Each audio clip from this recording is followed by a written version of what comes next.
welcome to Whispers of Ink.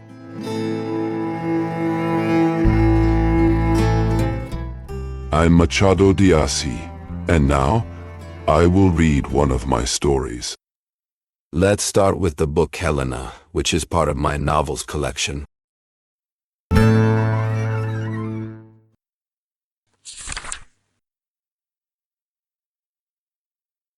Chapter 0 Warning. This book, Helena, first appeared in serialized form starting on August 6, 1876, in the newspaper O Globo. This new edition includes small changes in language and other minor adjustments. But don't worry, those changes don't alter the soul of the story. The book remains exactly as I wrote and published it back then. It still belongs to the year 1876, the year I created it, and reflects who I was at that time. If you find parts of it too dramatic or romantic, don't blame me too harshly. At the time, this was the story I cared about most. Even now, after so many years, and so many other books written in different tones and styles, I still feel something when I read these pages again. There's a quiet echo, a memory of youth and simple belief.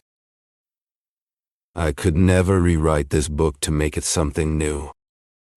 Every story belongs to the moment it was born. And this one is no different.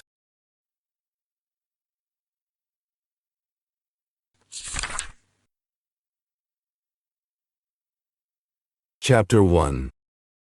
The consul Jairo Vale passed away at 7 o'clock in the evening on April 25, 1859. He died suddenly from a severe stroke. Just after taking his afternoon nap something, he often called his little wrist stand, right as he was getting ready to head out for his usual game of whist at the home of a judge. One of his closest friends. Dr. Camargo was called in a hurry, but even he arrived too late to offer any help. Father Melchior also couldn't get there in time to give him the comfort of the church. The death had been too fast. The funeral took place the very next day and was one of the largest the neighborhood of Andare had ever seen. Around 200 people came to say goodbye, and among them were many of the city's most respected citizens. Though the consul Jairo had never held a major government office, he was a well-known and respected figure. His family, his wealth, his education, and his manners gave him a high place in society. His father had been a judge during the colonial period and had some influence in the court of the last Portuguese viceroy in Brazil. On his mother's side, he came from one of the oldest and most respected families in São Paulo. As for the consul Jairo himself, he had held 2 public positions, and he had handled both with skill and dignity. That's how he earned the title of Consul Jairo and the respect of important public figures. Even though the country was full of political tension at the time, he had never officially joined either of the 2 main parties. Still, he had good friends in both, and many of them came to honor him one last time. He did have his own political views, shaped by both conservative and liberal ideas, right at the point where those 2 worlds sometimes meet. No political party mourned him deeply, but more than one older woman looked at his coffin and felt like a beautiful part of her youth was being buried with him. The consul Jairo left behind only 2 family members, his son, Dr. Estacio, and his sister, Dona Ursula. She was in her early 50s, never married, and had always lived with her brother. After her sister-in-law passed away, she had taken over the running of the household. Estacio was 27 years old and had studied mathematics. His uncle, the councilman, had tried to push him into politics, then into diplomacy, but neither plan ever got off the ground. Dr. Camargo, a physician and longtime friend of the family, went straight to Estasio's study as soon as he came back from the funeral. He found him there, sitting with Donna Ursula, in the private room of the late councilman. Grief has its own strange comfort, and uncle and niece wanted to stay close to the man they had lost. They surrounded themselves with his personal things, the objects he touched every day, the chairs he sat in, the books he read. 2 dim lamps lit the small room. The 3 of them sat in deep silence for a while. Finally, the doctor broke the quiet. "Did your father leave a will?" he asked. "I don't know," Estasio replied. Camargo bit the tip of his mustache 2 or 3 times. He often did that when he was thinking. "We should look for it," he said. "Can I help you?" Estasio took the doctor's hand and gave it a warm squeeze. "My father's death," said the young man, "hasn't changed anything between us. I still trust you as I always have. Our friendship remains deep and true." The desk was locked. Estasio handed the key to Camargo, who opened it with calm hands. But inside, he was shaken. The only sign of it was the sharp look in his eyes, a kind of eager curiosity. Neither Estasio nor Donna Ursula noticed. As he started to go through the papers, the doctor's hands began to move faster, more nervously. When he found the will, his eyes lit up for just a second, then returned to their usual calm. "Is this it?" Estasio asked. Camargo didn't answer right away. He looked at the paper as if trying to guess what it said. The silence stretched longer than expected, and Estasio felt it. But he said nothing, thinking it was just the doctor's sadness in such a painful moment. "Do you know what might be inside?" Camargo finally spoke. "It could be a gap, or maybe something huge." Neither Estasio nor Donna Ursula had an answer. Dr. Camargo handed the will to Estasio without a word. He rose from his chair and began to pace the room, lost in thought. From time to time he adjusted a book on the shelf, or pulled at the tip of his mustache, his eyes distant, as if unaware of the people around him. Estasio broke the silence first. "But what do you mean by those words?" he asked. "What kind of gap or excess are you talking about?" Camargo stopped in front of him. "I can't say anything," the doctor replied. "It wouldn't be right before I know your father's final wishes." Donna Ursula, however, was not as patient as her nephew. After a long pause, she too asked the doctor to explain himself. "Your brother," Camargo began, "was a good man. I had the chance to know him well, and to admire his many fine qualities. He was my friend, and I was proud to be his. Nothing ever changed the long friendship between us, nor the trust we had in each other. That's why I don't want his last act to be a mistake." "A mistake?" Donna Ursula gasped. "Perhaps a mistake," Camargo said with a sigh. "But doctor," she pressed, "why not put our minds at ease? Ensure it's not something that would shame my brother. It must be a misunderstanding, something I don't yet understand. Why not speak plainly?" Camargo realized she had a point. If he couldn't say more, it might have been better to say nothing at all. He tried to ease the tension he had caused, but his hesitation only deepened Estasio's suspicion that the doctor knew more than he was willing to share. "We don't need any more explanations," Estasio finally said. "Tomorrow, we'll know everything." At that moment, Father Melchior entered the room. Shortly after, at 10 o'clock, Dr. Camargo took his leave, promising to return early the next morning.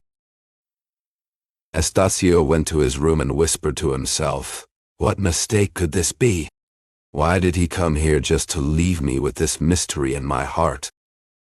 If he could have heard the answer, it would have come from Dr. Camargo himself, right at that moment, as he stepped into the carriage waiting by the door.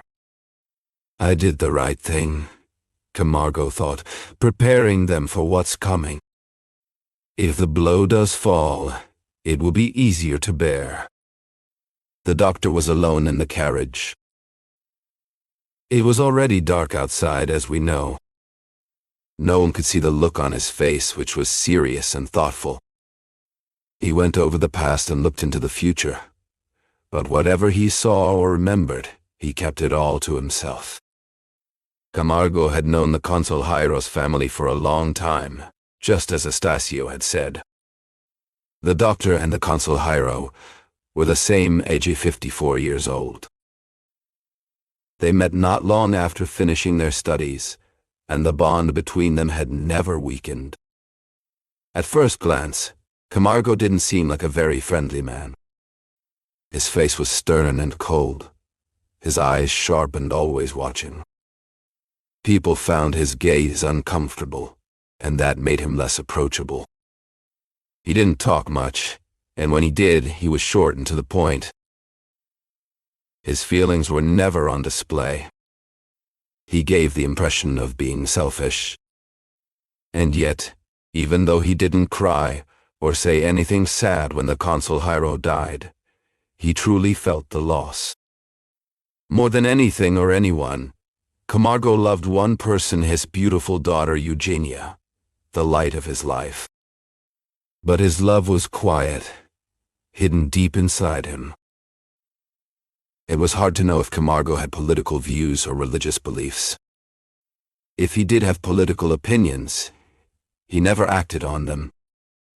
During the 10 years of political conflict and chaos, he stayed out of it all, calm and neutral. As for religion, if you judged him by his actions, no one could say he lacked faith. His behavior showed a deep, sincere belief. Camargo was a man of routine, especially when it came to his religious duties. He went to Mass every Sunday without fail, and never missed a holy day. But deep down, he didn't really believe in any of it. It was just habit, like brushing his teeth or saying good morning. When he got home that evening in Rio Comprido, he found his wife, Donna Tomasia, half asleep in her rocking chair. Their daughter Eugenia was sitting at the piano, playing a piece by Bellini. She was really quite good. Her fingers moved with grace and confidence. Camargo loved listening to her play. But tonight, something felt off. The mood in the house was heavy, and music, he thought, might not be the best idea. He walked in quietly and stood by the piano for a moment. Then he said, "Maybe now isn't the best time for music, Eugenia." She stopped playing and looked up. Her face showed she wasn't happy about it, but she did as he asked. As she stood, her father took her hands gently. She looked into his eyes and saw something she'd never seen before, a deep, quiet love, full of feelings she couldn't name. "I wasn't upset by what you said, Papa," she told him. "I was just trying to distract myself." "How is Aunt Ursula? She was so sad." "I know," Camargo replied. "Your mother wanted to stay longer, but I understand why you didn't." Donna Tomasia had been pretending to sleep, but when she heard her husband's voice, her eyes opened quickly. "Sadness is part of life," she said, sitting up a little. "It reminds us of our own pain and keeps us from being too happy. Too much joy can lead to pride." Camargo didn't like how harsh that sounded. He smiled and tried to soften her words. Let's let each age have its own kind of happiness, he said. We shouldn't bring the heaviness of old age into youth. That would only make young hearts unhappy before their time. Eugenia didn't fully understand what her parents were saying. She looked back at the piano with a kind of longing. Even standing, she reached out with her left hand and pressed a few keys slowly, as if the piano might comfort her. Her father looked at her again, this time with a tenderness he rarely showed. His face, usually serious, seemed to glow from within.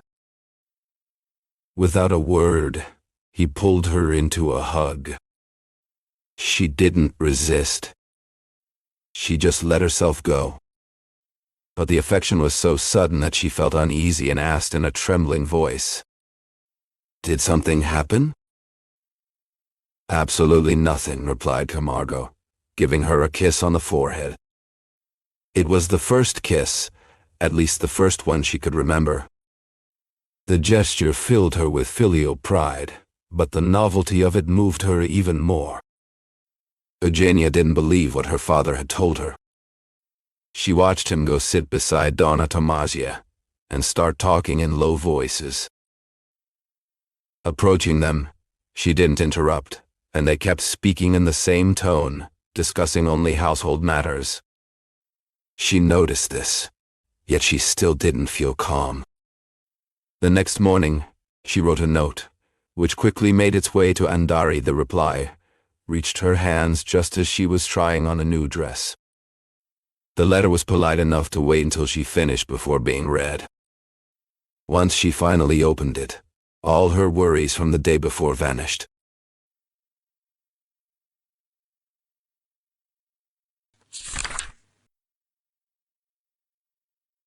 Chapter 2.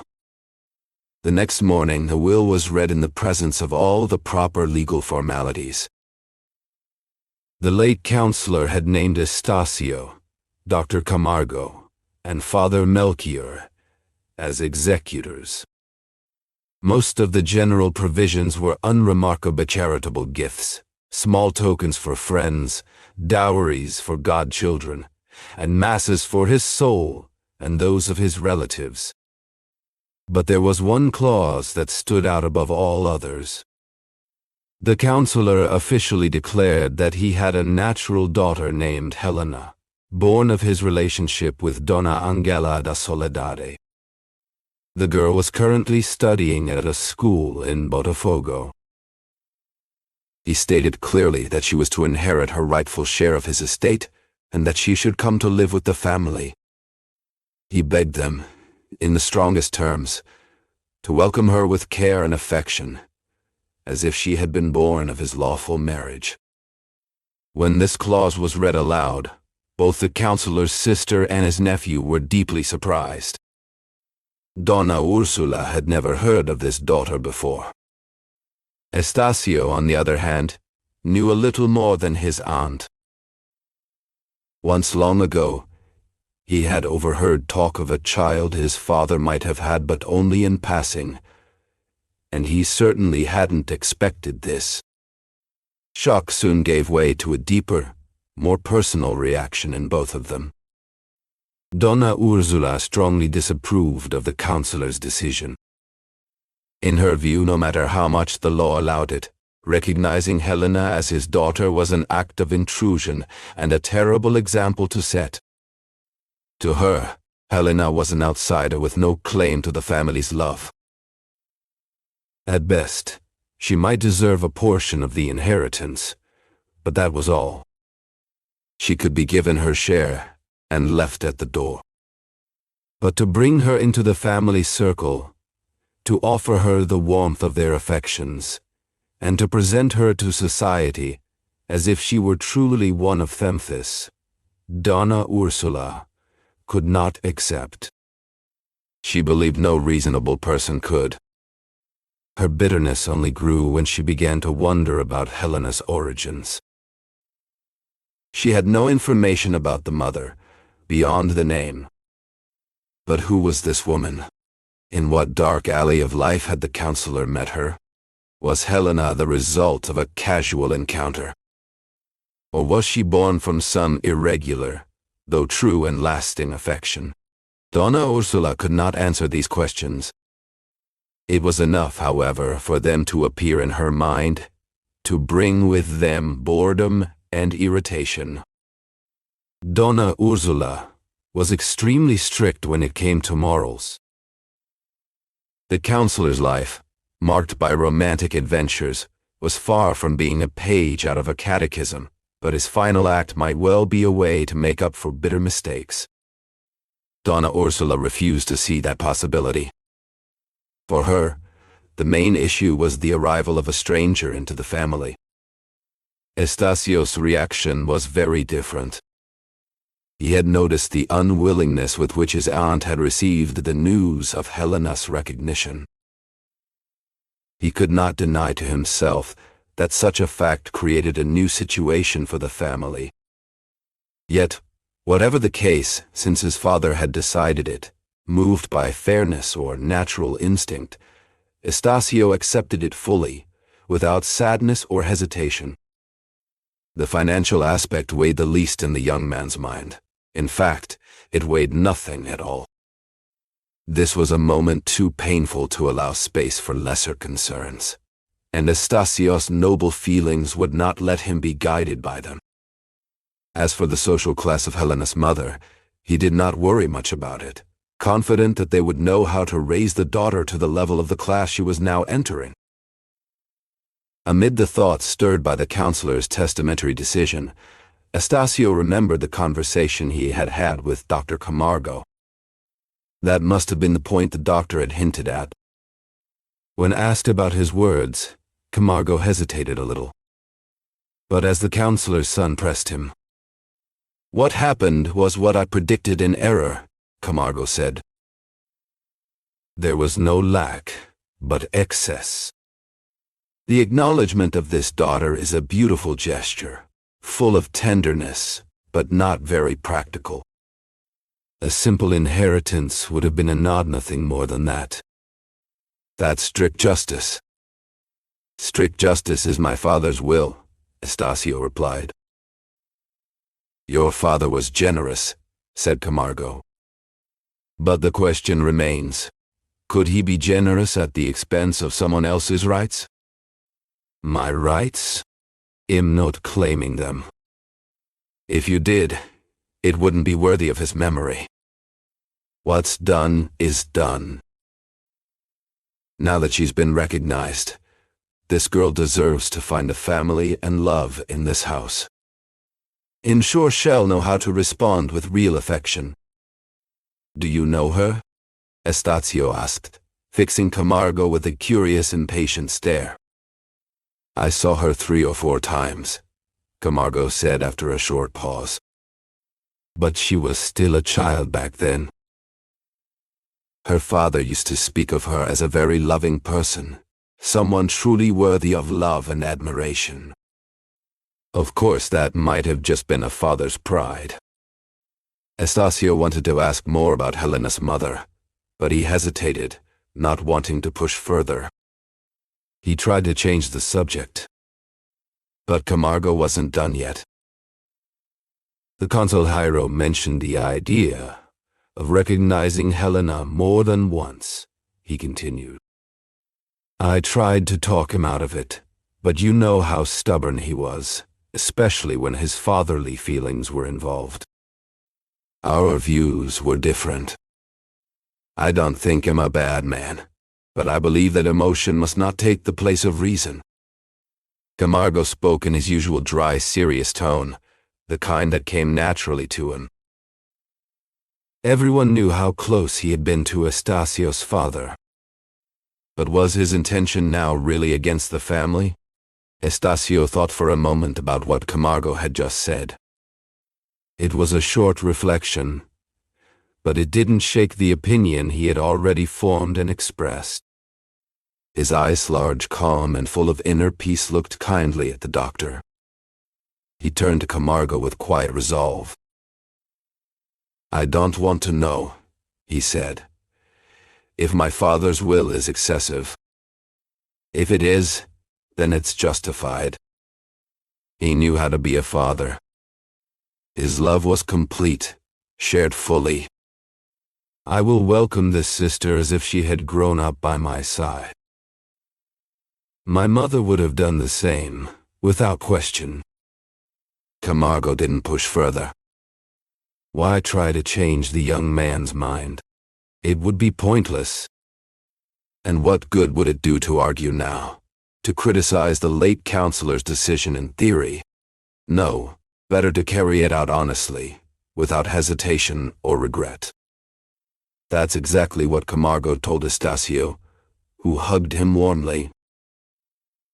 Camargo returned the hug, not with coldness, but without great emotion. Estacio felt proud of himself. His character came more from his mother than his father. The counselor, aside from his one strong passion, his love for women, had no other striking traits. Loyalty to friends came more from habit than from deep feeling. His life had passed without drama or sharp contrasts. He never faced a situation that tested his true strength. And if he had, he would have shown only average courage. Estacio's mother was different. She had passion, tenderness, and willpower. Her soul was full of noble feelings, touched by pridno, the kind that comes from arrogance, but the kind that shines from a strong conscience. She had stayed with a man who, despite loving her, gave his heart to fleeting and unfaithful affairs. Yet she had the strength to control her pain and keep her bitterness inside. Other women, ordinary women, cry, sulk, or simply accept. Those who have more than just weakness in their hearts either fight or retreat into quiet dignity. She suffered, yes, but her soul gave her no choice but to act with silent pride. At the same time, because tenderness was a key part of his nature, he focused all of it on his only son, in whom he seemed to see the heir to his strong qualities. Estacio had, in fact, inherited a good share of these traits from his mother. He wasn't a man of extraordinary talent, but thanks to his willpower and love for learning, he stood out among his classmates. He threw himself into science with passion and dedication. He disliked politics and remained indifferent to the noise and distractions of the outside world. Raised in the old-fashioned way with strictness and care, he moved from adolescence into young adulthood without ever falling into corruption of mind or suffering the harmful effects of idleness. He lived the life of home and family, while others his age were out on the streets, wasting their early experiences on small, meaningless things. That's why, at 18, he still carried a kind of childlike shyness, which he only lost many years later. But even if he lost his shyness, he kept a certain seriousness that didn't clash with his youth and suited someone of his character. In politics, that seriousness might have helped him climb the ranks of public office. In society, it earned him respect, which in turn made him feel more confident. It's important to say that this seriousness wasn't dull or boring, like some moralists claim is often a sign of a weak mind. No, his was a cheerful and warm kind of seriousness, far from both foolishness and boredom. It was a calmness in both body and mind, softened by strong feelings and kind manners, like a tall, straight tree covered in leaves and flowers. He also had a deep sense of feeling, not soft or weak like a woman's, but balanced and strong. He was strict with himself, but gentle and kind with others. That was the kind of man the counselor's son had become. And if there's one more thing to add, it's that he never gave up or forgot any of the rights and duties that came with his age and social position. Estacio was the kind of man who knew how to carry himself. polite, sharp, always aware of how to behave. He entered a room like someone who belonged there and left at just the right moment. He wasn't the type to gossip or waste time on small talk, but he knew how to make someone feel seen with just the right words. When his uncles were revealed its surprising condition, Estacio decided to stand by his sister. Though he had never met her, he already saw her differently than Camargo or Aunt Ursula did. His aunt had shared every feeling the will had stirred in her, and Estacio tried to ease her mind. He repeated the same arguments he had used with the doctor. He reminded her that, in the end, this was about honoring the final wish of a man who was no longer with them. "I suppose there's no choice but to accept this girl and follow my brother's instructions," Aunt Ursula said once Estacio had finished speaking. "But that's all. I don't know if I can or even should share my love with her. But she's family." "She's of our blood," Estacio replied. Ursula lifted her shoulders, as if to say that blood didn't always bind people. Estacio kept trying, hoping to soften her heart. He reminded her not only of his father's will, but of his father's character. The man had always been fair, always thoughtful. He wouldn't have made such a decision without reason, and certainly not one that would harm the family's reputation. "And besides," Estacio added, "Helena is not to blame for where she came from. And since my father chose to recognize her, we should make sure she doesn't feel like an outsider here." "What would we gain by that?" "Nothing but trouble and sadness. Let's not let this come between us.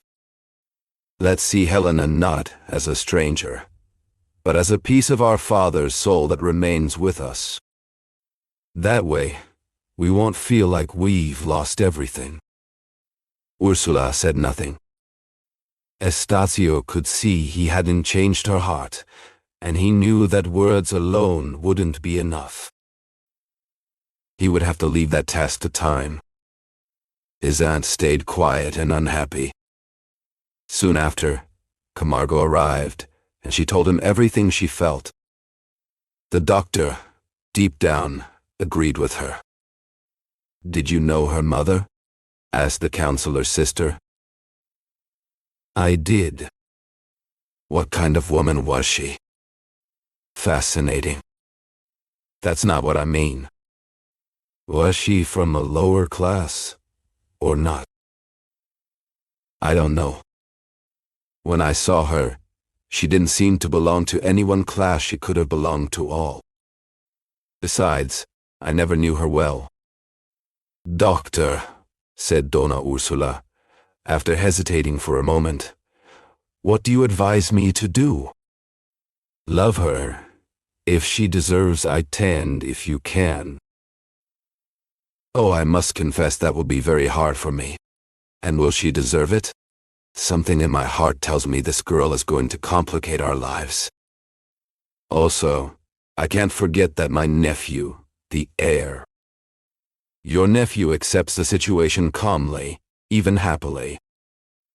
"I don't understand the happiness, but I agree there's nothing else to do but follow the counselor's wishes to the letter. Feelings can't be debated. We love or we dislike, as the heart decides. All I'm saying is, treat her kindly. And if you feel any affection for her, don't suppress it. Let yourself go with it. There's no turning back now. Unfortunately." Helena was finishing her studies when the family decided she should come live with them. Weeks later, they arranged for her to move in. At first, Dona Ursula refused to go pick her up. Her nephew convinced her to do it, and the good lady finally accepted the task after some hesitation. A room was prepared for Helena in the house, and they chose a Monday afternoon for the young woman to be brought to Andari. Donna Ursula got into the carriage shortly after dinner. Meanwhile, Estacio had gone to have dinner that evening with Dr. Camargo in Rio Comprido. He returned late. As he entered the estate, his eyes fell on the windows of the room prepared for Helena were open, and someone was inside. For the first time, Estacio felt the strangeness of the situation created by the arrival of this half-sister, and he asked himself if maybe his aunt had been right all along. But he pushed that feeling away soon after. The memory of his father brought back his earlier kindness.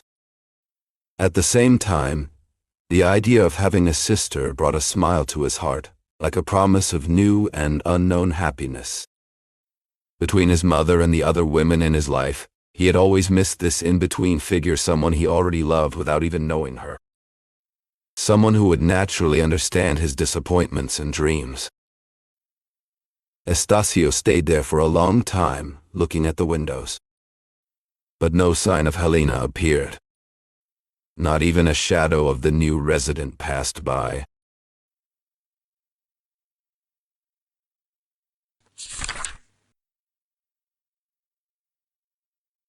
Chapter 3. The next morning, Estacio woke up late and walked straight to the dining room. There he found Aunt Ursula sitting calmly in her favorite armchair by the window, reading a volume of St. Clair of the Islands. She was once again moved by the sorrows of the exiles on Barra Islanda, kind-hearted and highly moral book, although dull and slow, like many others from that time. With it, women of her generation passed long winter hours, filled peaceful evenings, and let their hearts cry over extra tears. "Did she come?" Estacio asked. "She did," Aunt Ursula replied, closing the book. Then turning to the maid standing by the table, she added, "The breakfast is getting cold. Has anyone called for Miss Helena yet?" "Miss Helena said she's on her way," the maid answered. 10 minutes ago," Aunt Ursula noted, looking at her nephew. "She won't be much longer, I'm sure," he said. "So, what do you think?" Aunt Ursula wasn't sure how to answer. She had barely seen Helena's face. As soon as the girl arrived, she went to her room, saying she needed to rest. All Ursula could say for sure was that Helena was now a grown young woman. Just then, quick footsteps came down the stairs. Soon after, Helena appeared at the dining room door. At that moment, Estacio was leaning by the window opposite the door, looking out onto the wide veranda behind the house. He glanced at his aunt, waiting for her to introduce them. Helena paused when she saw him. "My dear," said Aunt Ursula, using the sweetest tone she had, "this is my nephew Estacio, your brother." Oh, Helena said, smiling and walking toward him. Estacio took a few steps forward too. "I hope I can earn your affection," she said after a short silence. "I'm sorry I kept you waiting." "You were already expecting me, I believe." "We were just about to sit down," Aunt Ursula interrupted. Uncle Estacio tried to soften his aunt's harshness. "We heard your footsteps on the stairs," he said. "Please sit down. Lunch will get cold."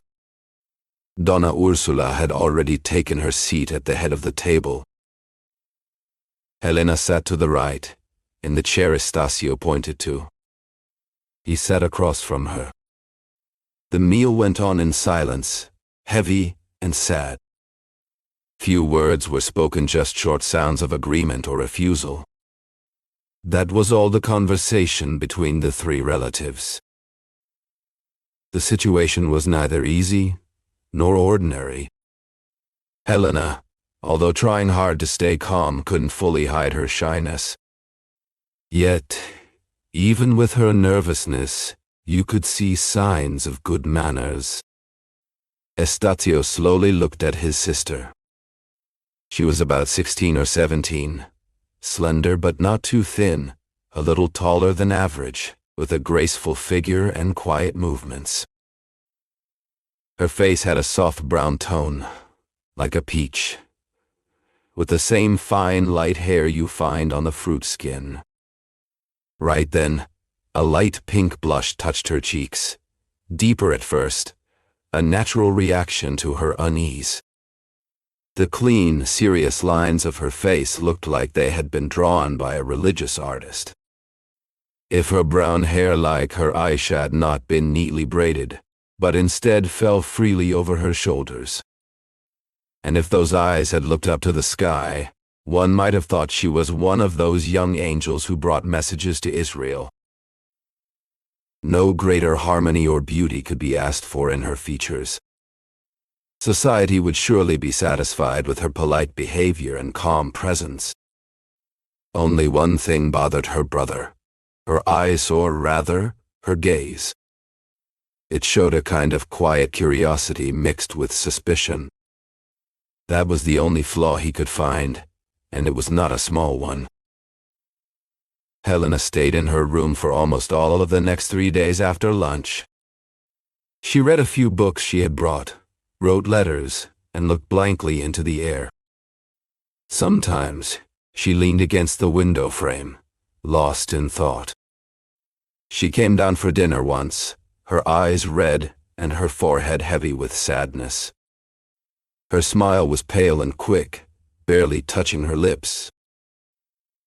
If a child had just been sent to school far from home, they couldn't have felt more homesick than Helena did. But time has wings, and by the 3rd day, Helena's face began to show less sadness. The look her brother had first seen in her eyes was gone, replaced by her usual soft and calm expression. Her words came more easily now, and she spoke more often. The shyness she had felt at first turned into comfort. On the 4th day, after lunch, Estacio tried to start a conversation. It ended up being more of a talk between just the two of them, because Aunt Ursula was either counting the threads in the tablecloth or playing with the ends of the scarf around her neck. As they talked about the house, Estacio said to his sister, "This house is yours just as much as it is ours. Pretend we were born under the same roof. My aunt will tell you how much we care for you." Helena thanked him with a long, deep look. Then, saying that the house and garden seemed beautiful and well arranged, she asked Aunt Ursula to show them to her more closely. The aunt gave a cold look and answered sharply, "Not now, my girl.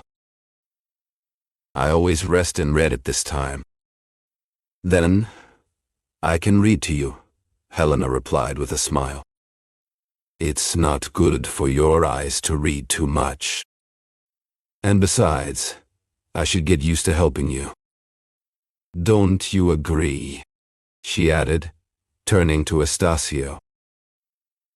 "She's our aunt," he said. "Oh, not yet she isn't," Helena interrupted. "She'll be my aunt when she knows me better. For now, we're still strangers. But neither of us is bad." Helena spoke in a gentle, submissive tone. Her voice was clear and sweet, full of melody. But it was more than that. It carried a mysterious charm, so powerful that even Donna Ursula couldn't resist it. "Let time and living together speak for the heart," replied Donna Ursula, the counselor's sister, in a soft voice. "I want to accept your offer to read to me, because I understand things better when I read them myself. My eyes are smarter than my ears. Still, if you want to see the house and the garden, my brother can show you around." Estacio immediately said he would be happy to guide her. But Helena refused. Although he was her brother, she had never met him before. And as far as she could remember, this would be the first time she was alone with a man who wasn't her father. Donna Ursula, perhaps wanting some time alone, told her firmly to go. So Helena followed her brother. They walked through part of the house. She listened carefully as Estacio explained things to her, asking many questions with the interest of someone who wanted to know every detail of her new home. When they reached the door of the late counselor's study, Estacio stopped. "We're going into a sad place for me," he said. "What is it?" "My father's office." "Oh, let me see it." They went in. Everything was exactly as it had been on the day the counselor died. Estacio gave her some background on how his father had lived. He showed her the chair where the old man used to sit and read in the mornings and afternoons. He pointed out the family portraits, the desk, and the bookshelves, telling her about anything that might interest her. On the table near the window was the last book the counselor had read. Maxims by the Marquise of Marica. Helena picked it up and kissed the open page. A tear came from her eyes, warm with the deep feeling of a passionate and tender soul. It slid down and fell onto the paper. "Poor man," she whispered. Then she sat in the same chair where the counselor used to rest for a few minutes after lunch, and looked out the window. The morning was warming up. The trees on the nearby hills were covered in purple quaresma flowers, whose petals looked both delicate and sad. The scenery matched the mood of the two young people. Estacio gave in to memories of his childhood. Along with them came the image of his mother, sitting beside him like she used to. He saw her again, just as she had been the night she passed away in October, when he was only 18. She had died young, still beautiful, at least in spirit, possessing that rare kind of beauty that never fades, a springtime that lasts through 2 seasons. Helena stood up. "Did you love him?" she asked. "Who wouldn't have loved him?" Estacio replied. "You're right. He was a great and noble soul. I adored him. He accepted me, gave me a family and a future. He raised me in the eyes of everyone, and even in my own. What comes next depends on me, on the choices I make, or perhaps on luck." That last word slipped from her heart like a quiet sigh. They stood in silence for a few seconds. Then, Helena slipped her arm into her brother's, and they walked down to the garden. Whether it was the effect of the place or simply her natural energy, Helena quickly changed. She was no longer the quiet, serious girl who had appeared in her father's study. Now she was cheerful, graceful, and playful, like the swallows flying among the trees and above the grass. The change surprised Estacio a little, but he understood it in his own way. In any case, it didn't bother him at all. At that moment, more than before, Helena seemed to him the missing piece of the family. What the household needed was exactly that: a cheerful presence, grace, and liveliness to soften the serious tone of the house and give it all the warmth a real home requires. Helena was that missing piece. The walk lasted about half an hour. Donna Ursula saw them return, looking as close and familiar with each other as if they had grown up together. The gray eyebrows of the good lady furrowed, and her lower lip tightened in a bite of irritation. "Titia," said Estacio cheerfully, "my sister already knows the whole house and all its parts. There's only one thing left to show her: the heart." Donna Ursula smiled, a pale and awkward smile, which dimmed the joy in the young woman's eyes and made them less beautiful. But the bad feeling didn't last long. Helena walked toward her aunt, gently took her hands, and asked with all the sweetness she could offer, "Will you not show me yours?" "It's not worth it," replied Donna Ursula, with exaggerated kindness. "An old woman's heart is like a ruined house." "But old houses can be fixed," Helena replied with a smile. Donna Ursula smiled too, and this time more sincerely. At the same moment, she looked at her niece, really looked at her for the first time. Her gaze, at first indifferent, soon showed the effect Helena's beauty had on her. Donna Ursula turned her eyes away, perhaps afraid that the charm of her niece might twist her heart. She wanted to stay firm, independent, and hard to please.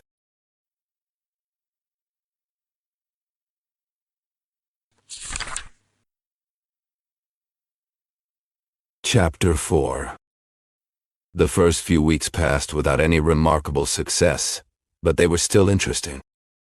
It was, so to speak, a time of waiting, hesitation, and mutual observation, a careful testing of personalities. Both sides tried to understand the terrain and find their positions. Even Estacio, despite his first impression, had returned to a careful silence. Slowly, Helena's behavior pulled him out of it. Helena had the qualities needed to win the family's trust and affection. She was gentle, kind, and intelligent. Yet, it wasn't only these traits, or even her beauty, that made her special. What truly made her stand out and gave her a chance to succeed was her ability to adapt to any situation and connect with all kinds of people. This rare skill makes men capable, and women beloved. Donna Helena could talk with equal ease and interest about books or sewing, about parties or house arrangements. She was light-hearted with the light-hearted, serious with the serious, polite and attentive without ever sounding fake or common. In her, there was the joy of a young girl and the calm dignity of a mature woman. She balanced home virtues with elegant manners. Beyond her natural qualities, Helena had social skills that made her liked by everyone. These skills helped change the family's daily life. I won't talk about her beautiful contralto voice, or how well she used it, because at that time, still grieving the late counselor, she had not yet had the chance to sing. She was a fine pianist, knew how to draw, and spoke French fluently, with some knowledge of English and Italian. She understood sewing and embroidery, and all kinds of traditional women's crafts. She spoke with charm and read aloud beautifully. With her talents, patience, cleverness, and calm strength, not humble, but proud, she managed to soften the rough, attract the indifferent, and tame the hostile. She had not yet made much progress with Donna. Helena stood at the heart of the household now, though not without resistance. Donna Ursula still held some distance, but her coldness had softened since those early days. Estacio gave in completely and easily. His heart leaned toward Helena more than it ever had toward anyone else. Still, his surrender wasn't immediate. At first, he hesitated. He questioned whether his sister's change of heart was genuine or simply a performance. But that doubt faded quickly. Even the slaves didn't welcome Helena right away. They followed Donna Ursula's lead, and she had not yet warmed to the new arrival. These servants, born and raised in the house, looked on the young woman with jealousy and suspicion. She had come into their world through an act of kindness, not birth or blood, and that made her presence feel strange to them. Yet, in time, even they came around. There was, however, one exception, a 16-year-old boy named Vicente. He had grown up in the house, and was especially favored by the consul Perhaps it was this closeness to the master that made Vicente feel a bond with the master's daughter from the start.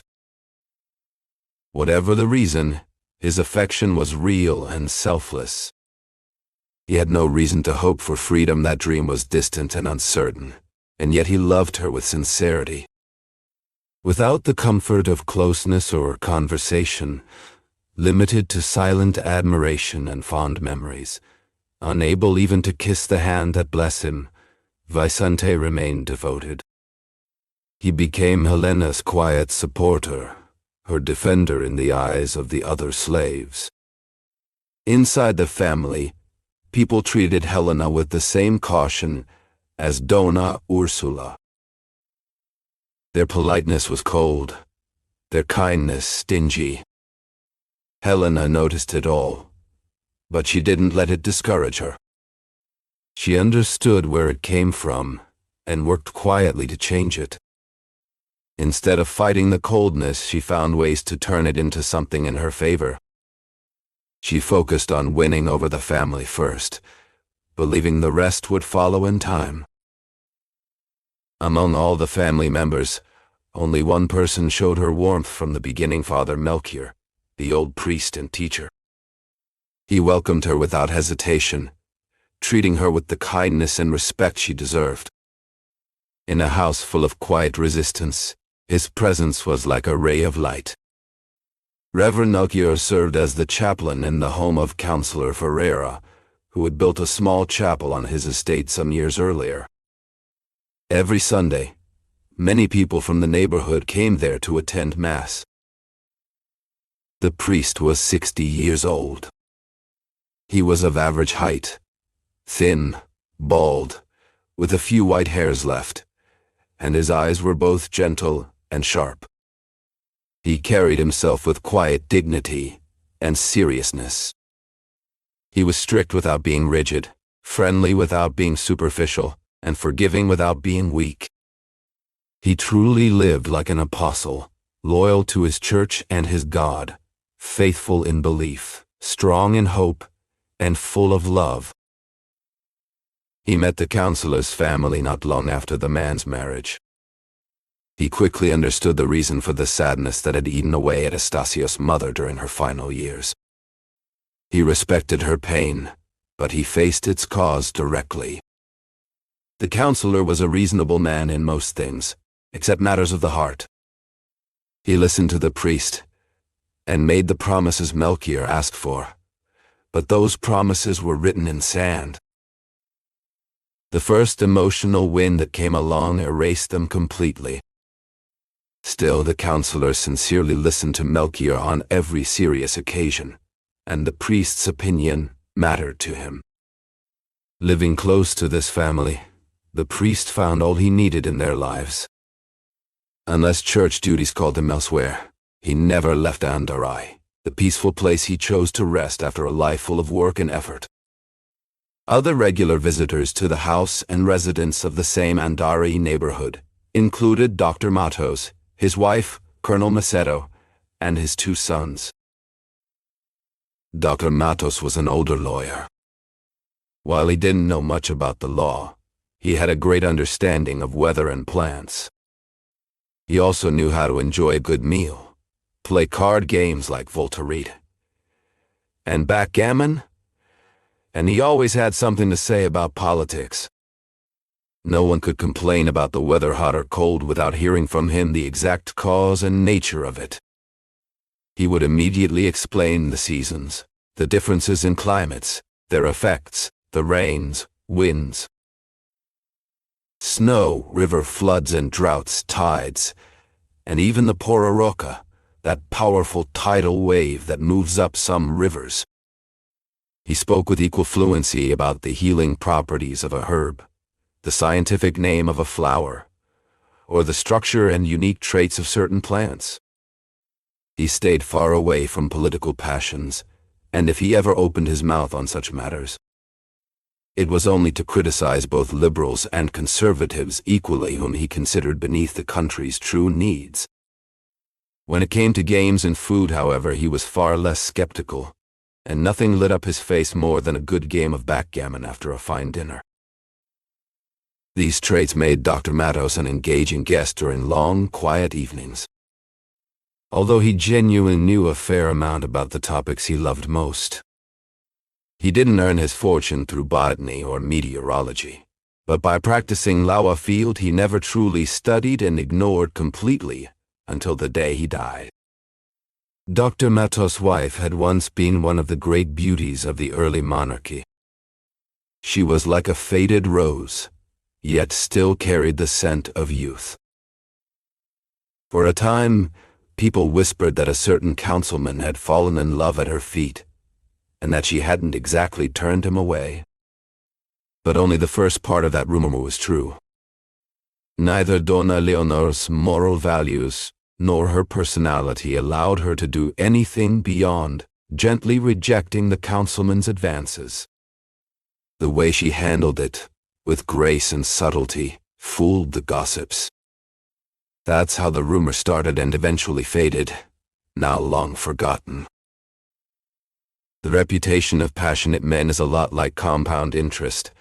Once a certain amount builds up, it grows on its own. The councilman benefited greatly from this effect. If every sin people accused him of were truly his, he would receive twice the punishment he actually deserved. Colonel Macedo had a curious trait. He wasn't really a colonel. He was only a major. A few friends, driven by a strange urge for accuracy, first called him colonel as a joke. At first he refused the title, but eventually he had no choice but to accept it. He couldn't spend his whole life correcting everyone. Macedo had seen and lived a lot. He had a rich imagination, lively, creative, and charming. He was a good friend, easygoing and talkative, and he could be serious when the moment demanded it. He had 2 children, a son of 20, studying in São Paulo, and a daughter of 23, who was more talented than beautiful. In the first days of August, Helena's place in the household could be called secure. Dona Ursula had not given in completely, but day-to-day life was slowly changing her mind. Camargo was the only one who refused to accept the situation. Beneath his polite manners, there was a deep dislike, ready to become open hostility if necessary. The rest of the family, not only tamed but enchanted, now got along well with the councillor's daughter. Helena had become the main topic in the neighborhood. Her words and actions were the favorite subject of conversation among the locals, and a source of joy for the family. Out of natural curiosity, everyone tried to remember any small detail about her past. But no one could find enough information to build even a small part of her true story. Her origins remained a mystery, which was actually a big advantage. Mystery helped build the legend around her. Each person could imagine that Helena was born from a noble or romantic love story ideas that, whether true or not, pleased everyone involved.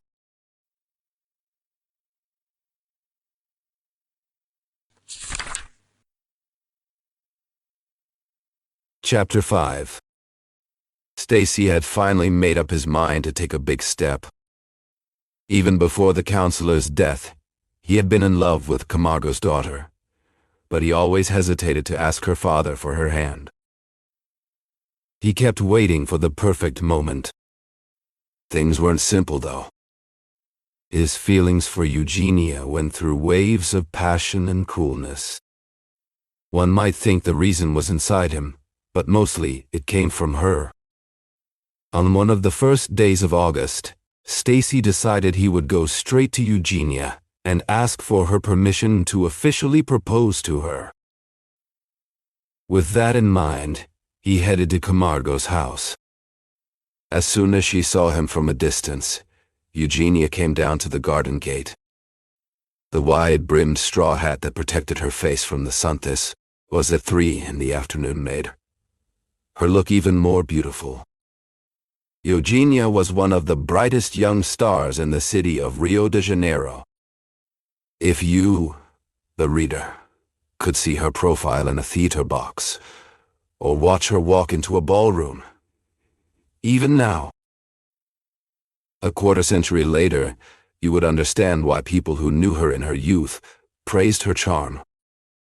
She had the freshness and purity of early morning. She was small in size. Her hair was dark brown, her eyes big and blue like little pieces of sky. Her face was pale and rosy. Her body was naturally elegant. Although she knew how to dress with luxury and even taste, she didn't have the talent to create the best effects with the simplest clothes. Stacy looked at her with love, but didn't dare speak. The first words he had planned to say were the proposal itself. But Eugenia stopped him by showing the ring her godmother, a rich landowner from Cantagalo, had sent her the day before. It was a magnificent opal, so beautiful that Eugenia couldn't decide where to look between Stacy and the ring. That moment, when her attention split, cooled Stacy's feelings a little. They both went inside, where Donna Tomasia was waiting for them. Eugenia's mother knew how to balance dignity with the wishes of her heart. She wouldn't stand in the way of the two lovers. Unfortunately, the presence of two guests ruined the plans of the three. Estacio looked for a moment to ask Eugenia for the permission he wanted, but only during dinner did an opportunity appear. After dinner, everyone went to the garden. Donna Tomasia kept one guest busy with conversation, while Camargo showed the other his flower collection. Estacio and Eugenia quietly moved away from the two groups, pretending to admire a flower that had bloomed that morning. The flower was real, and Eugenia picked it and gave it to Estacio. "Don't lose it," she said. "Give it to Helena from me. Tell her I miss her a lot." Estacio placed the flower in his lapel. "It might fall," she said. "Should I pin it for you?" He didn't have time to answer. Camargo's daughter took a pin from her belt and fastened the flower stem. She took longer than needed to finish the task. The girl wasn't nearsighted, yet she leaned her head so close to the young man's chest that he felt a sudden urge to kiss her hair. It would have been the first time his lips ever touched her. "There," she said. "Tell Helena it's the most beautiful flower in our garden. You know I really like your sister. I believe you. I think she is my friend already. She will be for sure. Oh, I really need a true friend." "Really?" "Yes, I have so many who are no good. They only upset me, like Cecilia. If you only knew what she did to me." "What happened?" Eugenia told a small story about a disagreement that happened in front of the mirror, which I will not repeat in detail because it's not important to our story. Let's just say the main reason for the fight between the two friends was a disagreement about the choice of a hat. Eugenia tried to tell her story, but Estacio wasn't really listening the way she had hoped. He was too busy hearing her voice, which truly was angelic. Still, some of her words must have reached him. When she finally stopped talking and looked at him, waiting for a reply, he said, "What I think is, it wasn't worth getting upset over something so small." "Small?" Eugenia repeated, surprised. "Do you think it's nothing to call me spoiled and bad-mannered?" Well, if he said that, he was wrong. But still. Estacio paused and kept walking, Eugenia waited for him to continue, but the silence stretched longer than expected. "Still what?" she asked, lifting her clear, curious eyes to meet his. "Eugenia," he said finally, "if you really want to know why your love life keeps failing, it's because you care more about how things look than what they really are. You value looks and fashion more than the true, deep things of the heart. Your friendships last only as long as a waltz or a hat trend. They're fun for a day, maybe, but they can't give your heart what it truly needs." "Oh my goodness," Eugenia said, stopping in her tracks. "A lecture over something so small. If you had a bit of Latin on you, I'd swear I was listening to Father Melchior." Estacio didn't answer. He just shrugged, and the two kept walking in silence, both clearly uncomfortable and unhappy with each other. The difference was, Eugenia showed her irritation with small nervous movements, as if trying to shake off her own frustration. "If I hurt you," she said after a while, "please forgive me." Her tone was soft, but there was a hint of sarcasm in her voice. "Oh," he said quickly, squeezing her hand like someone who had been waiting for just this moment to restart the conversation. "Maybe I did offend you," she went on. "I say things the way they come to me, and I know they aren't always the best things to say." "I won't say you always say the right thing," Estacio replied with a smile. "Eugenia, you were too quick to laugh at what I told you. I meant every word, and I only wanted what was best for you. Honestly, isn't it sad that a friendship like ours built between two families, no less, could fall apart over something so small as a hat? It's not worth wasting your feelings on such silly things, Eugenia.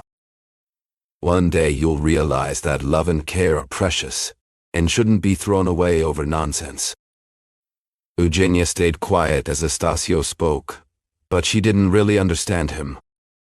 She knew what his words meant, but they didn't make sense to her. She couldn't see the point he was trying to make, or why it mattered to her. What bothered her most was the way he spoke, as if he were her teacher or her father. She was wild and strong-willed, and hated being told what to do. To her, her own choices were always right and natural, and she wouldn't let anyone question them. Estacio kept pushing, and that was when things started to go wrong. It was the beginning of one of those little fights that lovers sometimes have, those moments when silence and anger grow fast. But Eugenia's silence was never calm. Her spirit was wild, and in those moments she showed her anger in sharp words, sudden moves, and silly little tantrums. Estacio saw the storm coming. At first, Eugenia just mumbled to herself. Then she stamped her foot, not once but twice, and by accident, she crushed a small plant under her heel. It had nothing to do with their fight, but it didn't escape her anger. Sometimes she'd stop and walk away, only to turn back a moment later. Her eyes were full of fire, her lips twisted into a smirk, and she bit her finger or twisted the edge of her sleeve, just to show how mad she was. Estacio was used to these outbursts, but he never learned how to handle them. Whether he stayed quiet or tried to answer, it always made things worse. Silence and words were both dangerous. But silence, he had found, was the safer choice. So he just stood there, watching her from the corner of his eye. He couldn't help but notice how beautiful she looked when her cheeks turned red with anger. He hoped someone else would come along and help calm her down. That's all he could do now, wait for a miracle. He looked around the garden, hoping to spot someone who could step in and save him from the storm. There he was at last, Carlos Barreto, a medical student who juggled pathology and theater with equal passion, though he seemed more destined to be a healer than a playwright. When he spotted them from a distance, he quickened his pace to join the group. "Here comes someone," said Estacio to Eugenia. "Let's not put on a show. And forgive me." Eugenia shrugged, scanning the area for the newcomer, who moments later reached out to shake their hands. The sky wasn't clear just yet, but the wind had calmed, and it seemed likely the sun would finally break through its cloudy veil. Carlos greeted Eugenia with a cheerful message. He had brought her father an invitation to a ball being hosted by a relative this coming Saturday. The promise of a party acted like a fresh breeze, scattering the last traces of tension. Eugenia smiled. "I laughed," she said, "and now I surrender, just like in Pyrrhon's play." 20 minutes later, all signs of the garden scene had vanished from her expression. But the idea of marriage was postponed again. The effect on Estacio was bittersweet. He was glad her anger had faded, but it hurt to know it wasn't love or deep reflection that had softened her, but something so small and fleeting. His plan to ask her about marriage slipped away, as it had before. That night he left before tea, annoyed and sour. That mood didn't last long. Just 10 minutes after leaving Camargo's house, he felt something like a sharp bite of guilt. Estacio's love had a strange rhythm.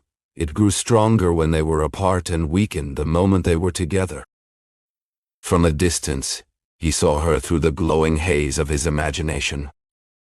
But up close, it was hard for Eugenia to live up to the image he had built in his mind. That gap often led to disappointment and guilt. Now as he walked away, he felt angry with himself. He thought he was ridiculous and cruel. Suddenly, he adored all of her charming carelessness. He forgave her, blaming her youth, her upbringing, the customs of the day, and her inexperience with life. In this state of mind he returned home, where a new incident awaited him.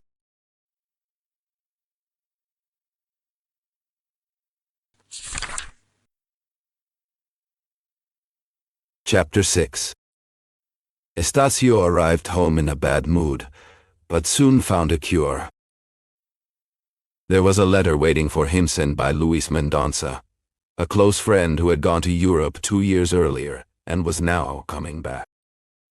The letter was dated from Pernambuco, and Luis told Estacio that he would reach Rio de Janeiro in just a few weeks. Mendonça had been Estacio's best classmate. They were very different in nature. Luis was more cheerful and energetic, always full of life.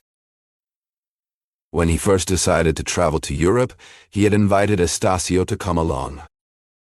Even Estacio's uncle, the counselor, had agreed it was a good idea. But Estacio had said numero. He feared that their different personalities would clash on such a trip, and that one of them would have to give up his habits and preferences.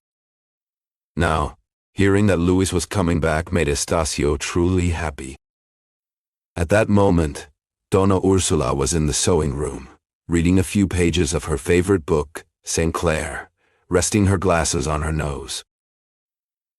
On the other side of the room sat Helena, finishing a piece of crocheting. "Tia," Estacio said, "I have some good news for me at least." "What is it?" she asked. "Mendonça has arrived in Pernambuco. He'll be here soon." "Mendonça? Luis Mendonça?" "Yes. The one who went to Europe. You remember?" "I know who he is," she said. "Has it really been 2 years? 2 years already? It feels like yesterday." I won't read you the whole letter, it's too long. He says I should go to Europe too, as soon as possible. Would you like to go with me? Me?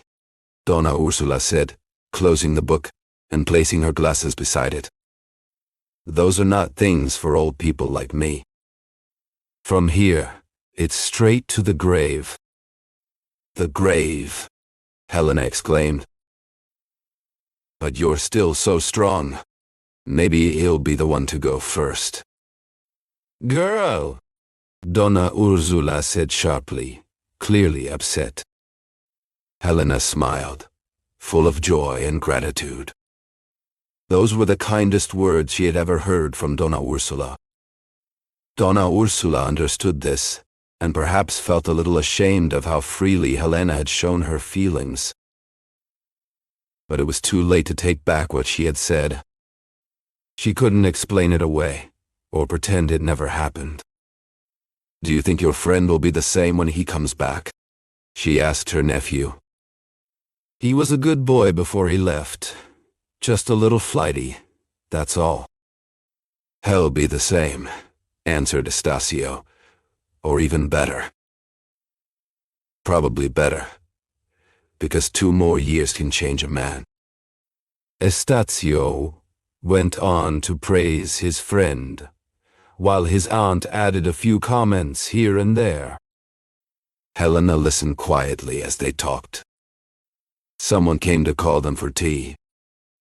Donna Ursula finally put down her novel, and Helena placed her crochet work back into the sewing basket. Do you think I spent the whole afternoon doing crochet? She asked her brother as they walked toward the dining room. No. No, sir. I committed a crime. A crime.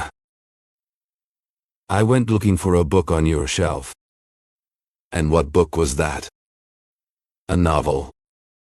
Paul and Virginia. Manon Lescaut. Oh, Estacio said. That book. Strange, right? As soon as I realized it was, I closed it and put it back.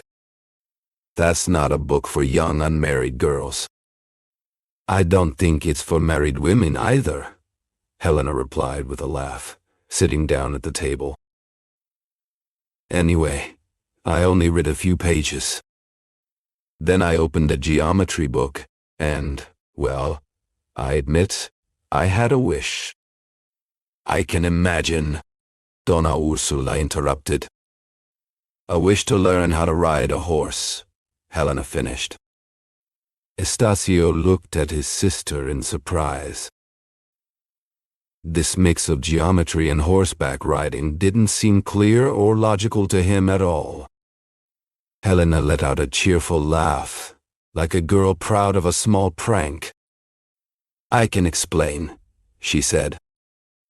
I opened the book and saw all these lines I couldn't understand. But then I heard horses outside and went to the window. There were 3 riders, 2 men and a lady. Oh, how beautifully that lady rode. Imagine a young woman about 25 years old, tall and graceful, with a fairy-like figure squeezed into her riding jacket. Her long dress flowed down one side of the horse.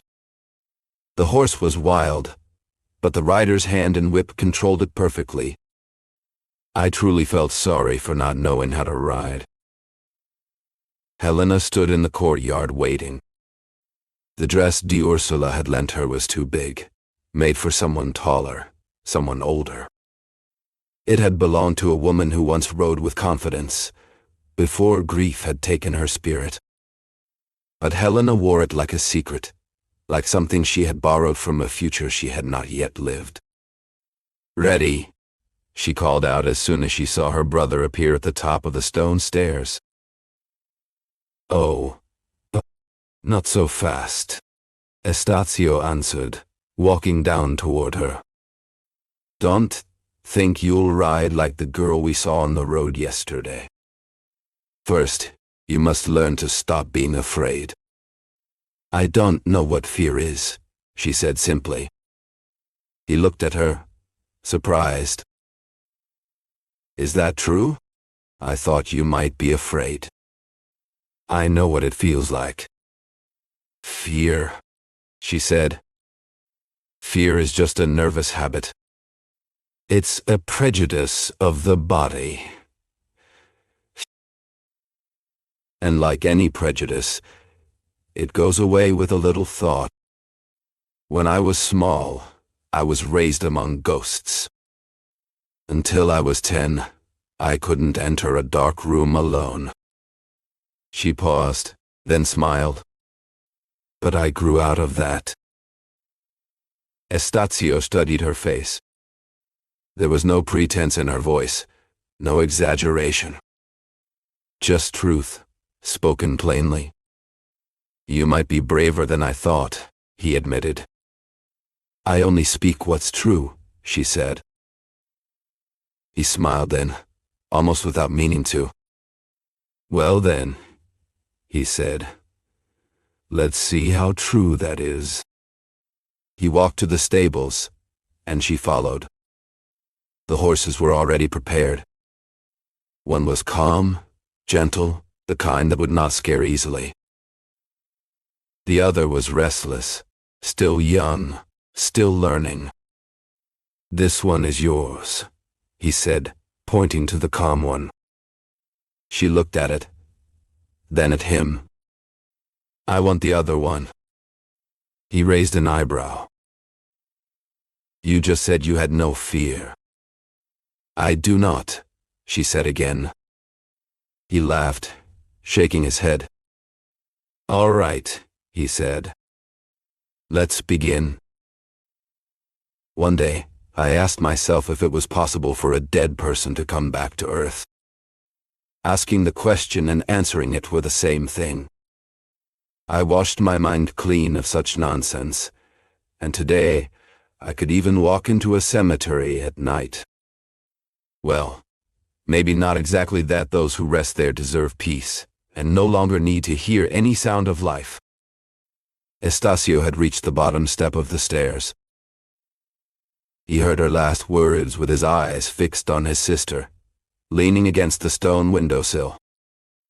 Who taught you such ideas? He asked. They're not ideas, she replied. They're feelings. You don't learn them, you carry them in your heart. Mr. Geometer, she continued, playfully waving her whip, see if you can write these figures of my invention into one of your textbooks. And now, let's go for a ride together. With a quick motion, she caught the hem of her dress and walked forward. Estacio followed slowly, pulled by two different feelings, the love he had for his sister, and the strange impression she always gave him. When they reached the stable door, he saw two horses ready.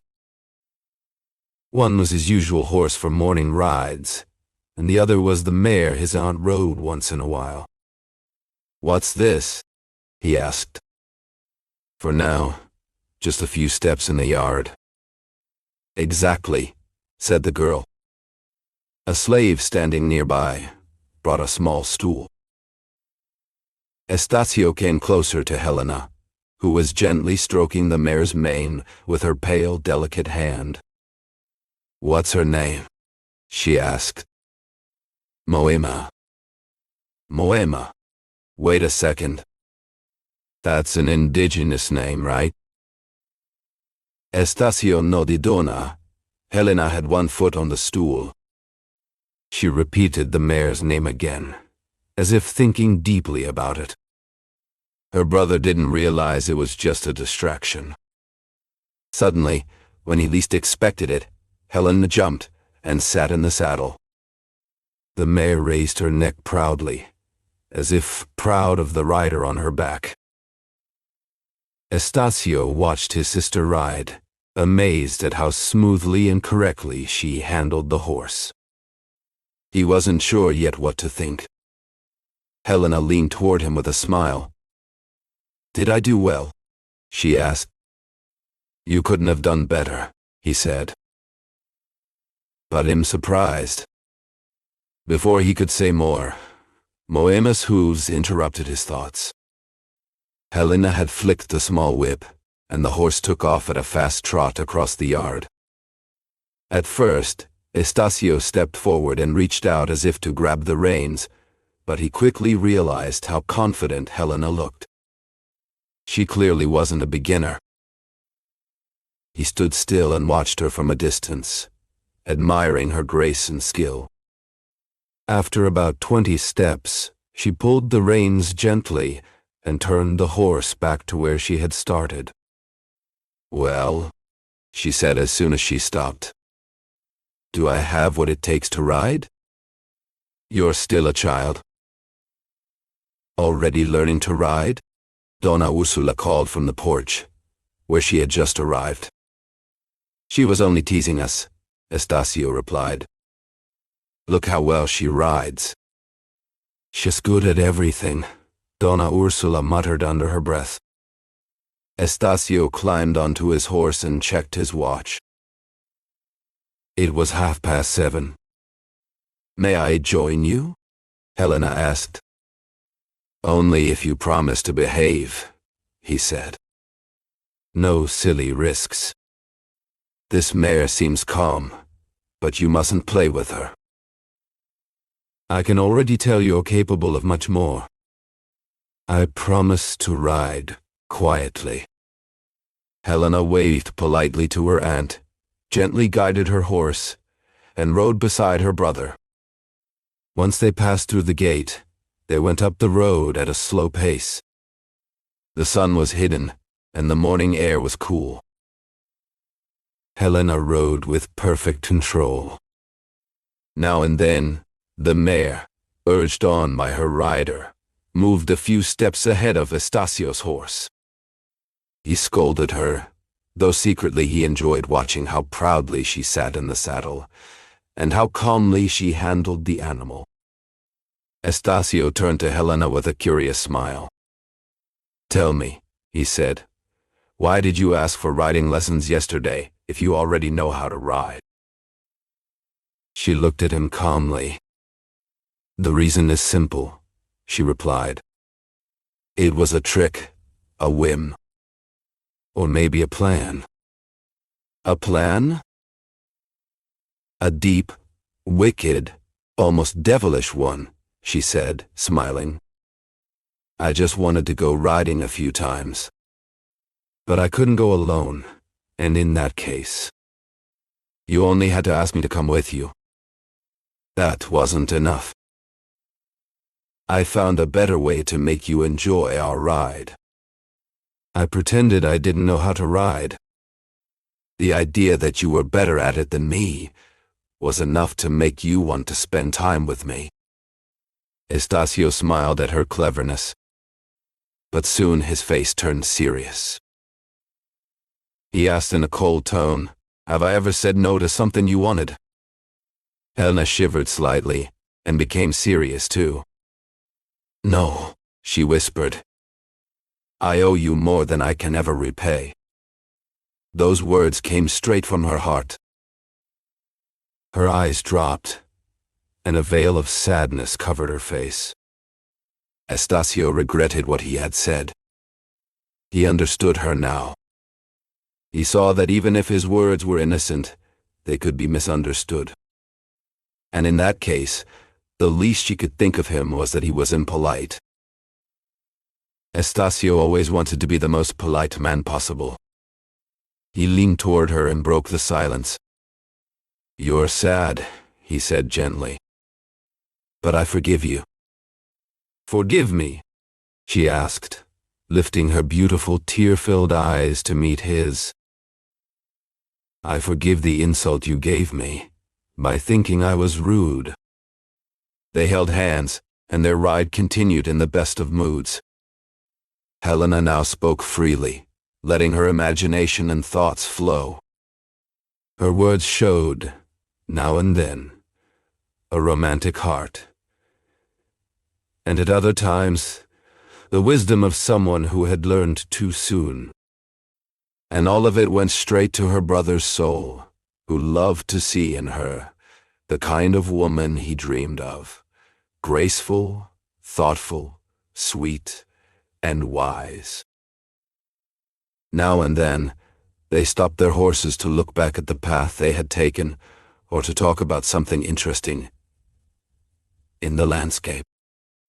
They were talking one day about the downsides of wealth. "Riches are truly valuable," said Estacio. "They bring the greatest happiness on earth, complete independence. I've never known hardship, but I imagine the worst part isn't the lack of certain passing desires or pleasures. It's the moral slavery that makes a man depend on others. Wealth can even buy time, which is the most precious and fleeting thing we have. Look at that black man over there. To walk the same distance we do, he'll have to spend an extra hour or more on foot." The man Estacio referred to was sitting on the grass, peeling an orange. One of the two mules he led looked at him thoughtfully. The man paid no attention to the two riders approaching. He kept peeling the fruit and tossing bits of the rind into the mule's mouth, which seemed to delight the animal with each small movement of its head. He looked about 40 years old and, judging by his clothes, was likely a slave. His garments were worn, and the hat on his head had faded to a color hard to name. Yet his face showed full contentment, or at the very least, calm peace of mind. Helena glanced at the scene her brother had pointed out. As they passed him, the man politely took off his hat and went right back to what he was doing. "You're right," Helena said. "He will take much longer than we would. But isn't it just a matter of perspective? After all, time moves the same way whether we waste it or save it. The real point isn't doing a lot in a short time, it's doing things that are pleasant or useful. For that man, maybe the greatest joy is this very walk that slows him down and helps him forget his chains, if indeed he is in chains. That hour might be the freest hour he has." Estacio let out a short laugh. "You should have been born a man," said Estacio. "A man and a lawyer at that," Helena replied. "You know how to defend even the most delicate causes with skill.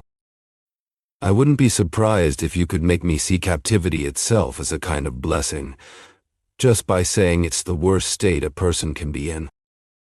"Is that so?" Helena shot back with a smile.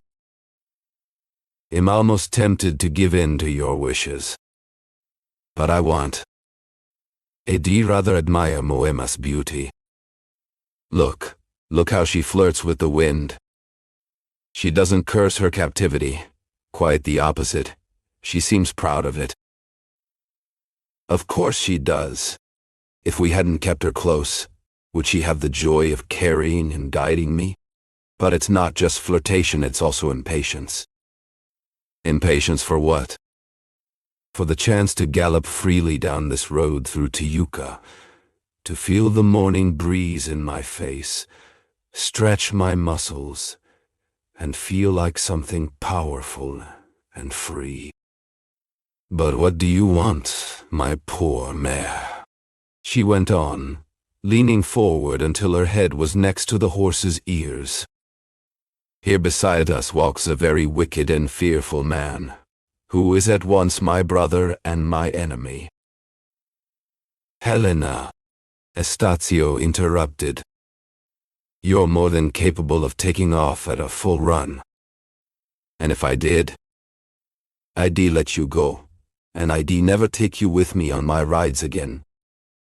You ride well enough, but I don't want you taking unnecessary risks. We're responsible not just for your happiness, but for your life as well."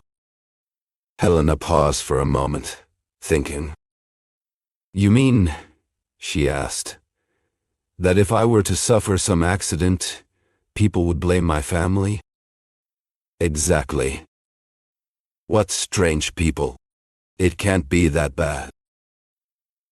Imagine this, I'm only supposing, but if I ever thought of leaving this life out of boredom or whim, would you be accused of giving me the poison? That's the best way to keep me from ever thinking of death. Let's drop these gloomy talks, Estacio said, and head back home. Already? I rarely go past this point, and don't think it's close by. It feels like we just left the house. Can we go 5 minutes farther? Please. Estacio checked his watch. He turned to her and said, "Just 5 minutes. All I ask is that you ride with me as far as that house over there with the blue flag." There really was a house about 4 minutes ahead on the left side of the road. It looked small and unimportant, and on its roof, a blue flag fluttered from a pole. Estacio knew the house well, but he had never seen the flag before. Helena asked him what it meant. "Who can say?" her brother replied, laughing. Helena pulled the reins of her mare and moved forward a few steps. Estacio urged his horse to catch up with her. "Please don't do anything foolish," he said gently. "That flag is probably just someone's silly idea, or maybe a bird signal, or something else not worth your time. Let's enjoy this lovely morning instead." But Helena didn't listen. She rode slowly toward the house. It was old, with a front porch reached by a single door. The columns of the porch were cracked in many places, and here and there the brickwork showed through. The door was half open. At first glance, no one seemed to be around. As they passed by, the door creaked open a little more. If someone had been watching from inside, they had vanished into the shadows, unseen by anyone outside. About 5 yards farther, Estacio decided it was time to go back. Helena didn't protest. They turned their horses and began to ride down the hill. "Can't I even say hello to the flag?" she asked with a smile. "Let me at least wave goodbye." She took out her fine cambric handkerchief from her pocket and waved it toward the house. Just then, a soft breeze passed by, and the flag, which had been still, fluttered in response. "See?" she answered me. "No one could be more polite." Helena laughed. Estacio laughed too, amused by his sister's imagination. They rode down the hill slowly, just as they had come up. But now, Helena was quiet, lost in thought. Estacio kept his eyes fixed on the ears of Moema, but he wasn't really watching the path the horse was taking. His thoughts were far away, and so was Helena's. To break the silence between them, he pointed out something about the road they were on. She answered, but her voice sounded distant. "What's wrong?" he asked. "Nothing," she said. "I was just listening to that song." Now that she mentioned it, he could hear it too. A little farther ahead, someone sang a country tune, part joyful, part sad. When they rounded the bend in the road, the singer came into view. It was the black man they had seen earlier sitting on the ground. "Didn't I tell you?" said Helena's sister. "There goes the poor soul from before. One orange eaten in the grass and a few verses of song are all he needs to make the road feel shorter. Imagine being that happy without having to buy time. Could we say the same?" "Why not?" Estacio replied. Helena didn't answer. She just looked away. "Helena," he said again. "What you just said, come on, it's just us. Tell me if something is troubling you." "Nothing," she said. "But I do ask one thing from you." "Tell me what?" I ask you to share with me every bad thought you might have about me. I will explain some, and others I will try to fix by changing myself. Most of all, I ask you to remember this truth. I am a poor soul caught in a storm. Estacio wanted to ask her what she meant by that last line. But as if she had guessed his next words, Helena lifted her whip, gave a light strike to her mare, and sped forward. Estacio did the same with his horse. Minutes later, they reached the farm. He was confused and full of questions. She had a red face, and her heart beat fast with something more than just the ride.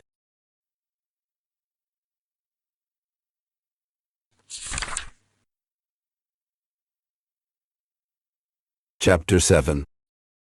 They dismounted in the yard and walked toward the staircase leading to the porch. As Estacio stepped onto the first stair, he said, "Helena, explain what you meant earlier." "Which words?" When Estacio shrugged, looking annoyed, Helena went on. "Forgive me. That question has no answer but a simple refusal. I won't say anything else. One should never make half confessions, but in this case, telling everything would be even more unwise. If it were about facts, she believed no one could be more trustworthy than him. But why should she bother his mind with the story of her feelings, when she barely understood them herself?" Estacio did not push further. They climbed the stairs, crossed the porch, and entered the dining room, where they found Donna Ursula giving orders for the day to 2 enslaved workers. Estacio walked in deep in thought, while Helena completely changed her mood and behavior. Just seconds before, a real sadness had clouded her face. Now she was cheerful again, like always. One might say her soul was like an actor who had received a role from nature or lucre, maybe both requiring her to change costumes all the time. Donna Ursula saw her come in smiling, and go straight to greet her with the usual good morning, which always included a kiss, rather, 2, one on the hand and one on the cheek. "Did I take too long?" she asked, quickly turning her body to check the clock on the other side of the room. 9 o'clock. What a walk, dear brother. Estacio looked at her silently and did not reply. They went to change clothes shortly after, and the family gathered for lunch. During the meal, Donna Ursula suggested some changes to the garden layout. They discussed the ideas at length with her nephew, and he eventually agreed to them all.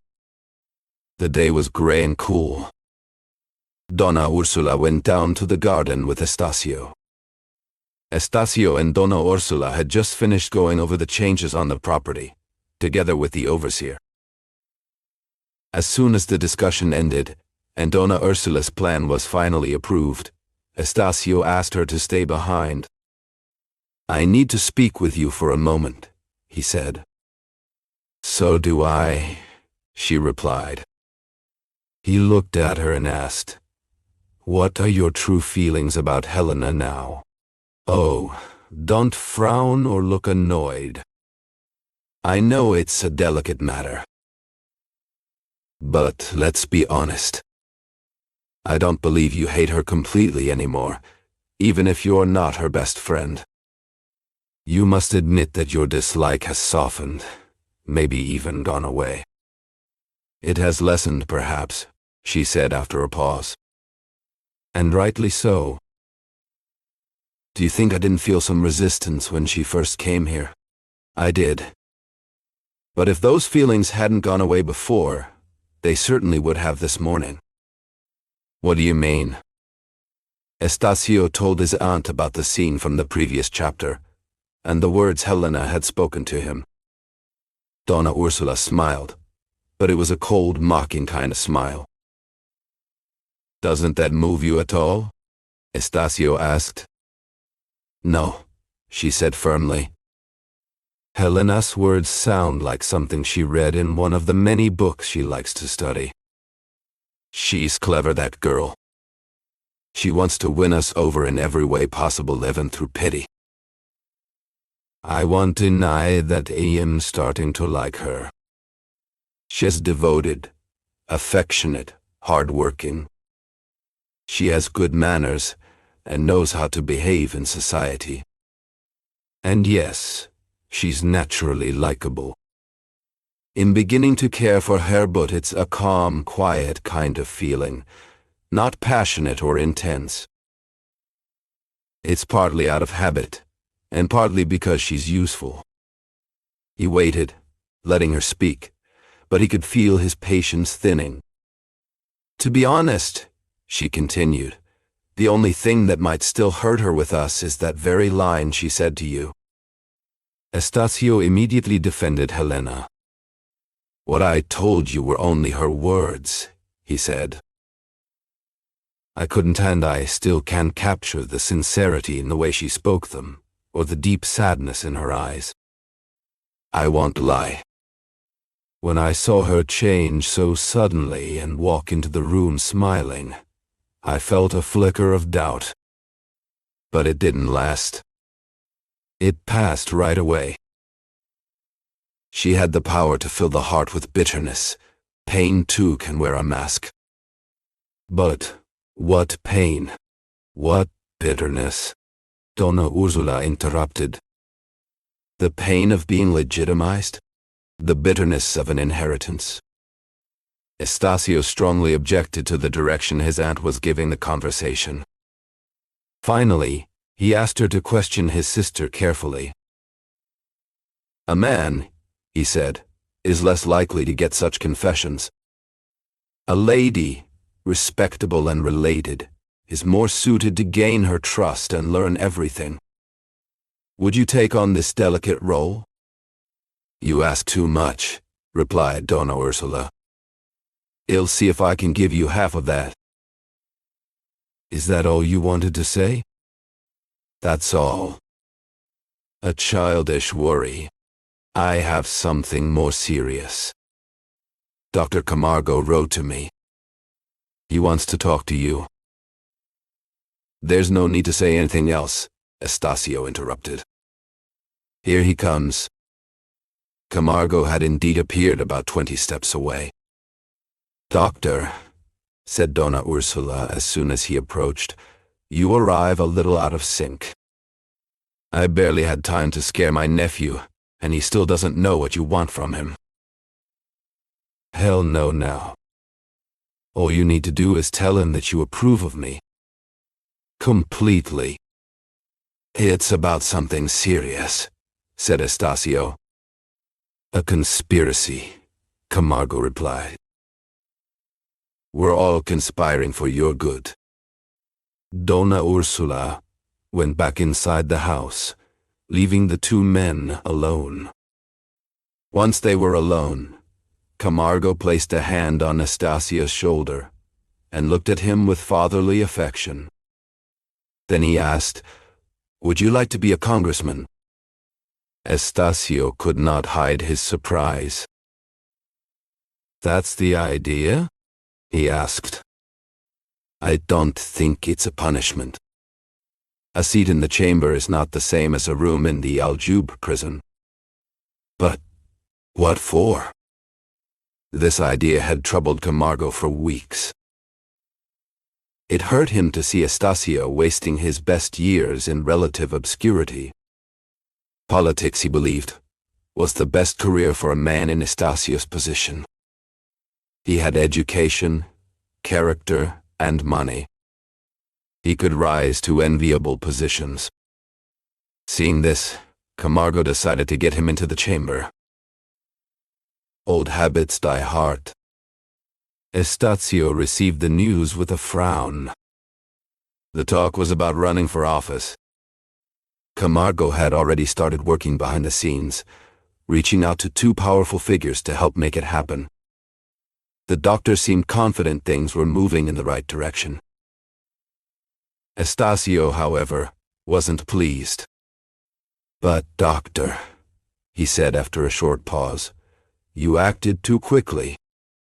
At the very least, you should have talked to me first.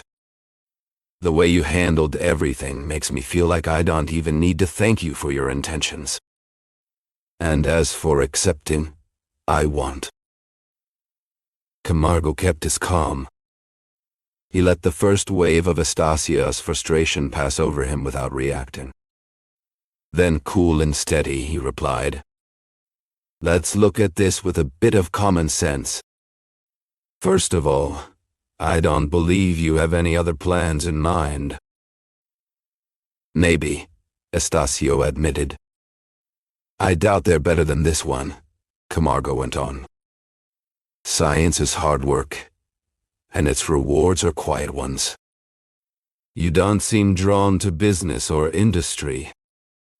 Are you planning to build a suspension bridge between Rio de Janeiro and Niterói? Or maybe a railway line all the way to Mato Grosso? Or even a shipping route to China? That seems unlikely. For now, your future seems limited to two things: your studies and the rent you collect from your properties. Well, this election won't take away your income or stop you from studying. On the contrary, it adds something new: public life, which you don't have now." "There's still the problem," Estacio interrupted, "that I don't have a clear political stance." "That's not really a problem," Camargo replied. "Ensure you've a thought, at least once, about what the country needs." Estacio hesitated. "Let's just say, for argument's sake, that I've already made some commitments to the opposition." Camargo smiled. "Even then, I'd still say you should go into the chamber, but maybe through the back door. If you have strong personal beliefs, your first step should be to get a place where you can speak and fight for them. Any party that helps you get there, even if it's not your own, would be happy to know they gave a chance to an honest and capable man. But the truth is, you haven't chosen a side yet. You don't have fixed opinions." He paused, then added gently, "And that's exactly why this opportunity is perfect for you." "Now you're a young man entering politics," said Camargo one afternoon, as they sat in the shade of a jacaranda tree in the garden. "But tell me, Estacio, do you really know what drives you?" "I'm not sure," Estacio replied, watching the butterfly flutter past. "I know I want to make a difference, but I don't know exactly how." Camargo smiled. "That's the truth of it. Many young men jump into politics not because they thought it through, but because of their family or friends. They follow what their parents or close friends believe. They go along with what's expected." "That makes sense," Estacio said. "But shouldn't politics be more than just habit?" "It should," Camargo agreed. "And sometimes, later in life, people change. They find their own path.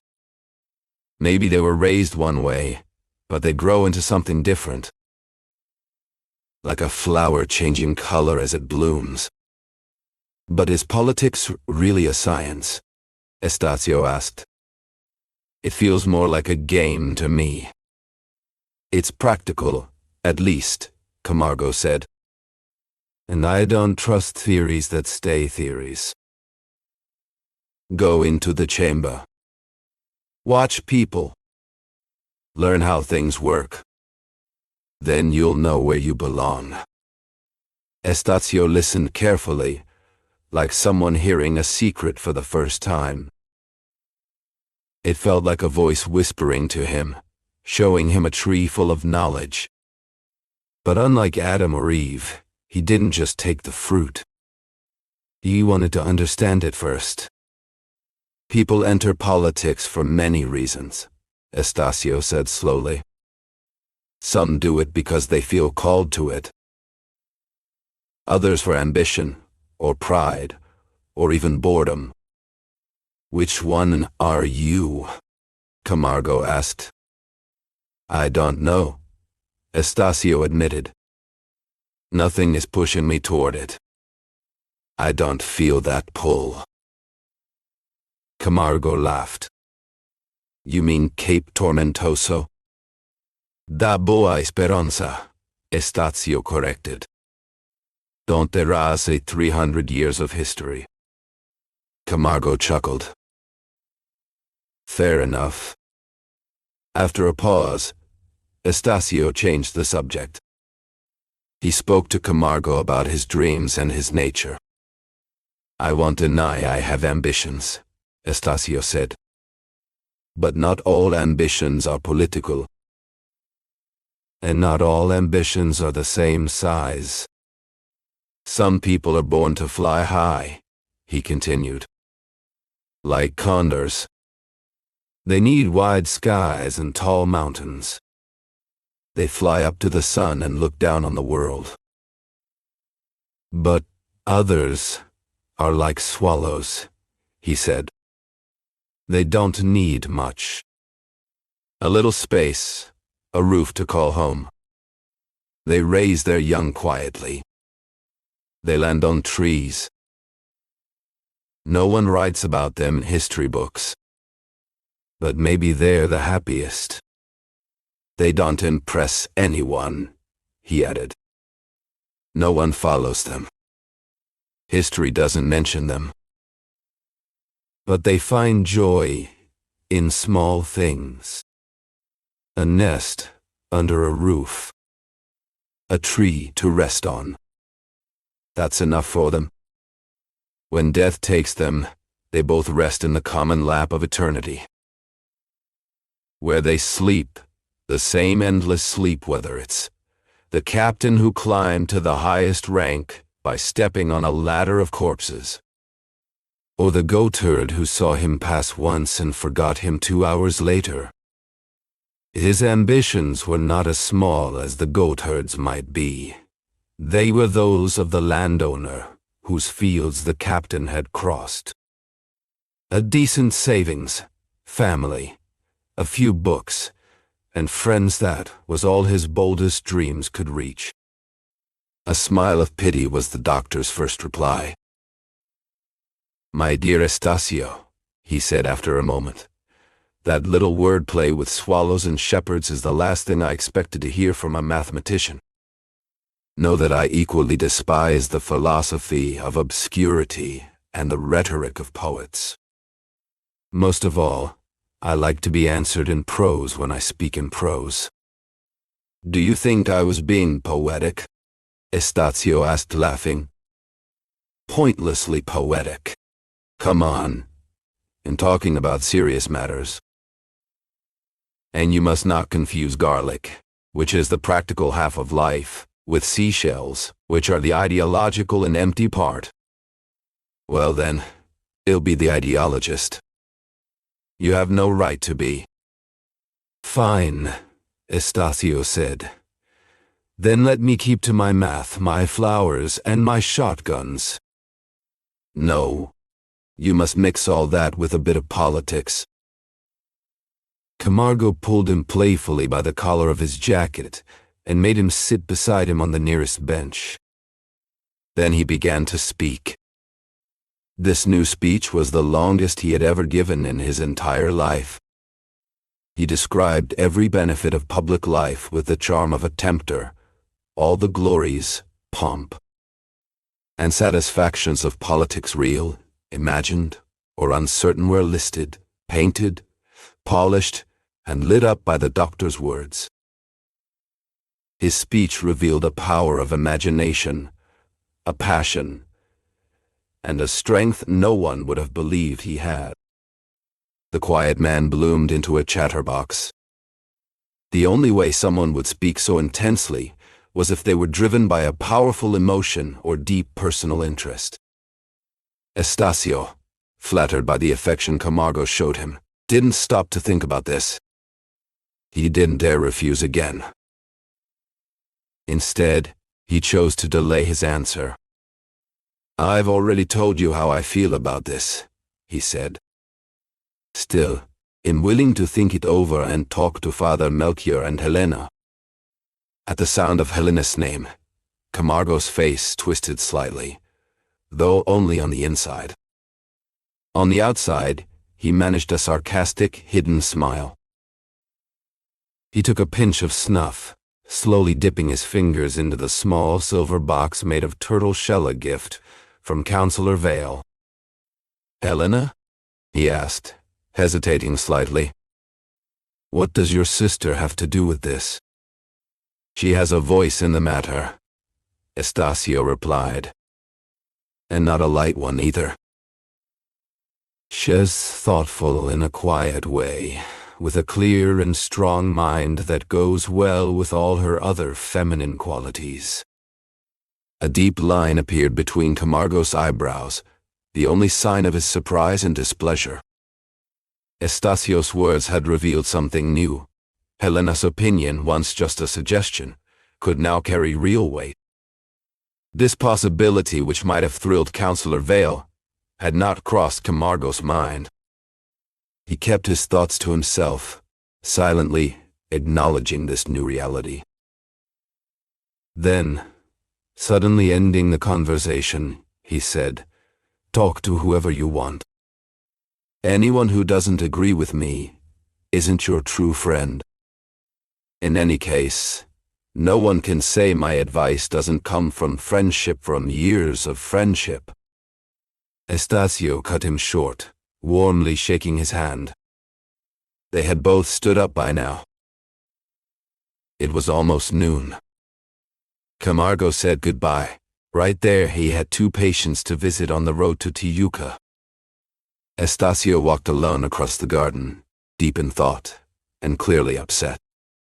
The world of politics, in his view, was like an annoying bride, pushy and demanding.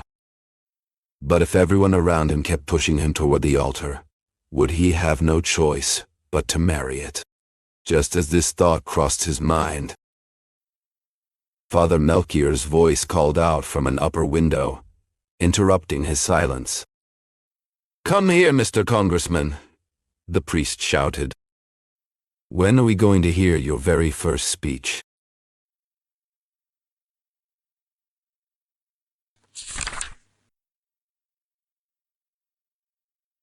Chapter 8. Dom Ursula had already told the old chaplain about Camargo's proposal.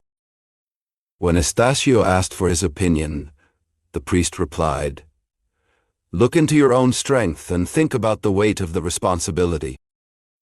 Then choose." "I've already chosen," said Estacio. "I asked for your advice so I could better support my own decision. Isn't that what all advice is for? I decided not to accept the nomination. Political life is too chaotic for my spirit. I am ready for action, but not the kind that shows on the outside. Given my nature, what would I find at the Chamber of Deputies, except a few privileges and a minor role? I would only get involved in politics if I could lead the service, not just ring the bells." "Between the celebrant and the sacristan," observed Melchior, "there is also the preacher, which is a noble and powerful position." "But what about the sermon topic, Father Master?" Estacio replied with a laugh. "That is exactly what I lack." Dom Ursula was drawn only by the idea of status and public attention in favor of her nephew. She saw in his words nothing more than an excuse or childish hesitation. She defended Camargo's cause as best she could, and urged her nephew to reflect carefully before giving any final answer.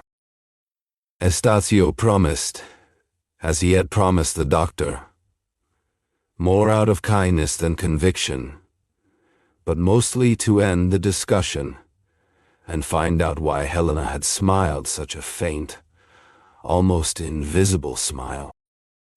The young woman had stood up and walked toward one of the windows. Estacio went over to her. "I guess from your smile," he said, "that all this seems childish to you, and that I am doing the right thing by refusing what is being offered."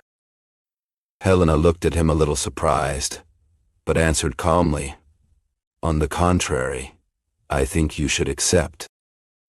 Besides having my aunt's approval, it seems to be something that Eugenia's father truly wants."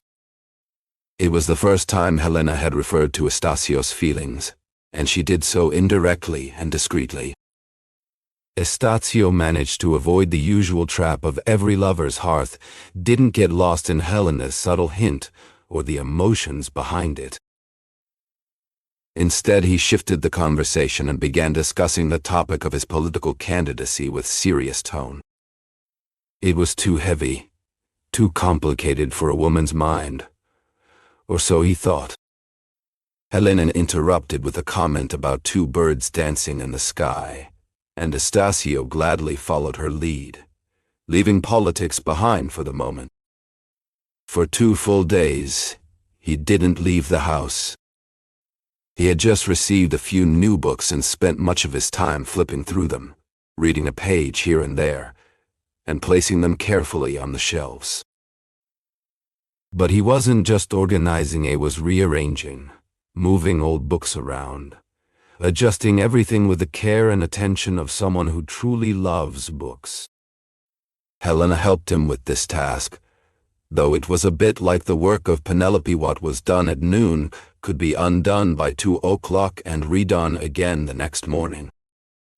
Still, Estasio wasn't just focused on the books. He admired how attentive Helena was, how careful and thoughtful she was in helping him. She didn't walk, she seemed to glide silently from one place to another, following his directions or trying out her own ideas. When Estasio got tired, he would stop, but Helena kept going without pause. If he gave her a little scolding, she would just smile or shrug and keep working. Then he would catch her wrists and laugh, saying, "Settle down, butterfly!" She would pause for a moment, just a few minutes, but then return to her work, calm and focused, as if nothing had happened. These were the hours filled with the sweetest kind of closeness, the kind that slowly pushes every other worry out of the mind. In these moments, Helena's influence grew stronger, becoming a voice Estasio could not ignore. On the 3rd day, Donna Tomasia and Eugenia came to dinner in Andare. Eugenia seemed more serious and obedient than usual. People said she looked like she had a brand new soul, even newer than her dress and less decorated than it. Estasio felt truly satisfied. At last, his dream and reality seemed to agree. They had the chance to be alone together more than once. Everyone in the house seemed to quietly agree to leave them in peace. It was Eugenia who brought up her father's political offer, which she had learned about by chance, after hearing him talk about it to Donna Tomasia. She clearly wanted Estasio to say yes. He, afraid of waking up the girl's sleeping whims, resisted weakly at first, and then even more weakly agreed to think about it again. "Deputy," Eugenia said, her eyes looking up as if in awe. Estasio accompanied Eugenia and Donna Tomasia in the carriage that took them to Rio Comprido. The day had been somewhat cheerful. The ride was fun and full of talk, like the happy return from a religious pilgrimage. The horses seemed just as lively as the people inside the carriage, and they cut the trip short by a few minutes, much to Eugenia's disappointment. Back in Andare, Estasio felt his soul was clean of the bad feelings that usually came after his visits to Camargo's house. There had been no arguments that day. Eugenia seemed different, more peaceful. But when he got home, there was an unpleasant surprise waiting for him. His aunt had felt unwell shortly after he left and had gone to her room. The news worried him, But not for long. Helena soon came in and calmed him down, telling him that Donna Ursula only had a strong headache, which was already getting better thanks to a homemade remedy. The next morning, after learning that his aunt had slept well through the night, Estacio opened one of the bedroom windows and looked out at the garden. A few steps away, between two orange trees, he saw Helena reading a piece of paper with great attention. It was a letter, long enough to fill all 4 pages. Could it be a love letter? The thought upset him a lot. He stepped back from the window, pulled the curtains a little closer, and peeked through the small opening. Helena was still standing in the same spot, quickly reading through the lines until she reached the end of the last page. Estacio walked into the room and took a couple of steps forward, then stopped again. He went back to the beginning of the letter and started reading it once more. Not quickly this time, but slowly, carefully. A strong feeling of curiosity came over him, mixed with a hint of hurt and jealousy. The thought that Helena might share her heart with someone else upset him deeply and made him angry. He didn't try to understand why he felt this way, or question the reason behind such strong feelings. He only felt their effects, and stood there, unsure of what to do next. Twice he walked away from the window to go talk to his sister, but both times he turned back, realizing that his curiosity might seem rude or even controlling. After a few minutes of thinking and pacing, he finally left the room and walked toward the garden. When he arrived, he saw Helena walking slowly, her eyes fixed on the ground. He stopped in front of her. "You're already outside?" he said jokingly. Helena held the letter in her left hand. Without thinking, she crumpled it slightly, as if trying to hide it. Estacio noticed the movement and, with a smile, asked if it was a fake banknote. "A real one," she replied calmly, smoothing the paper and folding it the way she had received it. "It's a letter."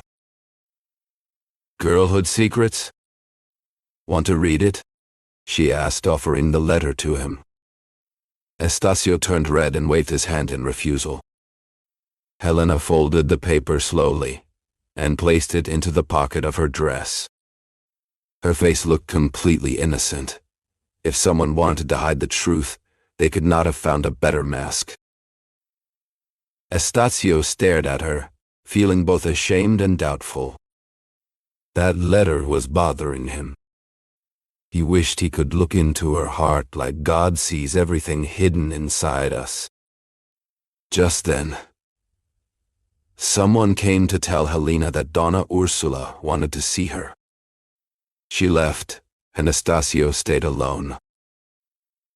Now by himself, he began to think hard about who could have sent the mysterious letter. There was one clue that suggested it might contain something secret, the way she had tried to hide it. Estacio thought maybe the letter was from an old school friend, someone who trusted him with her secrets. He clung to this idea with hope. Then he wondered what if the letter was from a friend, but it talked about a school romance, something from the past or still going on. Maybe it was a sweet memory, or a lost love. But even so, what did that have to do with him? Thinking this through, Estacio shook the thought from his mind and turned his attention to the new projects at the farm, including a large wash basin he had ordered built. Workers were already there, starting the day's labor. He checked the progress and gave some new instructions. Some of these changed the original plan, and when someone pointed that out, Estacio corrected himself. Then he noticed a missing pot he had asked to be moved there 2 days earlier. He looked for it and didn't find it. Before leaving, he reminded the workers to water a plant that was still damp from the morning's watering. Donna Ursula wasn't feeling quite well, but she managed to join the others for breakfast. Estacio seemed upset. Helena looked quiet, and sad. The conversation was slow, like the food being eaten bland and hard to swallow. At the end of the meal, Estacio received a letter from Eugenia. It was full of chatter, a mix of silly and emotional words, a string of sighs and laughter with no real purpose except to ask him to write, or better yet, to visit. He had just finished reading it when Helen appeared at the door of his study. He didn't hide the letter. Instead, he showed it to her, hoping she would respond in kind and show him the letter she had received. Helena read Eugenia's letter and stayed quiet for a while. "May I give you some advice?" she asked. Estacio nodded. "Go see Eugenia. Ask for her father's permission and get this done soon. Isn't it true that you two love each other? I'm sure she does. And you? Me? I think your feelings are less clear. Or maybe you're just better at hiding them. It must be that." Estacio thought love was a weakness, even though it was the most natural thing in the world, the most beautiful, though he wouldn't go so far as to call it sacred. Serious men had strange ideas. He should admit he felt something, that he wasn't indifferent to this powerful, hard-to-express feeling that connected two people, maybe forever, or maybe just for a while. Or just for a while, Estacio repeated to himself. These 4 words, so simple and common, felt like a new truth in his current state of mind. If Helena had wanted to confuse him, she couldn't have done it better. Was his love so full of doubts, disagreements, and ups and downs really going to end before their first wedding anniversary? "Well, yes," he said after a pause. "It's true. Eugenia means something to me. But can I be sure how she feels? Can she even be sure herself? There's a lot of carelessness in her that worries me. Maybe she's only caught up in a passing feeling." "That might be," Helena replied, "but it's up to the husband to turn that passing feeling into something real. Marriage isn't the end of the road, in my opinion. It's just the start. The husband must help shape the wife into who she becomes. I agree Eugenia doesn't have every quality you might want, but no one can have it all. You have to give up something, and from that mutual giving comes the happiness of a home." Her words made sense, and that's exactly why Estacio stopped thinking about them. The son of the counselor was in a difficult place. He had walked toward marriage with his eyes closed. When he opened them, he saw he was standing at the edge of something he thought was a deep hole, but it was only a small ditch. One quick jump and he'd be across. Yet even though he wasn't weak or unsure of himself, did he really want to take that leap? When Helena pressed him again, he promised to visit Camargo that afternoon. The afternoon brought a violent storm. The wind and thunder had died down, but the rain kept falling just as hard. It was impossible to go to Rio Comprido. Estacio saw this as a kind of relief. It was better, he thought, to admire the girl from afar than to go and face some disappointment in person. He stood by one of the living room windows, watching the thick sheets of rain pour down. Helena sat beside him, not cheerful, but quiet and sad. "It's nice to watch the rain when you're safe inside," he said. "I remember a Latin poet who wrote something like that." "What's wrong?" "In thinking about those who don't have shelter, or who have a bad one. About those who don't have solid roofs or kind hearts near them right now."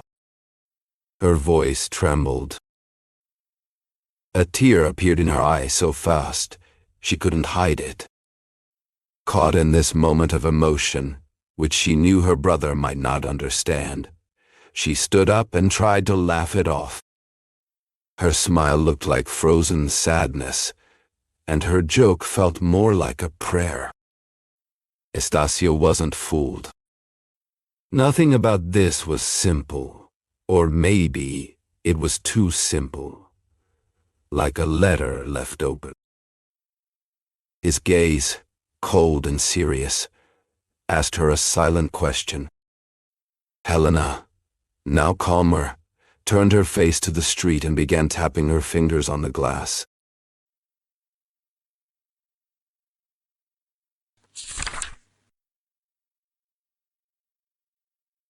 Chapter 9.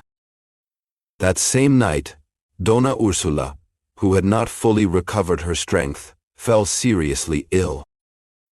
The family, still fragile from the loss of its old patriarch, now faced the threat of another tragedy and, at the very least, a fresh wave of worry. Dr. Camargo made it clear that the situation was serious and began a strict treatment at once. Helena took on the role of the natural caretaker during this time. For the first time, her deep devotion as a daughter shone in full light. She spent hours during the day, and many entire nights, beside Dona Ursula's sickbed, focused on every detail her patient's condition demanded. No one else gave the medicine or the small meals the sick woman could manage to eat, only Helena. She stayed by the bedside during Dona Ursula's light and broken sleep, drawing on her own inner strength, the kind nature often gives to mothers. When she did allow herself some rest, it was never long or deep. More than once, in the middle of the night, she would rise from the temporary bed in the next room to check on the maid who was watching over the patient in her place. She made sure every doctor's order was received and followed with care. The doctor spoke to her in a cold, harsh tone, which made him neither kind nor easy to like. But Helena chose to ignore his unpleasant manner and listened only to the medical advice he gave. The doctor had no one else to ask about the symptoms of the illness, and no one could observe and report them better than she did. He had no choice but to accept her help. So these two people who disliked and avoided each other worked together, united by the need to protect a third life. What made Helena even more admired by everyone was that, in the middle of all her duties and worries, she never let the household fall into disorder. She managed the family and cared for the sick woman with equal care and success. The daily routine of the house was not changed or forgotten, even for a moment, outside Dona Ursula's room. Helena walked beside her aunt as they moved slowly from the bedroom to the sitting room. Life in the house had gone on as usual, as if nothing unusual had happened. Dona Helena could give attention to many things at once without losing focus. But she did not take much care of herself. Her dress was plain. Her hair, pulled back quickly and held by a comb at the top of her head, had not been styled in the pretty, graceful way she knew so well. There was also tiredness, which could not be hidden after so many days of hard work. Her eyes looked tired, maybe even more lovely because of it. Her face had no smile or energy. She was quiet, but always listening and working. The illness lasted about 20 days. In the end, Dona Ursula's body won the fight. She had always been strong, even with her age. As she started to get better, the family felt happy again. Helena's job was not over, but it was getting smaller. Estacio stepped in and said his sister needed some time to rest completely. She refused, saying that the rest she had lost little by little could be recovered the same way.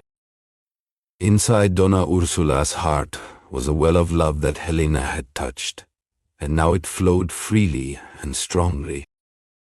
Helena's care during the illness was like a magic stick that unlocked it. Before, her aunt's love had been weak, something she had to force herself to feel. After the sickness, it grew naturally. Knowing Helena's true character had made this change happen. All her doubts about her niece were gone. The thanks for Helena's care had tied them together in a way that many earlier problems had tried to pull apart. Donna Ursula did not hide this from her brother, the councilman. She no longer felt shy or held back. Words came straight from her heart, without softening or thinking too much. She became warm and motherly. On the day she could leave her room for the first time, Helena took her arm and helped her walk to the sewing and sitting room. Estacio supported her on the other side. When they reached the room, she sat down in a soft chair. Estacio opened the window a little, letting in not just light, but also fresh air. Donna Ursula looked around, breathing deeply, as if tasting life again after a long sleep. Ursula took a deep breath, as if washing her lungs with the first wave of new life. Then, holding Helena's hand, Helena, who had remained standing beside her, made her bow her head and gave her a long, truly maternal kiss. Estacio had moved closer. This moment filled him with joy. "Well-deserved kiss," he said. "Donna Helena has been an angel all this time." "I know," replied Donna Ursula. "She has been a true angel, a woman, a mother, and a daughter." "Thank you, Helena. Maybe medicine helped the recovery, but the greatest credit is yours." Helena hugged the recovering woman. "Estacio," said Ursula, "thank your sister, just like I did." Estacio leaned toward Helena to place a chaste, brotherly kiss on her forehead. But he didn't manage it. Helena turned her body slightly, and, smiling, offered him her left hand. "That wasn't a service worth so much reward," she said. "A handshake and your affection are enough." Estacio shook her hand and felt it trembling. That gesture of modesty didn't seem exaggerated or inappropriate to him. In fact, he found her even more beautiful. A girl who cared so much about her dignity, who wouldn't even allow a brother's affection. Didn't she deserve to carry the family name with honor?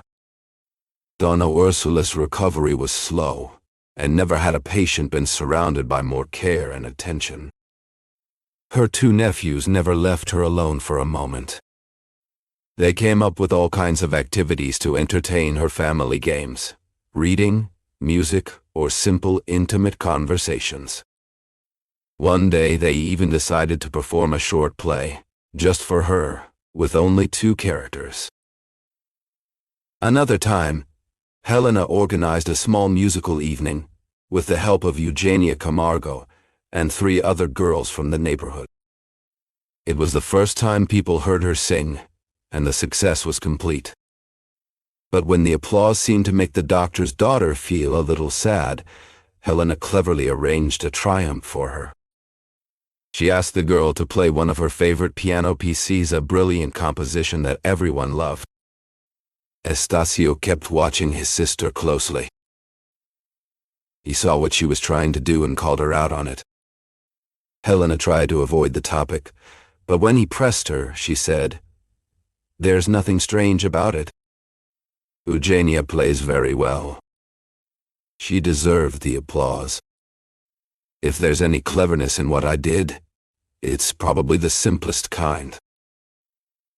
The best way to live in peace is to feed other people's pride with bits of our own. But, look, Eugenia doesn't even need that. She already has the crown for beauty. Tell me if there's a more charming girl. Estacio looked in the direction Helena pointed to. There was a group of 2 girls and 2 boys. Eugenia was standing, holding the arm of one of the young men.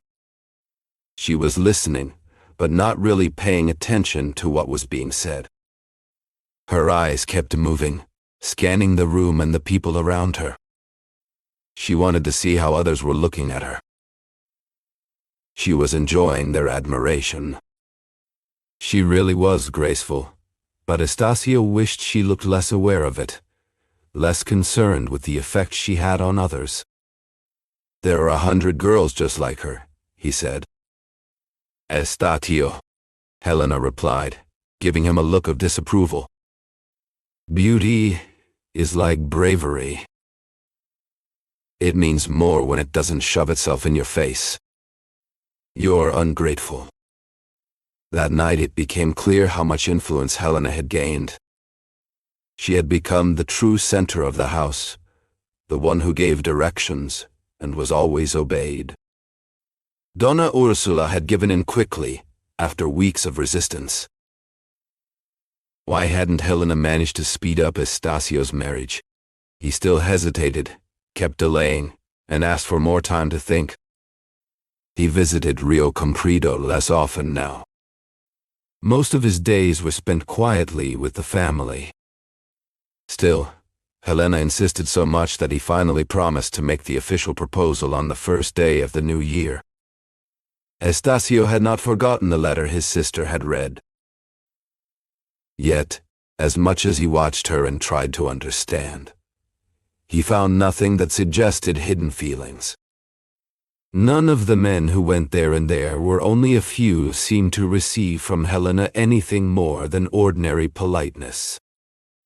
Dom Ursula, whom he had asked to question her sister about the words she had spoken that morning during their first outing, got no clearer answer.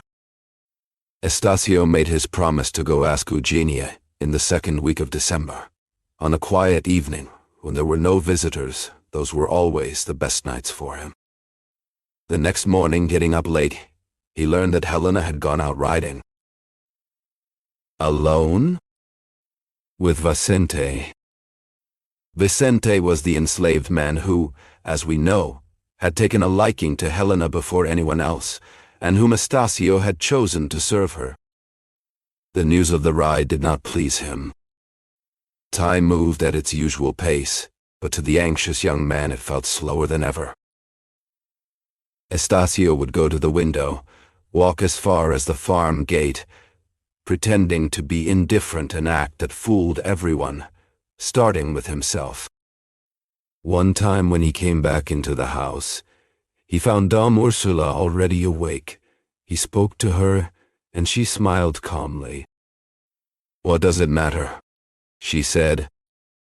She went out riding with Vicente once before and nothing happened. "But it's not right," insisted Estacio. "She might let her guard down." "Nonsense. The whole neighborhood knows her. Besides, Vicente isn't a child anymore. Calm down, she won't be long." "What time is it?" 8 o'clock. 10 or 15 minutes more. I think I can already hear horses approaching. They were both in the dining room.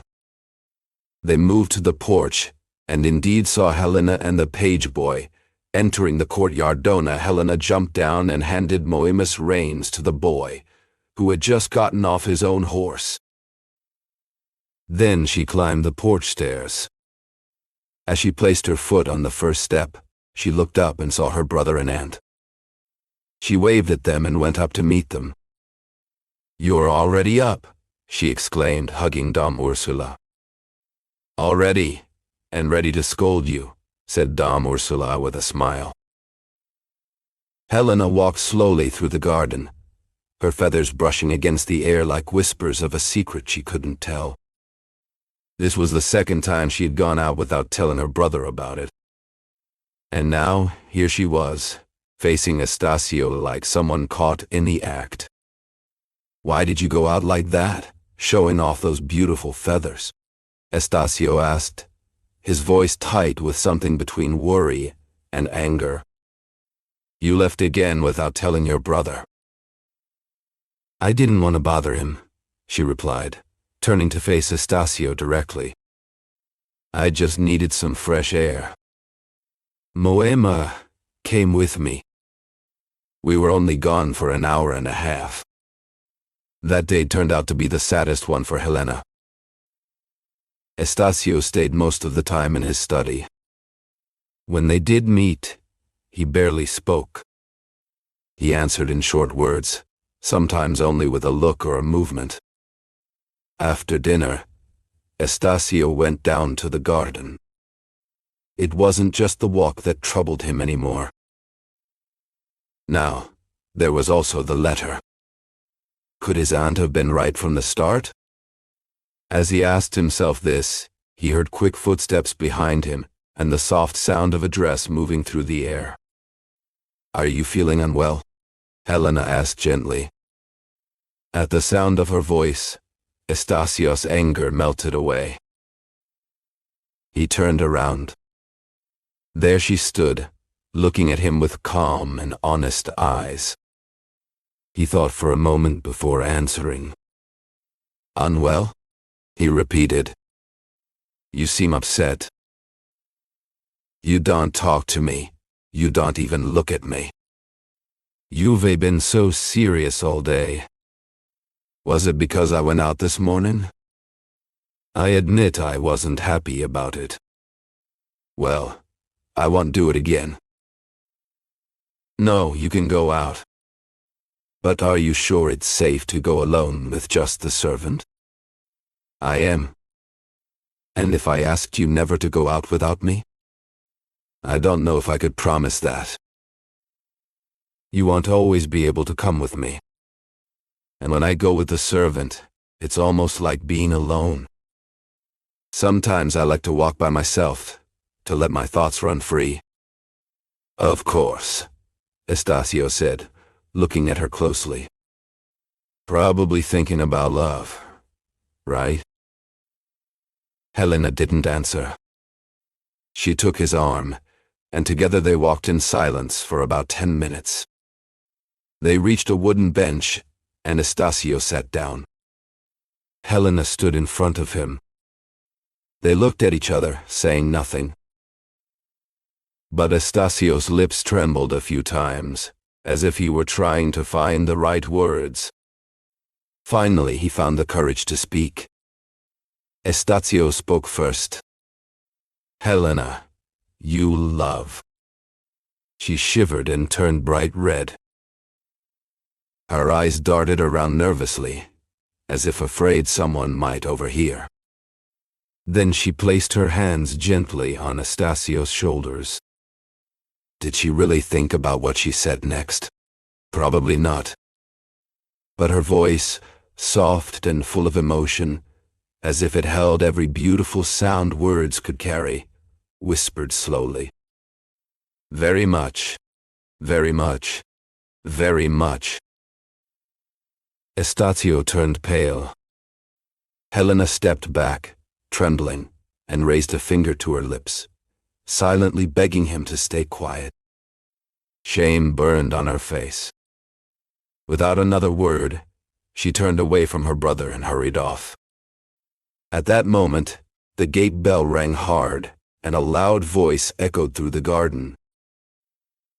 Room for the friend coming from the other world.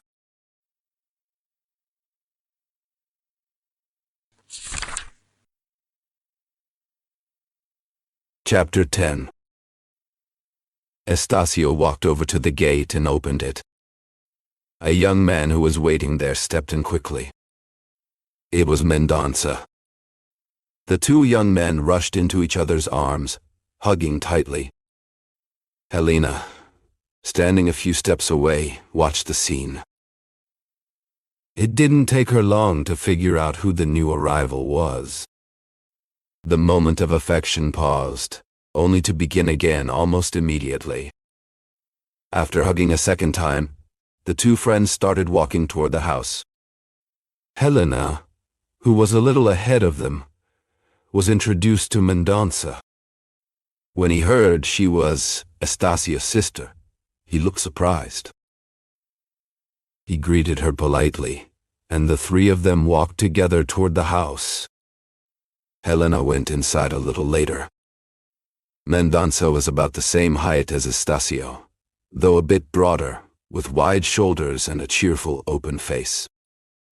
He had a lively and outgoing personality. Dressed with great care, he looked every bit the modern Parisian freshly arrived from the grand boulevards, the famous Café Tortoni, and the theaters of the vaudeville. His large, strong hands wore fine, light yellow gloves, and on his carefully combed hair sat a brand-new hat. Before going inside, Estacio explained to his friend who Helena was. He praised her good qualities and education, hoping to show Mendonça why she deserved so much respect and affection. As soon as she entered the room, Helena could tell what Estacio had been saying. That evening, Mendonça entertained the family for a good part of the night by telling stories from his trip. He was a pleasant, fluent, and vivid storyteller, with a sharp memory and a strong sense of observation. He had a playful mind and loved pointing out the funny side of things. He enjoyed describing the mishaps of a hotel dinner or a night at the theater, more than talking about the beauty of the Swiss landscapes or the ruins of Rome. His visit lasted just over an hour. Estacio wanted to walk him back to town, but Mendonça wouldn't let him go past the gate. Crossing the garden, they talked about the past and touched briefly on the future, in fragments, as the place and moment allowed. Mendonça noticed that Estacio avoided an important subject, so he brought it up first. I remember you mentioned someone named Eugenia in one of your letters. Yes, Camargo's daughter. Exactly. Is that relationship over? Almost done.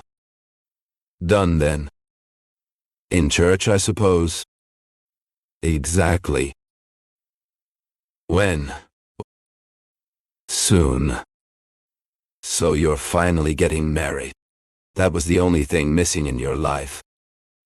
You were born with the gift for marriage, just like I was born with the gift for traveling. I don't know which of us is right. Maybe both. I think so too. It all depends on personal taste.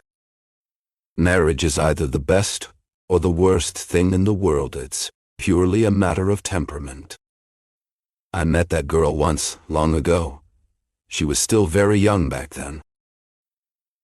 I want to ask if she's an angel. She's an angel.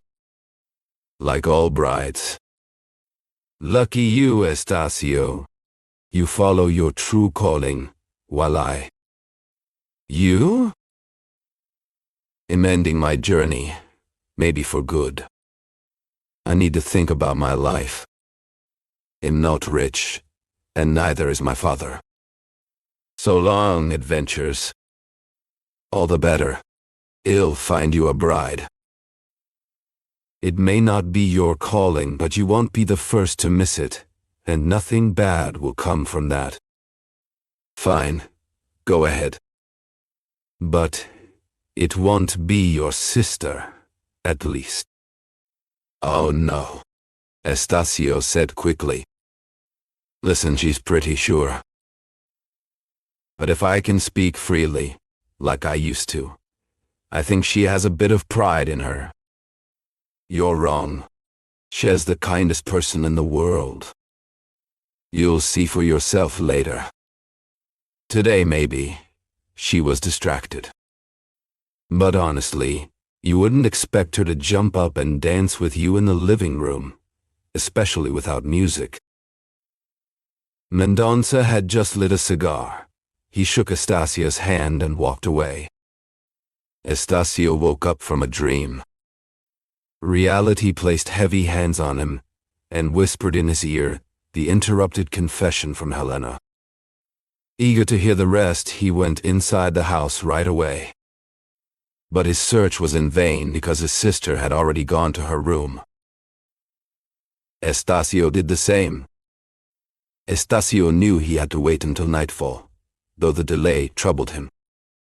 After all, he told himself, it was his duty to look after Helena's future, as both her brother and the head of the family. He needed to understand her feelings and decide what was best for her. One night wasn't too much to ask, but still, his worry kept him from falling asleep easily. Helena's sudden, brief, and powerful confession echoed in his mind like the lasting sound of a voice that had already gone silent. The next day, and even the days after that, brought no answers. Helena either avoided being alone with him or changed the subject whenever he tried to talk. During their morning walks, which happened often, Estacio made more than one attempt to bring up the matter that weighed on him. But Helena would listen with a smile and reply with a joke. Then she'd steer the conversation elsewhere, as if riding off in the opposite direction.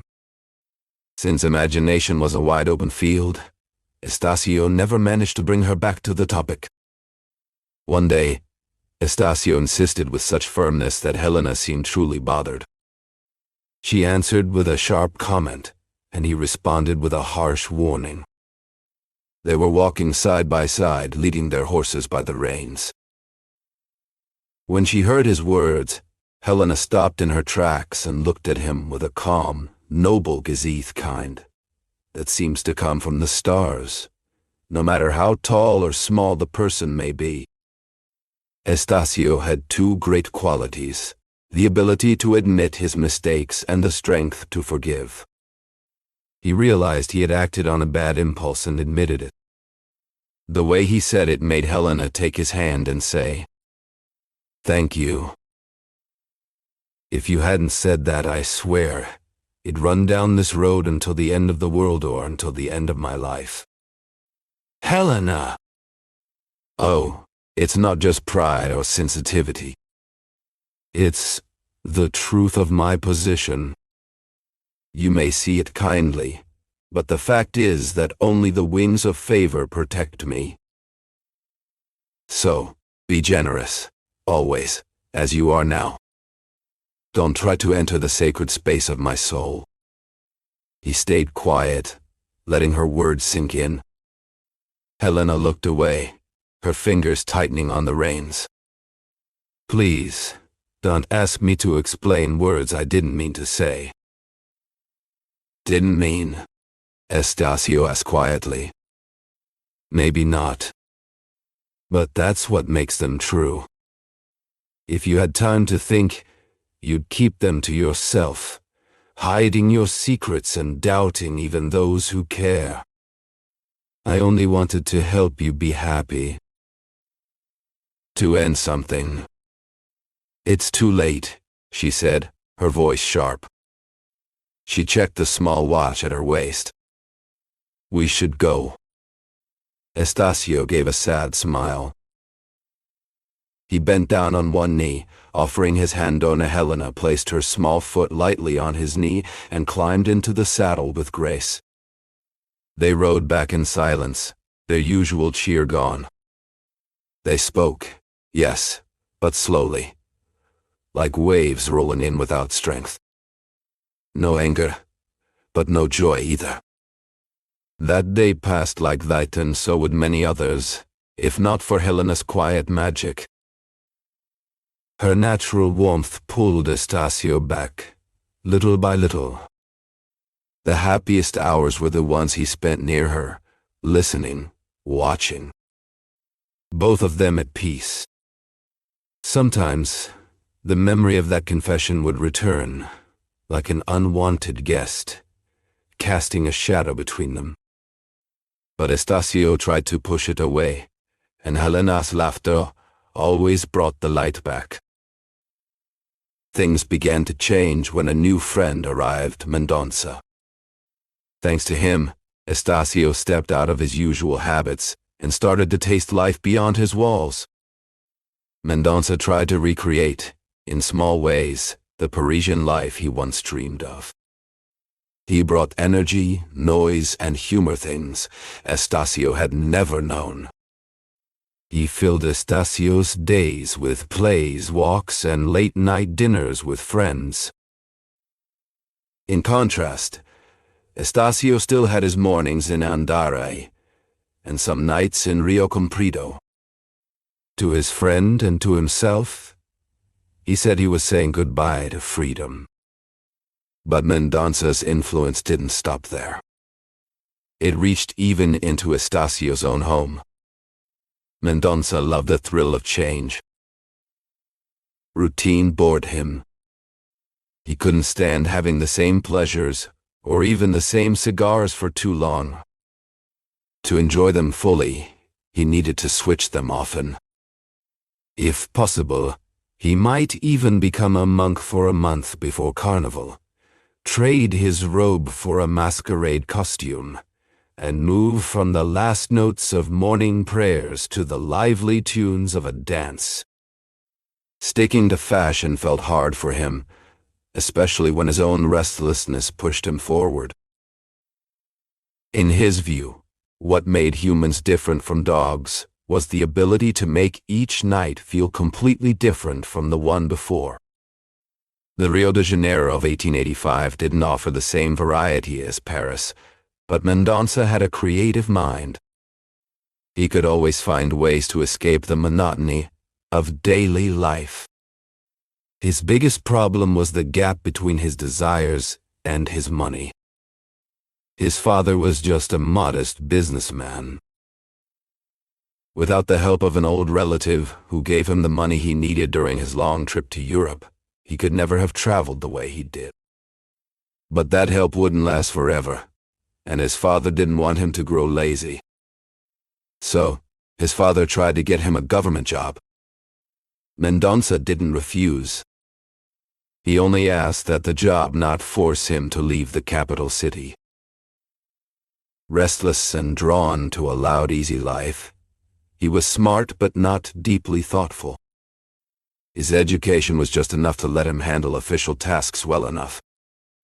With all his flaws and good points, Mendonca was someone people liked and accepted.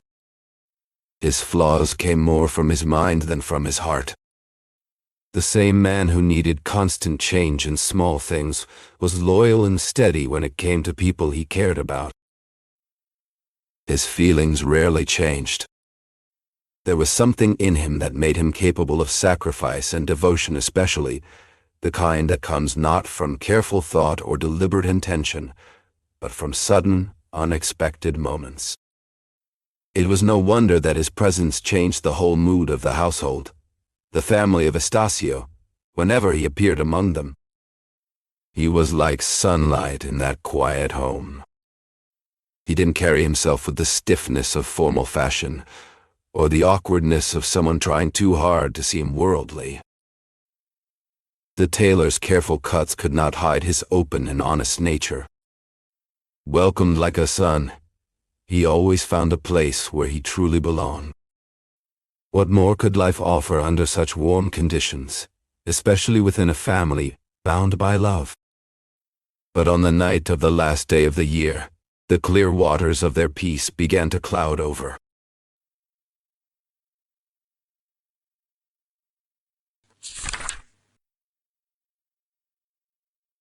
Chapter 11. Estacio's birthday fell on that day, and Donna Ursula had decided to host a few people for dinner, and even more in the evening for an intimate gathering. She and Helena were determined to make the small family celebration worthy of its purpose. Estacio suggested canceling the evening party, but it was hard to convince hearts that loved him to give up the occasion. Early that morning, as soon as he got up, Estacio found Helena waiting for him. She invited him to follow her to the sewing room.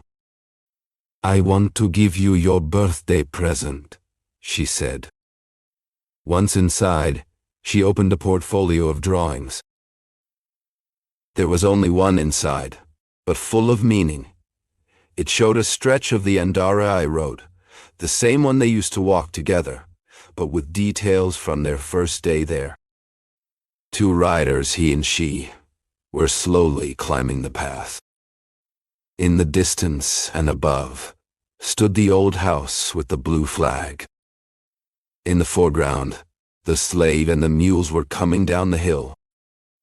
Underneath the drawing was a date, July 25th, 1850. Estacio could not hide his surprise when Helena removed the thin sheet of tracing paper that covered the drawing. He squeezed her hand and looked closely at her work. He noticed the firm lines, the precise details of the landscape, and the way she had captured the fleeting impressions of a single moment with her pencil. "I couldn't have received a better gift," he said. "You gave me a piece of yourself, a fruit of your spirit." And what a fruit! Not many young women can draw like this. Was that why you sometimes went out alone with the servant? Estacio kept looking at the drawing for a few moments, then brought it to his lips. The kiss landed on the head of the female rider. The original blushed. "People kept praising my talents," Helena said after a pause. "I was vain enough to show a little sample." "An excellent sample. Don't you agree, Aunt?" Estacio said, turning to Donna Ursula, who had just appeared at the door holding her present in a small jeweler's box. Ursula certainly didn't have an artistic instinct, but love for her family had taught her a kind of beauty that came from the heart, and that was enough for her to truly appreciate Helena's drawing. "But what have I been saying all these days?" Donna Ursula exclaimed. "This girl knows everything." "Almost everything," Helena corrected gently. "I still don't know how to thank you properly, for example." "Oh, what nonsense," her aunt interrupted. "You always say silly things like that. Inappropriate any day, but especially today." While the two women went off to prepare for the day's events, Estacio ordered his horse to be saddled and rode out. He wanted to compare Helena's drawing once more with the actual landscape. The resemblance was perfect. The scene would be exactly the same if only a few details from that first visit were added. Helena hadn't been by his side this time. But in the distance, 20 paces away, the blue flag of the veranda house fluttered gently in the breeze. Estacio slowed his horse's pace, almost as if he were savoring the memories of that first morning, when Helena had shown such deep emotion. He thought again about her situation, and the passionate confession she had made to him just days before. If happiness was possible, even if it seemed difficult, Estacio silently promised himself he would find a way to give it to her. Wasn't she part of his own blood? The veranda house, which until then had meant nothing to Estacio, now held a special meaning for him. As he approached, he saw how perfectly the drawing matched the real building. The sketch didn't show every detail of the house's age, but it captured the same layout and structure, as if it had been drawn directly from the original. At one of the windows stood a man, leaning forward, completely absorbed in the book he held on the windowsill. From that angle, it was hard to get a good look at him, but he appeared to be a strong and handsome figure. When Estacio came within a few feet, the man lifted his head and fixed Estacio with a calm, steady gaze from his large, dark eyes. Then, just as quickly, he looked back down at his book and returned to his reading. Estacio walked slowly, lost in thought, when he noticed the house. He smiled to himself, shaking his head slightly. "You don't even know, dear early philosopher," he said to himself. "You don't know that your home was drawn by the most beautiful hand in the world." The philosopher kept reading, eyes fixed on the pages, while the horse kept walking at a calm pace. When Estacio returned a few minutes later, only the house was there. The man who lived there was gone. It was a small detail, one that Estacio didn't even notice. He had already forgotten about it. His mind was now far away, galloping freely, just like his horse. Together, they enjoyed the fresh air, eager to return home.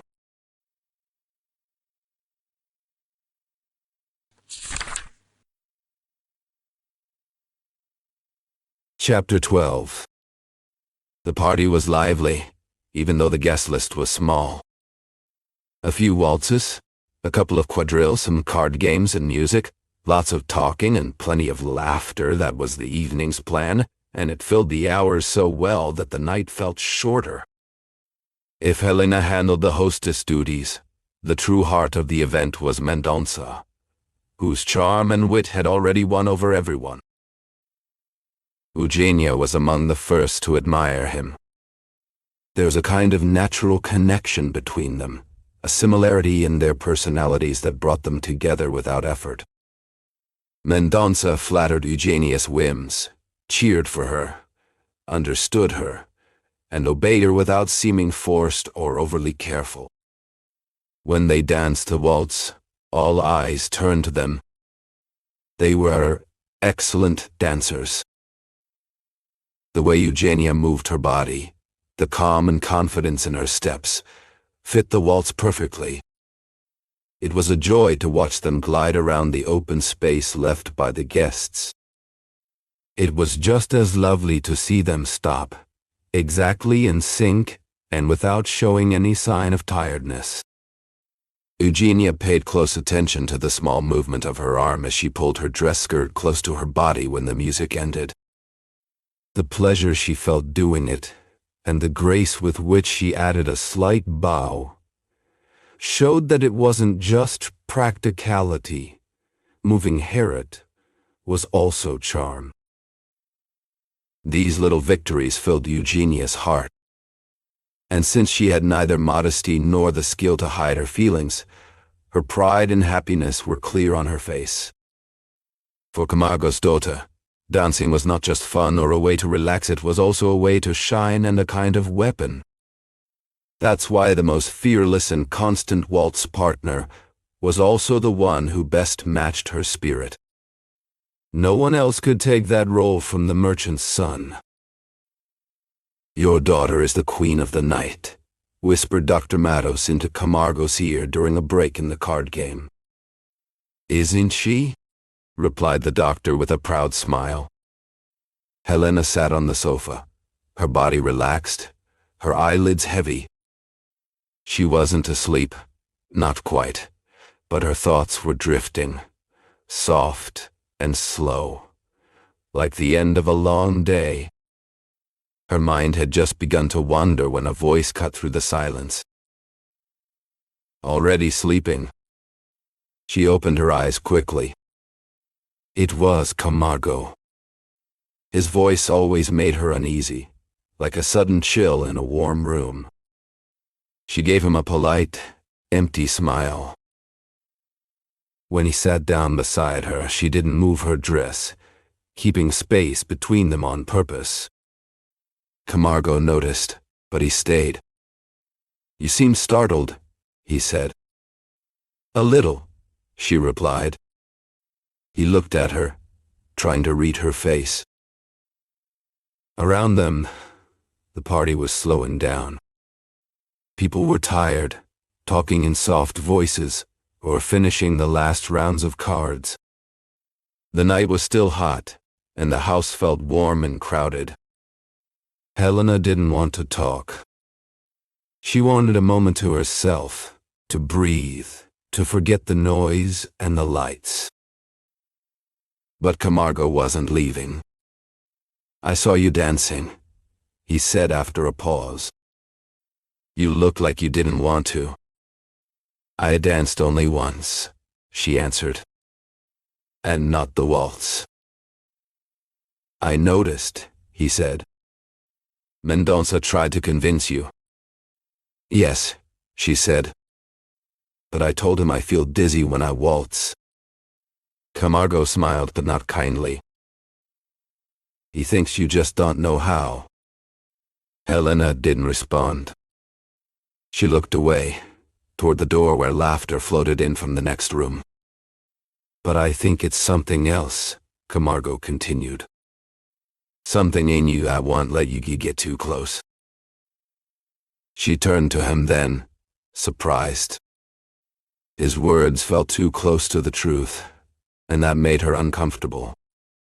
"It's not that," she said, but her voice wasn't sure. Camargo leaned back, watching her.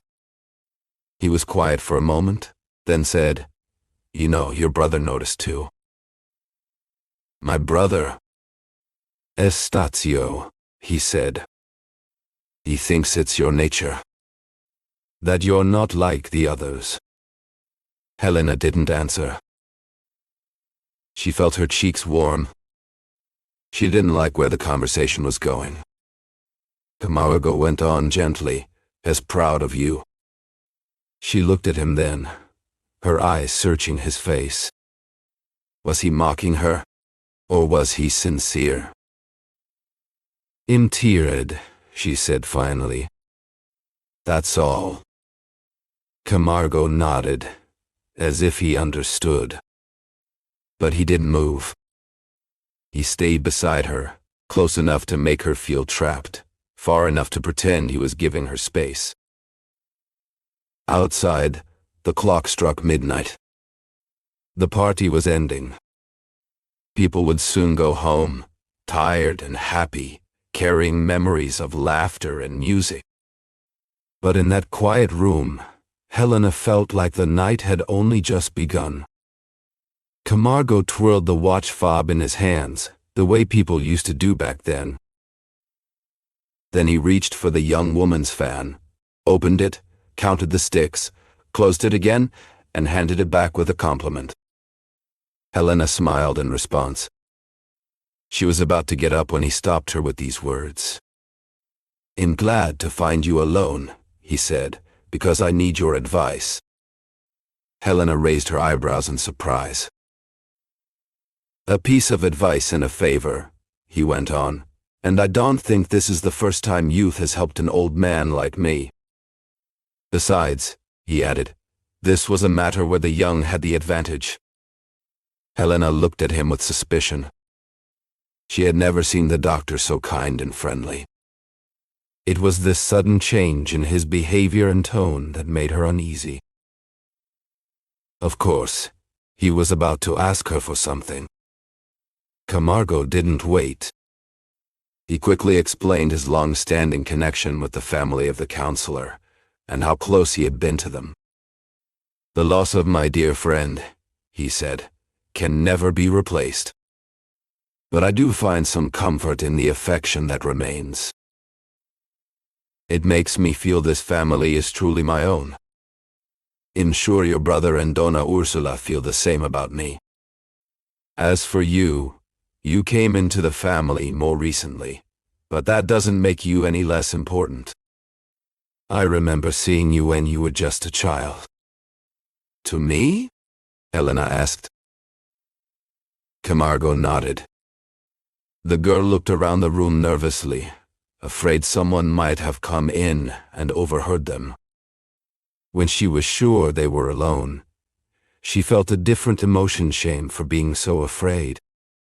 That feeling only grew when the doctor added in a whisper, "Let's not talk about it." "On the contrary," she replied. "Please speak openly. Say whatever you want. She was my mother. I don't know what happened to her in this world, but if they forgave the unusual circumstances of my birth, I don't think they would ask me to give up the love I feel for her. The law that put that love in my heart is older than any law made by people." Helena spoke with a passion no one had seen in her before. "I don't reject a single memory from the past. I know and understand that society has rules and laws that deserve respect. I accept them as they are. But please, let me keep the right to love what is gone." She paused, her voice trembling. My poor mother.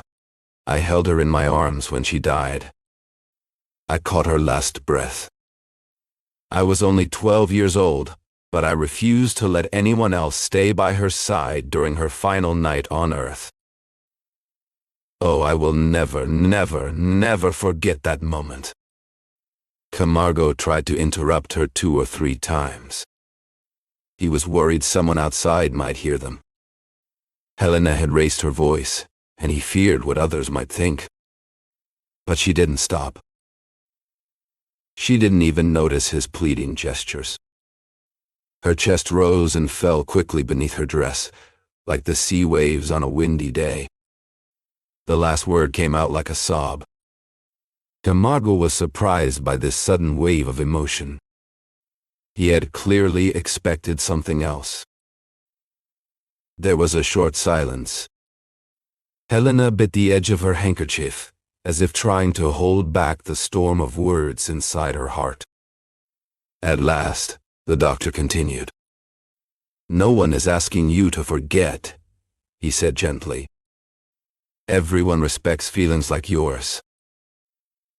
The past is gone, and the least we can give to those who are no longer with us is peace and silence. You have every right to love and miss her. But now, let's talk about the living. Please forgive me for bringing up something so painful." "No," she said, shaking her head. "It's not painful." "Very well," he replied. "Let's talk about the living then. Aren't you sure of your family's love?" Helena nodded. "You couldn't find a better family, or even one as good. Donna Ursula is a truly kind woman. Estacio has a strong and noble character." Camargo took a breath and changed his tone. "Now, let's talk about what I came to say. I've been thinking for a long time about going to Europe. I'm getting older, and I don't want to die without seeing more of the world than just our Sugarloaf Mountain." Camargo had reconsidered his plan more than once. Now, he believed, the time had finally come to act. But a serious complication had appeared. "You know," he began, "that my daughter loves your brother." He paused, watching Helena's reaction carefully. "I noticed this feeling long ago. It goes both ways. Estacio loves Eugenia too. They deserve each other. In a way, their love continues the bond between us, their parents. Nature completes itself." He looked at her with quiet expectation. "What I want to know, though, is whether I should leave now, taking Eugenia with me, or wait until they marry." Helena had listened without meeting his gaze. When he finished, she lifted her eyes in surprise. The question seemed almost childish. She searched his face for hidden meaning. Camargo, sensing her doubt, quickly added, "Estacio may truly love Eugenia and plan to marry her. But what if it's just a passing fancy, like the stories people read on a short trip from the capital to Nitroy? His character is serious, yes, and his heart follows its own rules. But I must confess, his behavior hasn't been clear. There are changes in him that I can't quite understand. And time, as you know, has passed more than enough for a decision." Helena stayed silent, thinking. He continued gently. "You're reflecting, I see." "I am." "Then you understand. I'm asking more than I said. I want you to find out Estacio's true intentions." Helena raised her eyebrows. "Why don't you ask him yourself?" "There would be no harm in that," Camargo admitted. "But it's understood that a father shouldn't be the first to bring up such matters." A father must preserve his dignity. Also, Estacio is wealthy. If I approached him, someone might think I was driven by greed, which I am not.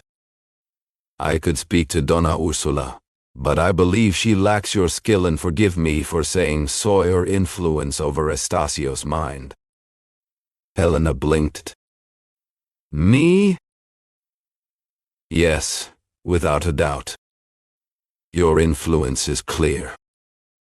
You completed your brother's soul. Anyone can see how much he loves and respects you. Helena sat quietly for a moment. In matters of the heart, a sister was often the best confidante and advisor.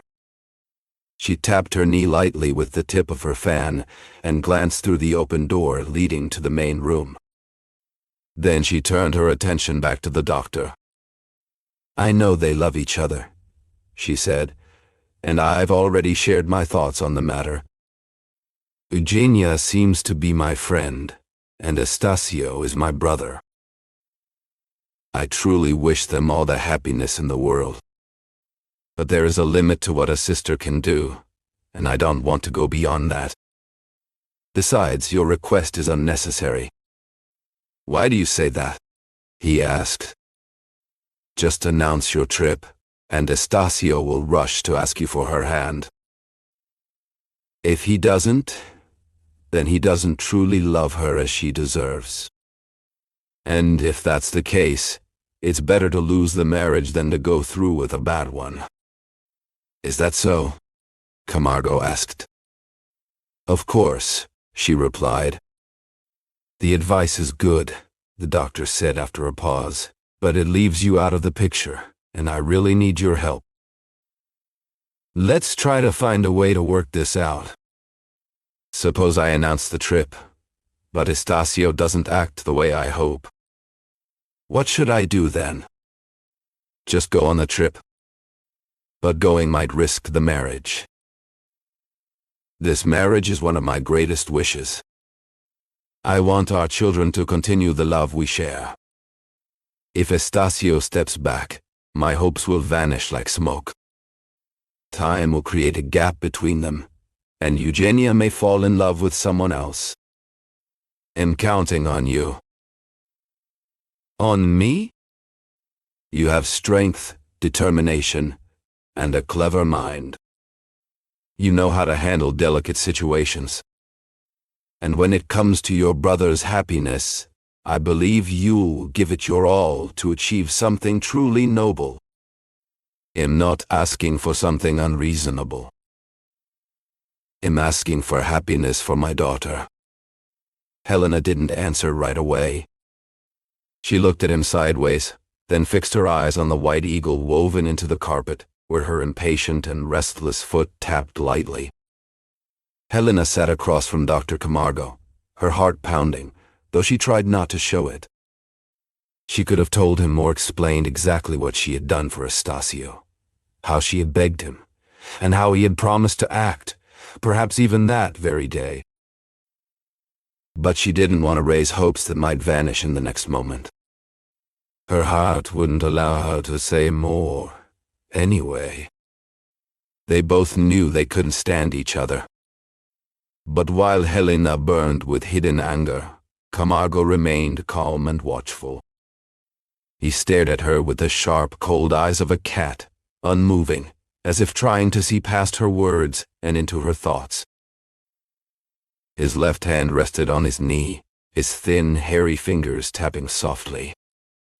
Helena finally broke the silence. Will you give me your arm to the living room? She asked. Camargo smiled slightly. Only that? I was thinking it might be something else. What did you think? She asked, her voice quiet but tense. I thought that one must expect a great deal from a young woman who arrives at 6 in the morning at an old, poor house. Not so poor, however, that it can't have a bright blue ribbon hanging in the window. Helena turned pale. Her fingers tightened around Camargo's wrist. In her eyes were fear, fury, and shame, all at once. Through clenched teeth she whispered, "Be quiet. I'm only speaking between us and God," Camargo said gently. Blood rushed to Helena's face, just as quickly as it had drained from it. She tried to stand, but her body felt weak. No one in the room noticed the exchange or the way she trembled. Camargo leaned closer to her and said something kind, but she cut him off, her voice bitter. "You are cruel." "I am a father," he replied. "A loving and careful one. Perhaps more careful than loving.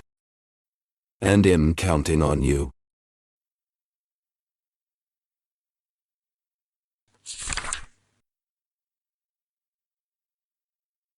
Chapter 13. Helena left the gathering quickly. She said she was tired, but that wasn't the real reason. She needed to be alone. Her heart was full of pain, and her tears were ready to fall. As soon as she got to her room, she closed the door, let out a cry, and fell onto her bed. "There," she cried and sobbed without holding back. When someone beautiful is in pain, it is one of the saddest things to see. Nature and life may show many things, but this is one of the hardest. Helena twisted and turned in her bed like a storm had hit her. She tried to quiet her sobs by biting her pillow, but it didn't help. She moaned, cried out, and wrapped her loose hair around her neck as if trying to stop the pain. She even thought of death, hoping it could end her suffering. She tore at her dress with her hands, angry and desperate. Her chest, now free from the tight fabric, heaved with deep breaths. She cried for a long time, cried all the tears she had held back during those calm and happy months. Those tears were like milk from her soul, slowly calming the cries of her sorrow. But the pain didn't go away. It stayed with her, like a shadow, keeping her awake through that cruel night. When her eyes grew tired and her sobs came less often, she lay still on the bed. Her face was buried in the pillow. She didn't want to see the world around her. She stayed like that for a long hour, silent, broken, almost lifeless. To her, time had never moved so slowly. Only the clock of pain and hope could feel so heavy. When the storm inside her seemed to fade, she sat up slowly. Her eyes were empty as she looked around the room. Then she got up, walked unsteadily to her dressing room, and stopped in front of the mirror. But she looked away quickly. She didn't want to see herself. One of the windows was open. Helena walked over and breathed in the night air. The night was clear and warm. The stars sparkled brightly, almost as if they were happy. Helena looked out the window, her eyes searching the sky as if happiness might be hiding somewhere beyond the clouds. She stayed there for about half an hour. Then she turned back inside, sat at her desk, and began to write a letter. The letter was long, written quickly, and with great emotion, jumping from one thought to another. It had no clear order, only a flood of feelings. There were complaints and angry words, mixed with deep sadness and moments of soft love. She wrote about people born under bad luck, those who only find happiness for short, uncertain moments. She said that for her, happiness itself was like a seed of pain, and loss a thought she repeated 3 times, as if it were the truth she had learned through life. She also wrote about a man, her father, whose selfishness had no limits. He wanted her to marry someone rich and powerful, no matter the cost. He saw me with cold eyes from the start, she wrote, because I brought less money into the family. At the end of the letter, she admitted that much of what she wrote was unclear or incomplete.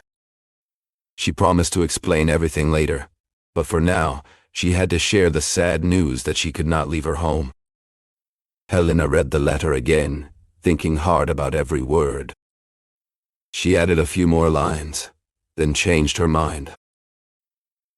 She tore the paper in two, held the pieces to the flame of the candle, and burned them.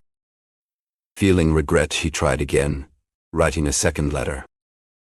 But she didn't finish even 6 lines before tearing it up too. Only then did she turn to the true comfort of a hurting soul prayer. Prayer is like the secret ladder Jacob once saw in a dream.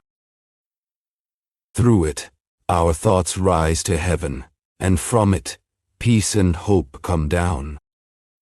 Meanwhile, the night slowly gave way to morning. Sleep had not touched Helena's eyes, but she needed to rest. Fully dressed, she lay down on her bed. She didn't sleep, not really. She stayed in a strange space between being awake and dreaming, until the light of day filled the room completely.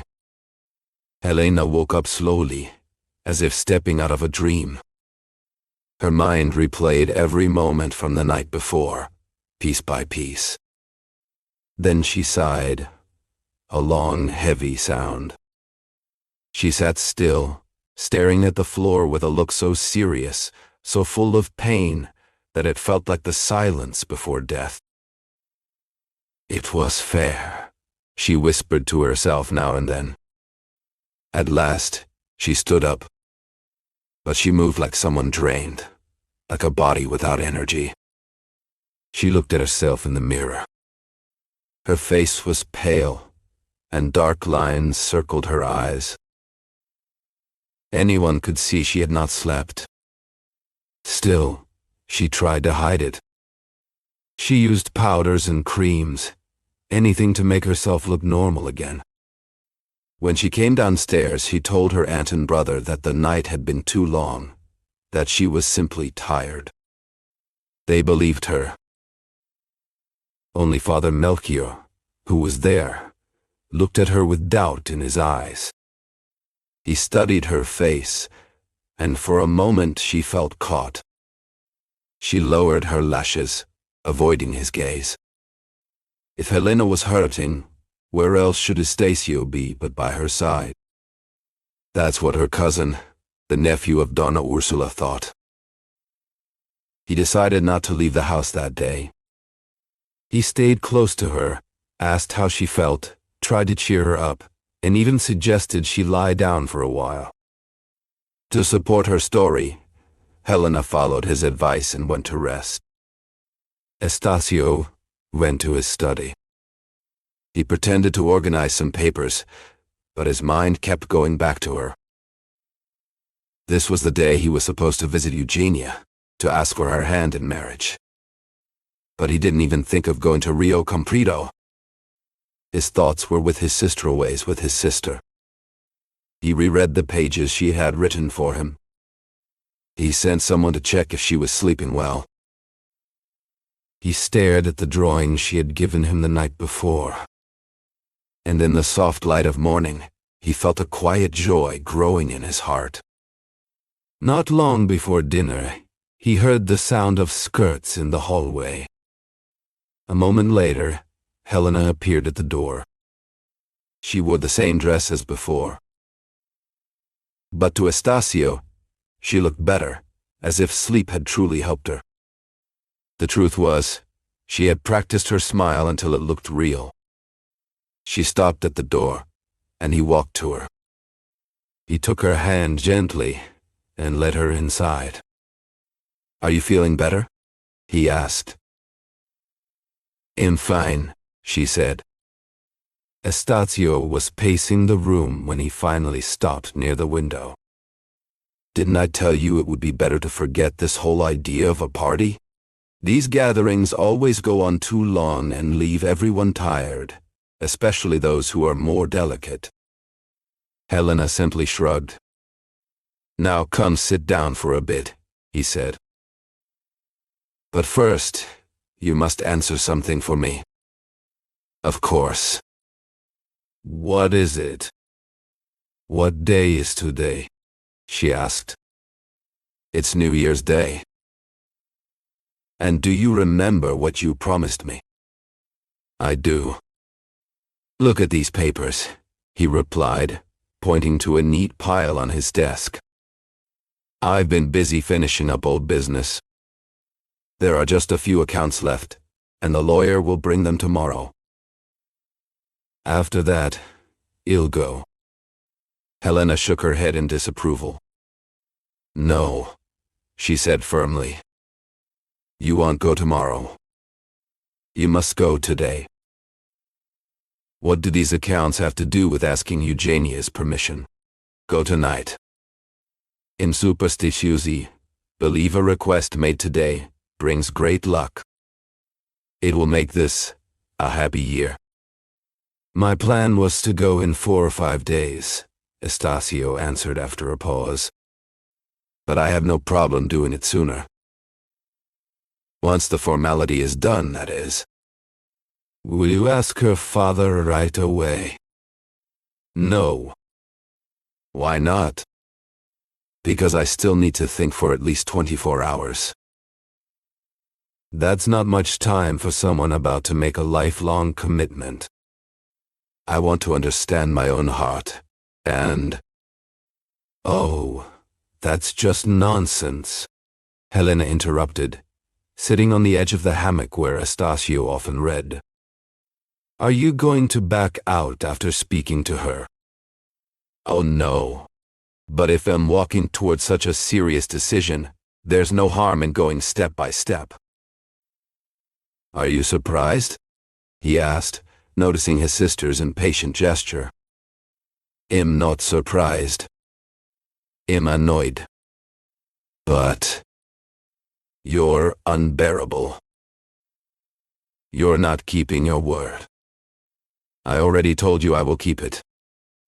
You won't go back? No. You'll ask her today?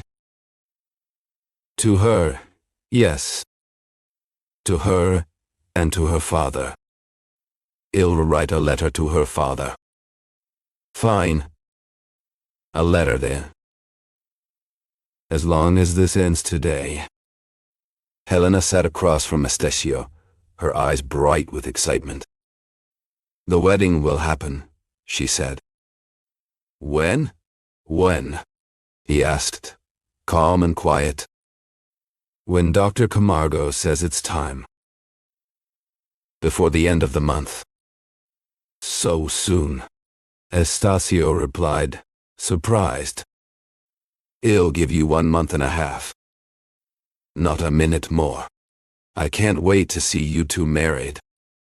For both of you, but especially for poor Eugenia. She loves you so much. Do you really think so? Estacio asked, his voice suddenly more alive. I know it, Helena answered firmly.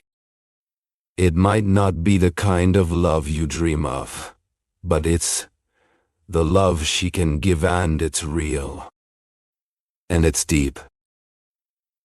Then it's settled. My word is given. Estacio silently held out his hand. Helena took it, gently squeezing it. I'm going to trust my whole future to the lightest head in the world, Estacio said, looking down at the floor. Not that I have any complaint about her heart, but her mind, that's another matter.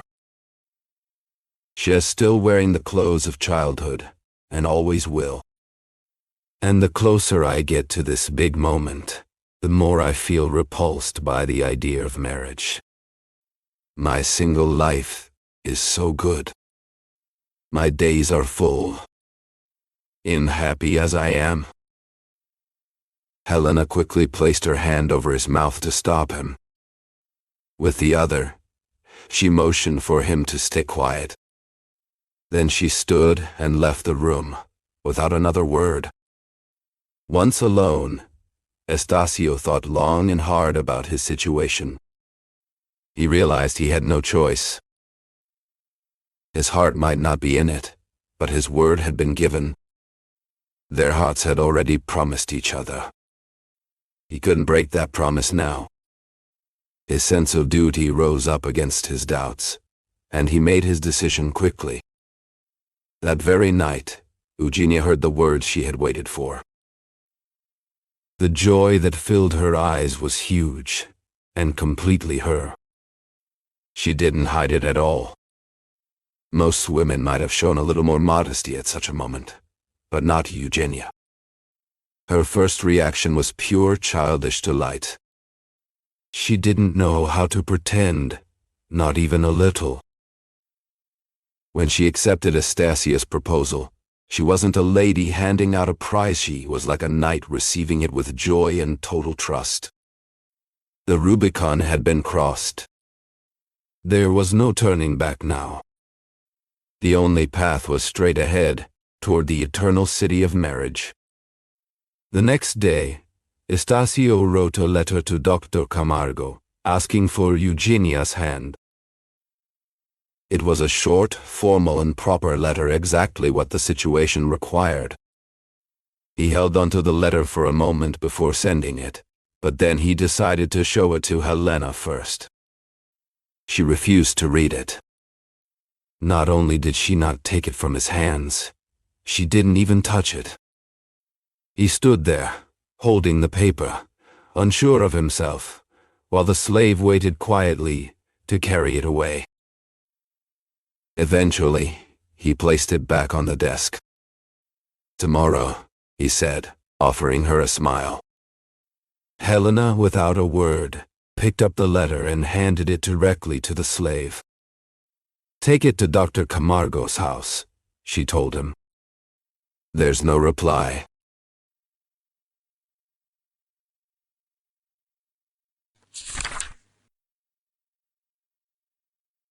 Chapter 14. Camargo's about to sit down for dinner when someone handed him a letter from Estacio. He read it quietly to himself, but his daughter could tell from his eyes what the letter said. A glow of happiness smoothed the doctor's forehead. His lips imagined this, curved into a genuine smile, which grew into a full laugh, the first one Donna Tomasia had ever heard from him. After dinner, Camargo told his wife about Estacio's request, and together the parents called their daughter into the living room. Eugenia heard the news without looking down or blushing. When they asked her, she said clearly that she would be very happy to get married. "Really?" asked Camargo, pretending to be surprised. Eugenia gave a small nod. She looked a bit like she didn't believe her father's surprise. Camargo took his daughter's hands and pulled her close. "So then, my angel," he said, "you agree to marry by your own will. Estacio is the one you truly love. I approve of your choice, which could not have been better. You will inherit your mother's virtues, and she is the finest example I can give you. At least the most conscientious one," added Donna Tomasia, proud and pleased with her husband's praise. "She will be a good wife, modest, caring, and careful with money." "Careful, but not stingy," Camargo corrected gently. "Wealth should not be wasted, but it's also true that it comes with necessary duties. It would be very unwise to live below our means. You must find a balance, which is the mark of good judgment. Not wasteful, not stingy." Donna Tomasia agreed with her husband's words, while Eugenia, looking from one parent to the other, seemed not to be paying much attention at all. Her thoughts were miles away, in Endarai already. In her imagination, she could see the wedding ceremony. The carriages arriving, the elegance of the groom, her own beauty, the orange blossom crown that would sit on her head. And in her mind, She was already cutting the white dress and sewing the Malines lace that would make every man and woman turn their heads in admiration. Dr. Camargo entered the room and gently kissed his daughter Eugenia on the forehead, pulling her from her thoughts. It was the second time he had ever kissed her. The first was the night of the late counselor's death. And if life went as he hoped, the third would come on her wedding day. "Do you know that I love you, Eugenia?" he asked, looking at her with eyes that rarely showed emotion. "Dad," she replied, surprised by the sudden tenderness. He couldn't say more. His love, so rarely spoken, returned to the quiet corners of his heart where it had always lived. For a man like Camargo, happiness was a private thing, best felt in silence. From there, Eugenia moved to sit with her mother, Donna Tomasia. But Tomasia saw things differently. While her husband dreamed of his daughter's happiness, Tomasia focused on her duties. She wanted Eugenia to grow into the woman she believed she should be. She sat her daughter beside her and began to talk not with warmth, but with lessons. A kind of moral guide, full of advice on how a young woman should behave. Eugenia listened, sometimes interrupting with soft words of agreement. "Yes, Mama." "Don't worry, Mama." "You'll see, Mama." And each word made Tomasia beam. Her face, plain in everyday moments, now held a kind of quiet greatness. She pulled Eugenia onto her lap like a little girl. Eugenia, though grown, let herself fall to her knees, instead, sitting between her mother's legs, looking up at her. Camargo, meanwhile, was lost in his own world. He paced the room, hands behind his back, biting the tip of his mustache. He would stop now and then to glance at the two women, but his eyes were distant. His mind was deep in thought. In this quiet, skeptical man, reserved and often cold, there burned a single powerful fire: his love for his daughter. Eugenia was everything to him. She was the center of his life, his reason for living. He had given everything to make her happy. If needed, he would lie, fight, or hide the truth to protect her. He had never loved another like her, not even his wife. He married Tomasia because, to a man like him, marriage was a mark of seriousness, nothing more. Love had come only once in his life, and it had come in the form of his child. Dr. Camargo's closest friend had been Consul Jairo Duvail, but even that bond Don shared with Estacio's father had never been tested by sacrifice. In truth, it revealed the full nature of the man. He understood affection only as something domestic and passive, the kind that cannot withstand life's storms. In human relationships, he dealt only in small change, polite gestures and formalities.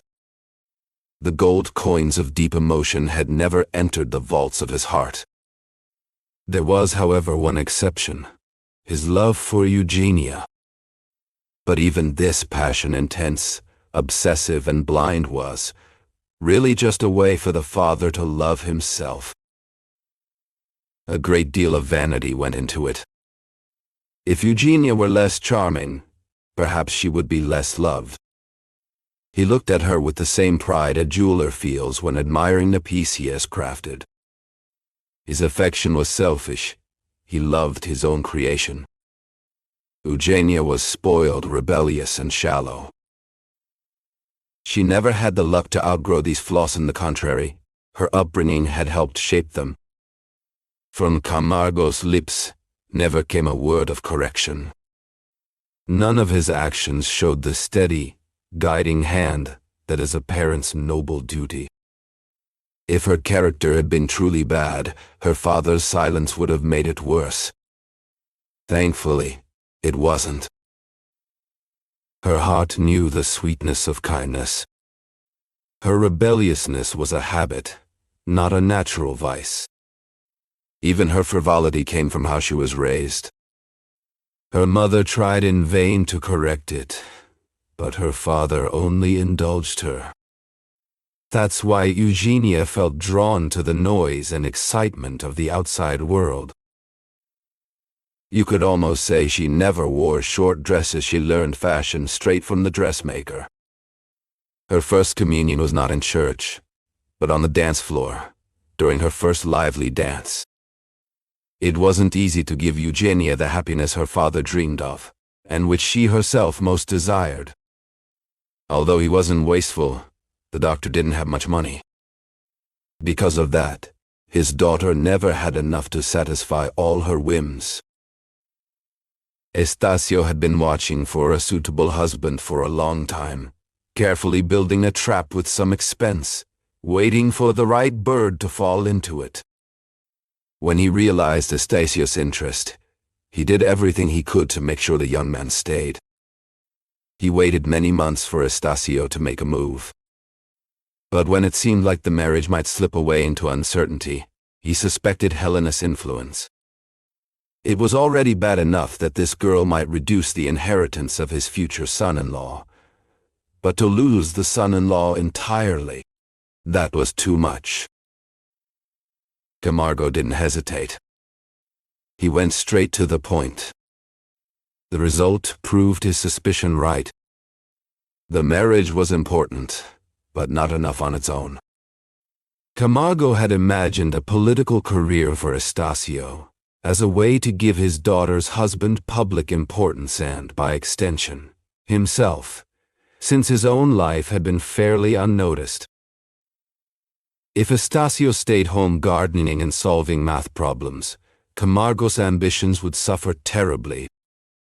So we saw him offer Estacio the apple of politics. At first, Estacio refused. But Camargo offered it again, and finally, Estacio accepted it along with the bride. This double victory was the high point of the doctor's life. He could already hear the public's praise. He felt like a greater man, tasting in advance the sweetness of fame. He saw himself almost as the father-in-law of the nation, the father of its institutions. In going into the lion's den, Estacio sighed when he finally gave in to Camargo's pressure. But without Daniel's faith, "Your talent will calm the lions," Camargo replied.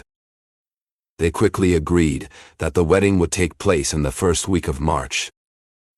The 2 months in between were set aside for church formalities and preparing the bride's trousseau. Estacio agreed to everything without complaint. Donna Ursula and Helena approved the plan. The first added a condition: the newlyweds would live with them in Andarai. Father Melchior was asked for his opinion on the marriage, and gave it his full support. He only thought the wait was a bit too long. Estacio felt the warmth in the priest's embrace, and heard the words of praise, and they moved him deeply. "Did you really want this marriage to happen?" Estacio asked. "More than anything," the priest replied. "Your father would bless it from heaven." Even the dead seemed to work against him now. Estacio accepted his fate with firm resolve. The priest, usually calm and full of dignity, showed more joy than ever before, almost like a child. Donna Ursula could hardly contain her happiness. Helena looked as if her own dreams had come true through this wedding. It felt like everyone around him had found peace, and Estacio was ready to pay the price, a lifelong bond. But then, a problem came up.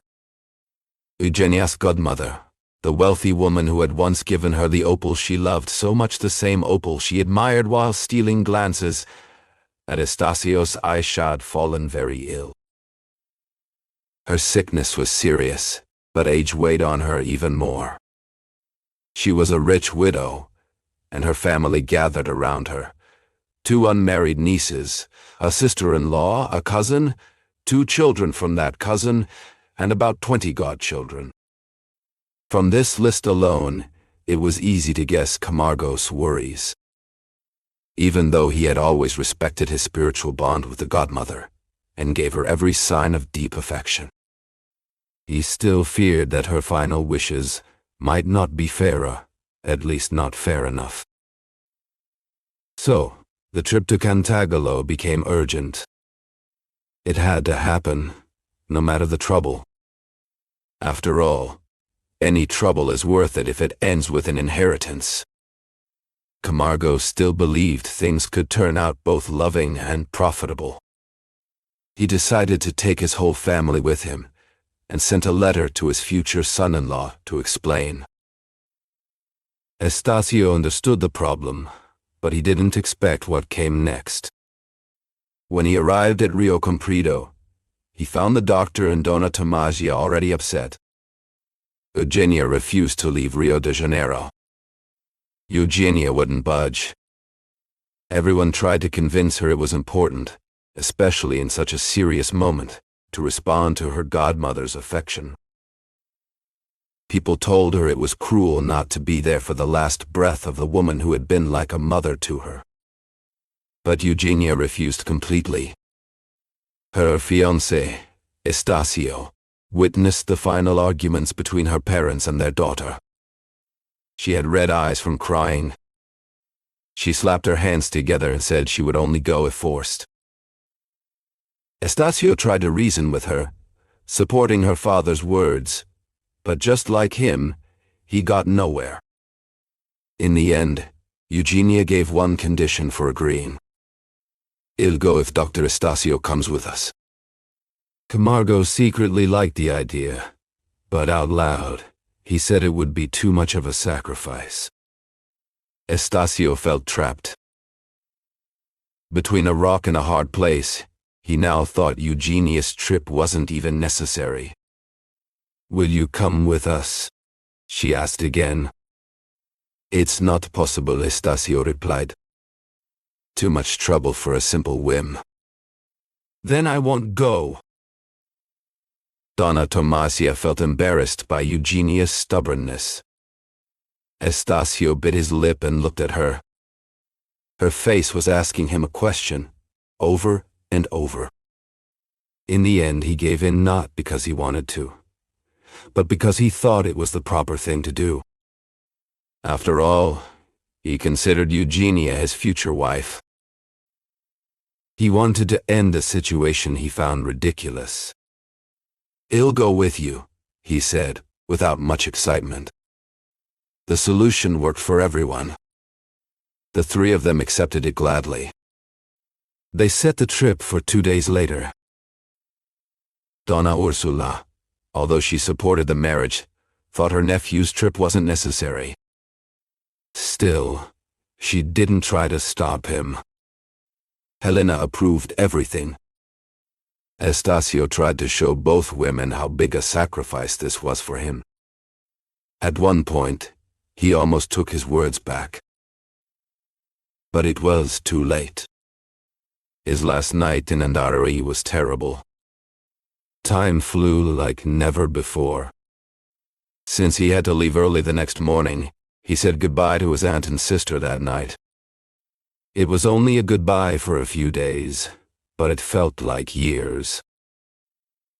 Still, he promised he would return soon.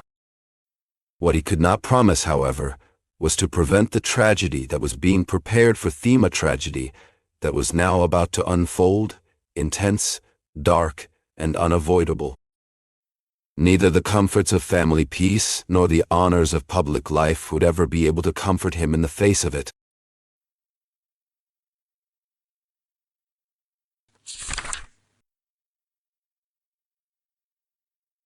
Chapter 15. Estacio woke up just as the sky began to lighten.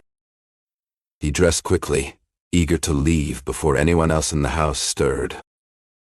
He wanted to do something kind before he left, a small gesture to show he was thinking of them. So he took a sheet of paper and wrote in clear letters, "See you soon, 6 o'clock in the morning." He folded it neatly and placed it on Donna Ursula's sewing table. Then he walked through the dining room and stepped onto the porch. There, waiting at the foot of the stairs, was Helena. She saw him and smiled.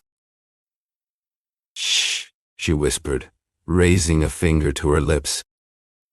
"Don't make too much noise. Auntie might wake up." Her voice was soft and warm. "I came to see if you needed anything." Estacio looked at her with surprise and gratitude.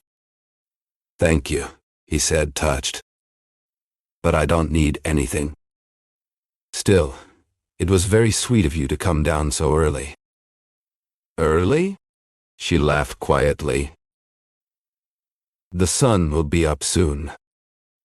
"It's not early at all." She paused. "Give my love to Eugenia. She's well, isn't she?" "She's fine," he said simply. Helena offered him her hand. He took it gently and held it, not wanting to let go. She looked at him with a smile that didn't quite reach her eyes. "You should go," she said. "It's getting late." She tried to pull her hand away, but he held it tighter for a moment. "I hate leaving," he said softly. "It's only a few days," she replied. "To me, it feels like months," he said. "Promise me you'll write." "I'll write as soon as I arrive. And please, don't do anything reckless. Don't go out walking alone while I'm gone." "Goodbye," she said. "Goodbye," he answered. He moved closer, wanting to hug her, but she stepped back gently. Not with harshness, but with a quiet grace that made him stop. "No," she said softly. "The longer the goodbye, the harder it is to leave." Then she turned and walked back toward the dining room door. She waved once and disappeared inside. Estacio slowly walked down the stairs. He felt the weight of her absence already. When he reached the bottom, he stepped outside without looking back. Helena watched from the shadows as he walked away. When he was gone, she went back upstairs, quietly and slowly. She sat on the edge of her bed for a few minutes, lost in thought, sadness in her eyes. Then she stood up. She changed into riding clothes, tied her black hat over her neatly brushed hair, and went downstairs again. Waiting for her in the garden was Vicente, holding the reins of a ready horse. The day had truly begun. Helena didn't waste time. She got on her horse right away. Her young servant climbed onto one of the 2 mules kept in the stable, and together they rode at a steady pace toward the house with the porch and the blue flag. The house was still and quiet. The doors and windows were all shut tight. Helena got off her horse and knocked gently. When no one answered, she knocked again, harder this time. Still nothing. Frustrated, she walked around the house to check the back doors, but they were closed too. She came back to the front door, pressed her ear against it, and waited. After a while, she realized it was useless. She pulled a pencil and a small piece of paper from her pocket. She stepped onto a brick stair, rested the paper on her knee, and wrote a few words. Then she folded the note and slipped it under the door. She waited a little longer, turned around, walked back to her horse, got on, and started the ride home. She felt sad and lost in thought. The horse walked slowly, As if it understood her mood, Donna Helena held the reins loosely, not bothering to guide or push the animal. Her servant followed behind, watching her with clear admiration. At the same time, he smoked a thick Cuban cigar, one he had taken from his master's own box, as if he belonged there. Donna Ursula was still in bed. When Helena returned, Donna Helena didn't hide where she had gone. The day passed slowly and quietly, like the days that followed. Even with visits from their closest friends, the house felt lonely. Mendonça came often. Estacio had asked him to look after the two women. He tried to fill the space left by Estacio's absence. Father Melchior stopped by every day, staying longer than usual. Everyone felt the same concern, the same care for Helena and her aunt. But it wasn't just care that grew in that house. Another feeling, more personal and selfish, began to bloom too. Mendonça realized that one part of his life had ended, and another was just starting this time, more carefully. The moment he felt that change happen wasn't marked by a clock, but by Helena's eyes. That was when he knew he was falling in love. Helena sat by the window, the letter trembling slightly in her hands. Outside, the late afternoon sun painted the sky in soft shades of orange and pink, but she didn't notice. Her eyes were fixed on the words written in a familiar, careful hand. "When this letter reaches you," it read, "I will be dead with longing for my aunt and for you. I was born for my family, for my home, my books, my daily habits. I've never felt this so strongly until now, when I'm far from the two people who mean the most in this world. Only a few days have passed, but they feel like months." Helena read the lines again, slowly, as if trying to absorb every emotion behind them. She didn't blush, nor did she smile. Her face remained calm, but her heart beat faster.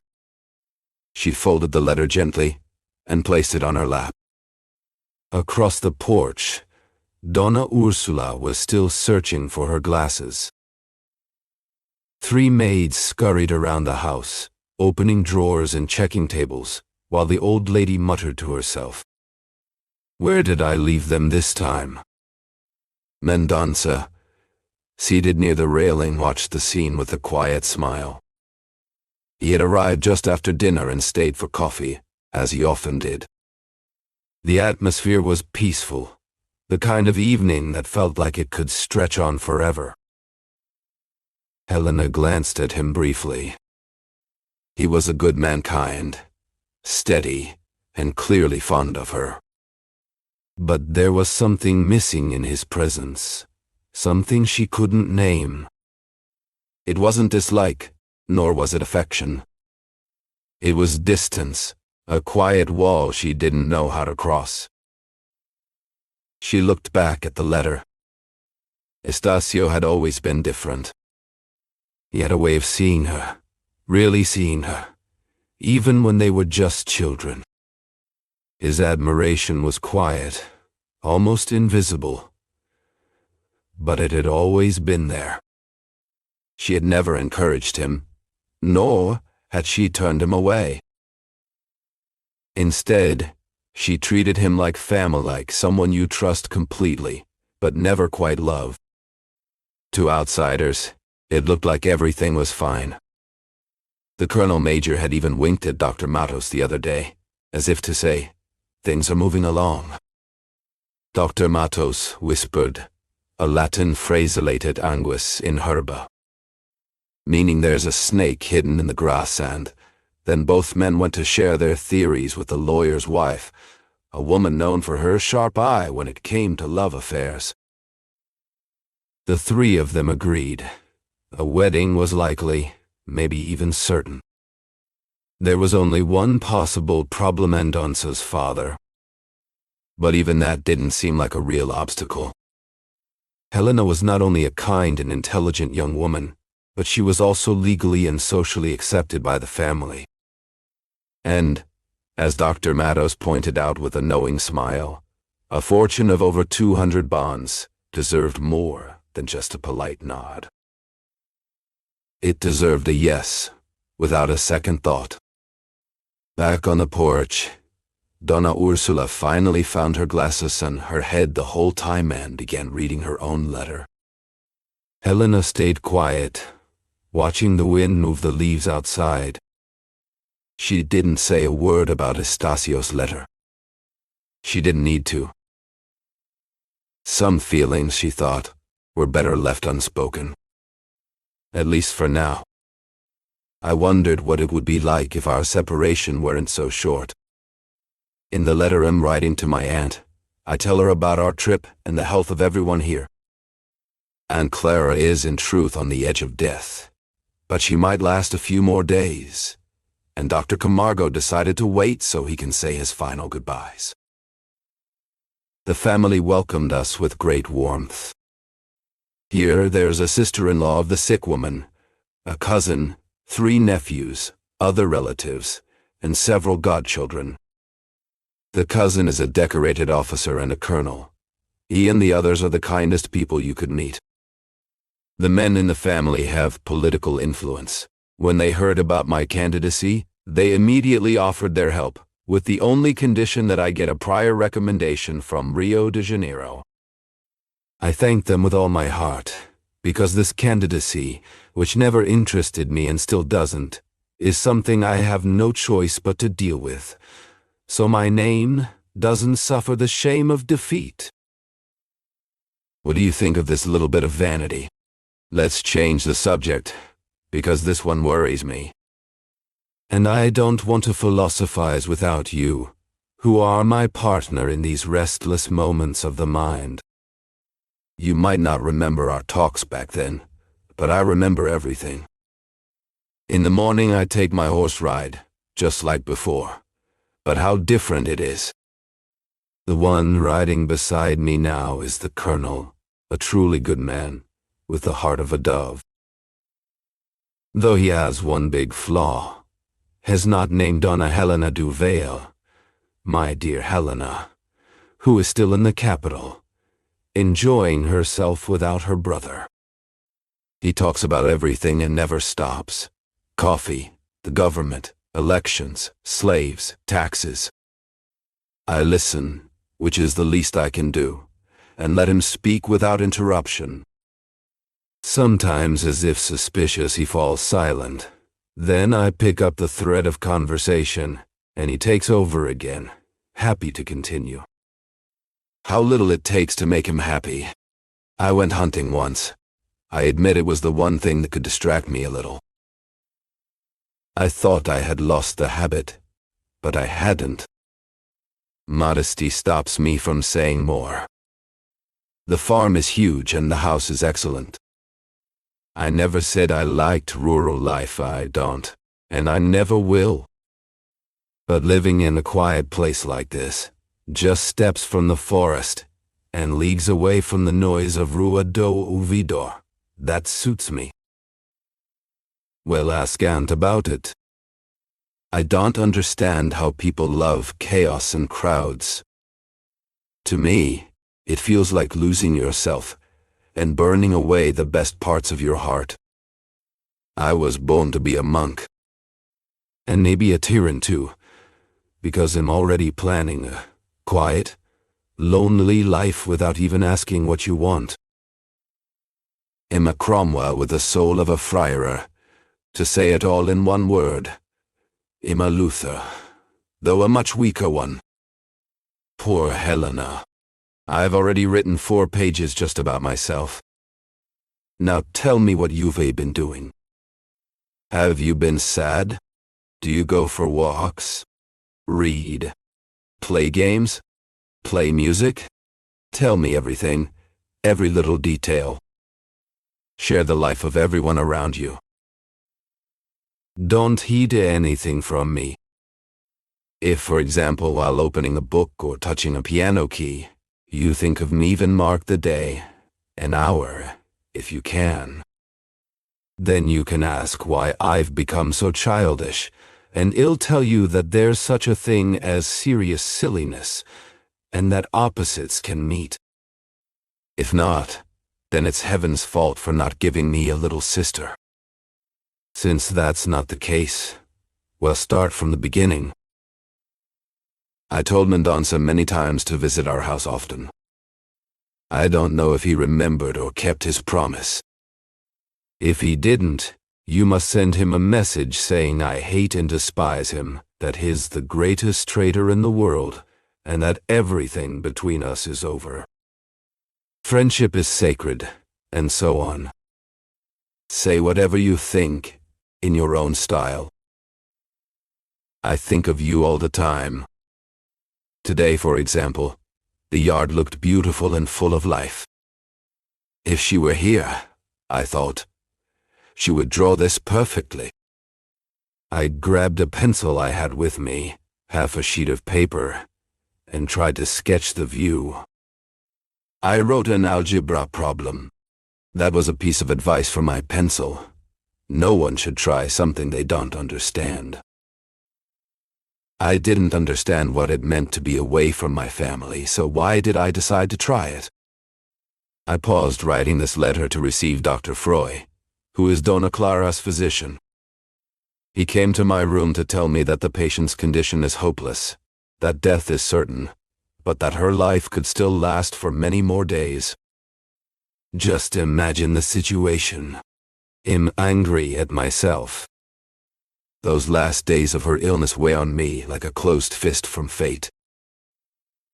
If death is certain, why live a few more days? And is that really life? Or is it dying slowly, without understanding what is being lost or what might be gained? It's settled. I can leave in 6 days or in a month. Whatever God wills. Meanwhile, send me some books. In my room, I found only a manual of practical medicine. Send me something that will remind me of and I choose 8 or 10 volumes from your shelf and send them along. Also send me some of your needlework. I want to show it to Dona Clara's sister-in-law, to whom I've praised your talents a lot. If you can quickly draw something, the pond, the porch, or any other place, do it, and include it with the rest. Write me a long letter. Tell me everything that's interesting. Tell me about yourself, because that's the only way to comfort this terrible homesickness I feel. It's enormous, endless, just like the love I have for my entire family. I'll do everything to come back soon. Goodbye, my dear Helena. Goodbye, my life. Goodbye, O most beautiful and sweetest of all sisters. Postscript. I reread this letter and felt ashamed of what I wrote about the sick woman's life. Forgive the cruelty and blame it on my loneliness.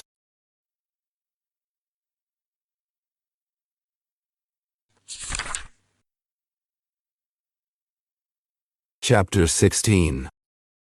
Helena read the letter again and again. Then she sat quietly, her eyes fixed on the climbing vine outside. It had grown up the wall of the balcony, and now leaned over the edge, peeking inside like a curious guest. The letter lay open on her lap. A few steps away, Mendonça watched her, too nervous to speak. Goethe once wrote that the vertical line is the rule of human intelligence. One might also say in the same spirit that the curved line rules feminine grace. Mendonça felt this as he looked at Helena's delicate shoulders and chest, softly outlined beneath the thin fabric of her dress. She sat slightly bent forward. From where he stood, he could see her perfect profile, her thoughtful expression, the gentle curve of her arm, and even the tip of her small flat shoe peeking out shyly. The position suited her quiet beauty. He stood there, silent and still, watching her. Outside, the afternoon came to a close. The green hill across the street began to turn a darker gray, the color of the sky before nightfall. Night finally arrived, and a slave entered the balcony to light the 2 lamps hanging from the ceiling. The flickering light seemed to wake Helena from a dream. She turned her head slightly and saw Mendonça standing a few steps away. "Were you here?" she asked, startled. "Don't Ursula return yet," he answered softly. "I didn't want to interrupt your reading." "My reading? That ended a long time ago." "But people can also read from memory." She gave him a sharp, questioning look. "I don't know how to read from memory," she said, stood up, and walked off the balcony. Mendonça stayed frozen. What had he said that was so serious, so offensive? He repeated his own words in his head, trying to find any hidden meaning, but found none. Still, he knew he had upset her. He felt angry with himself, and wished he could explain everything, if there was anything to explain at all. After a few moments, he decided to follow her inside. He walked in. Helena wasn't in the dining room, or the game room, where he found Dona Ursula with Dr. Matos and Major Colonel. From there, he went to the living room. Helena didn't notice him enter. She was sitting deep in an armchair, her head in her hands. Moved, he stopped for a moment just to look at her. Then he walked closer and spoke to her. Helena lifted her head. "I beg your pardon," he said, "if I said anything that hurt you. I admit I don't know what it could have been. Did my words make you sad?" She looked at him with clear suspicion, but didn't answer right away. Mendonça did what he thought was best at that moment. He bowed gently and stepped back to leave. Helena called him back. He came closer again, showing such sweet patience that it could have softened even the proudest heart. She offered him her hand. He held it tightly and almost kissed it once, then again and again, feeling, in that single moment, a courage he rarely felt in all his uncertain days. But he held back. Helena showed him the part of the letter where Estacio mentioned him. They talked about those who were away and those who were there, about everything and everyone, except the one thing that was truly on his mind. He left without saying what he truly felt. Once outside, he called himself a coward and ridiculous. He insulted himself 100 different ways, and finally promised he would tell Helena everything the next day. The next day was Sunday, and Helena went to the chapel to attend Father Melchior's Mass. When the service ended, instead of going home with Dona Ursula, she went straight to the sacristy, where the priest was taking off his robes. That morning, as soon as Melchior heard about Estacio's letter, he had asked Helena if he could read it. "Friends' words always speak to the heart," he had said. Helena gave him the letter. The priest took it, showing more curiosity than affection. He read it slowly, carefully searching for meaning in every word. Since the letter was long, it took him a long time to finish reading and understanding it. Helena sat quietly, watching Father Melchior. His face was calm, almost holy, and she found herself drawn to his quiet strength. They were in the small church sacristy, a simple room with 2 tall windows. Outside, sunlight poured in, bringing with it the scent of leaves and flowers from the garden. Swallows had built nests under the roof, and every now and then one would dart out, flying joyfully in the morning sun like a sudden thought of youth. The world outside was full of life and color. But inside the sacristy, everything felt still and serious. It was the kind of place that made you forget your worries, even if just for a moment. Helena felt her heart grow quiet. Whatever sadness or guilt she carried, it seemed to fade for a short time. Surrounded by bare walls, the image of Jesus on the cross, and the quiet beauty of nature outside, she felt lifted, as if she could leave her pain behind. Father Melchior had just read a letter. He folded it carefully, deep in thought, then handed it back to her. "Have you answered yet?" he asked. "I have," she said. "Here is the letter I'm sending today." He took it and read through it slowly, even though it was shorter than the one he had just finished. Her words were warm, but not as emotional as the letter from Estacio. She gave a general picture of life at home since he had left, what they did during the day, how they spent their evenings. "We live," she wrote, "like two people who know they are loved by someone far away, someone who is missed, but never forgotten, and who is not unkind. Father Melchior, some friendly neighbors, and Dr. Mendonça were their usual visitors. You already know how special the priest is," she continued. "He is one of the kindest souls God has ever sent to this world. The neighbors are kind, as always. And Dr. Mendonça truly deserves our trust and care." She paused for a moment before adding, "I told him what you wrote about him. He laughed, like a man who knows he won't be punished." She ended with a sigh. "It's a shame you must stay there for so long. But if there is any hope of helping the sick woman, we are willing to wait." Helena sat quietly, the letter in her hands trembling slightly as she read the words from her brother. She had expected more, perhaps, but what he sent was full of warmth and teasing, as if he were still the same man who had walked the halls of their home years ago. "It's true you're not a doctor," the letter began, "but there's another patient here who needs more than medicine. She needs all of it. You, my friend, are the cure. Why hasn't Eugenia written to me? I never thought she'd forget me on the very eve of becoming my sister-in-law. If we were closer, I'd give her ears a good pull. Tell her that. And if you ever get the chance, borrow her fingers and do the job yourself. Just make sure she knows exactly what she did and who's sentencing her." There was a pause in the letter, as if Estacio had stopped to smile before continuing. "Your thoughts on solitude are wise, but not practical. Friends would never come to visit us if we hid away, and could we really live without them? Auntie agrees with me.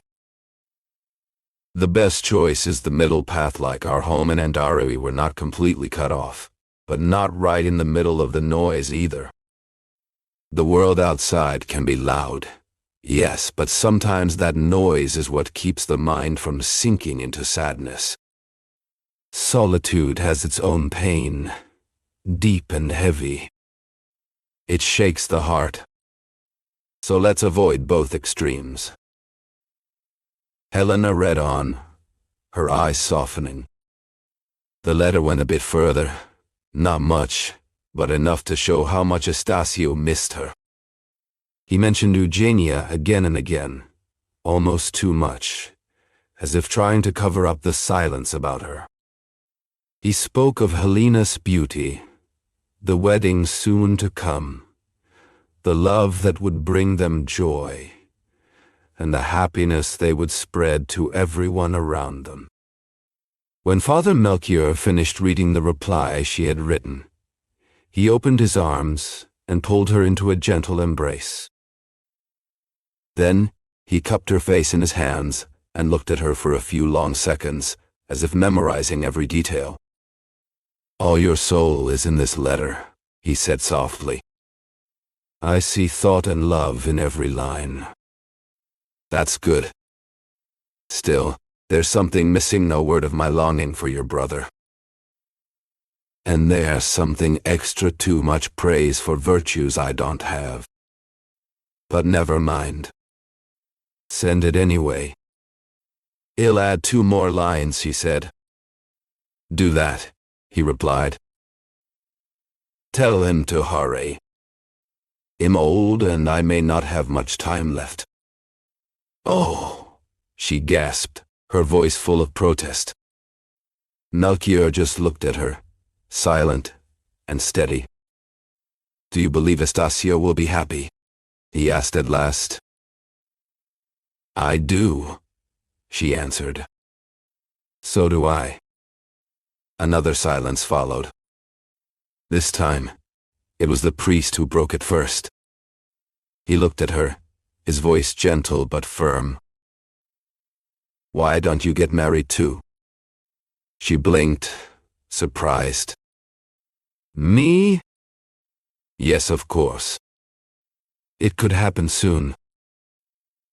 Maybe even sooner than you think. Maybe never, she replied softly.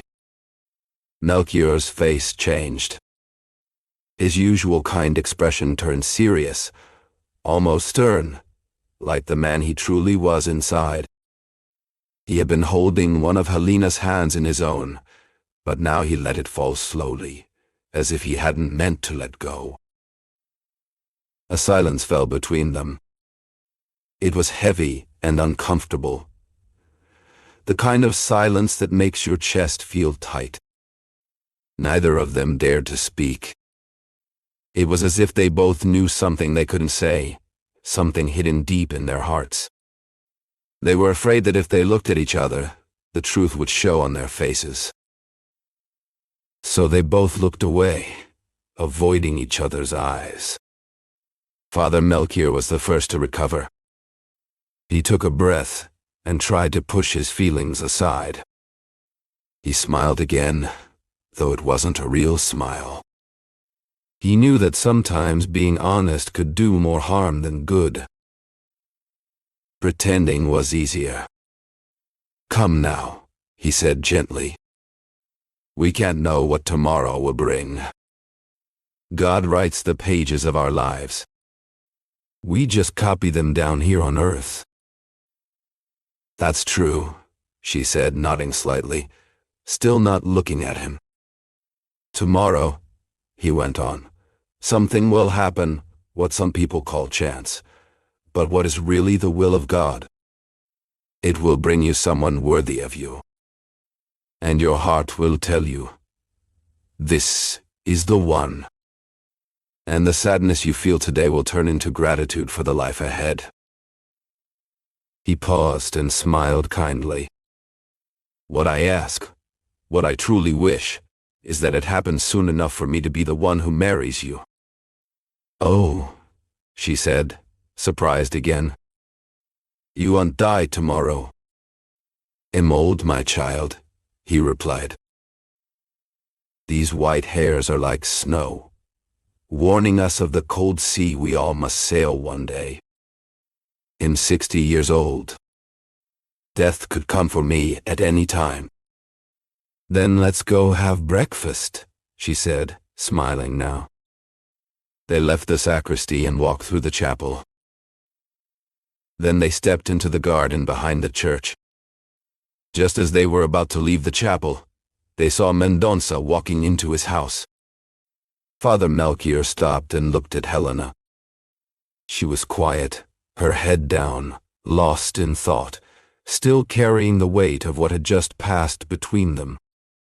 Helena stood by the chapel door, her mind circling back to the priest's reaction when she told him she might never get married. His face had frozen for a moment, like he had heard something he couldn't quite understand or didn't want to. Only a few minutes had passed, but in that time, she had already begun to think, to gather her thoughts like pieces of a puzzle. Father Melchior was still beside her when she saw Mendonça walk in. Her eyes met the priest's again, the same question flashing between them. This time, neither looked away.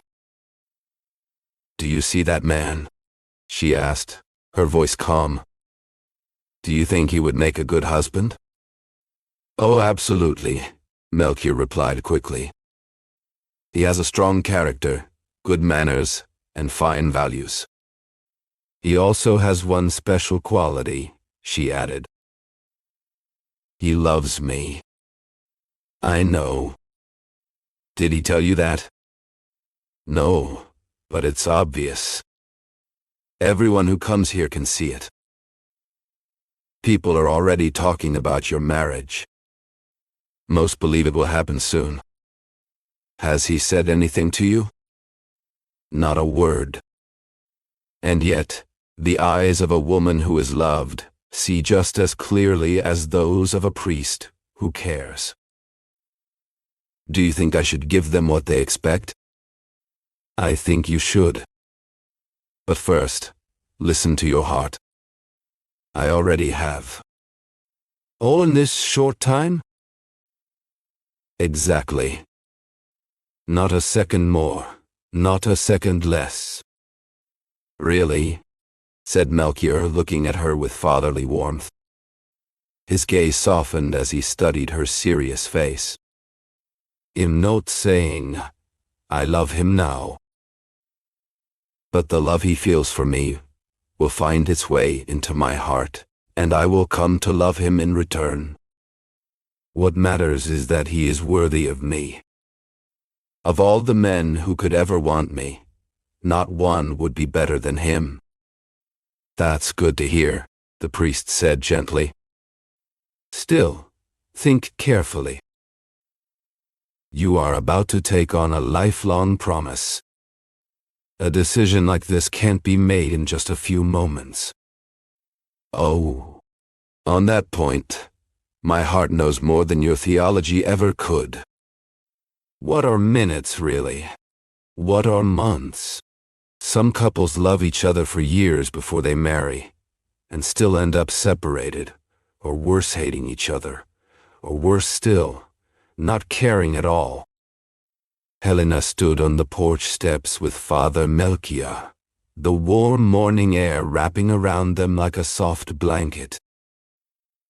She looked up at him, her eyes calm but full of meaning. "Love isn't magic," she said. "It's a choice. When you love someone, you're really choosing the person who will walk through life with you. But that doesn't mean everything will always be perfect. Happiness can fade or change. What's left after the first rush of passion in most marriages? A quiet kind of love, respect, and closeness. That's all I ask for. That's all I can give." Melchior smiled gently, shaking his head. "You think so deeply for someone so young," he said kindly. "Still, I like what you're saying. Maybe it's true. But I won't take back what I said before. A few minutes is not enough time to decide. Think about it for another day."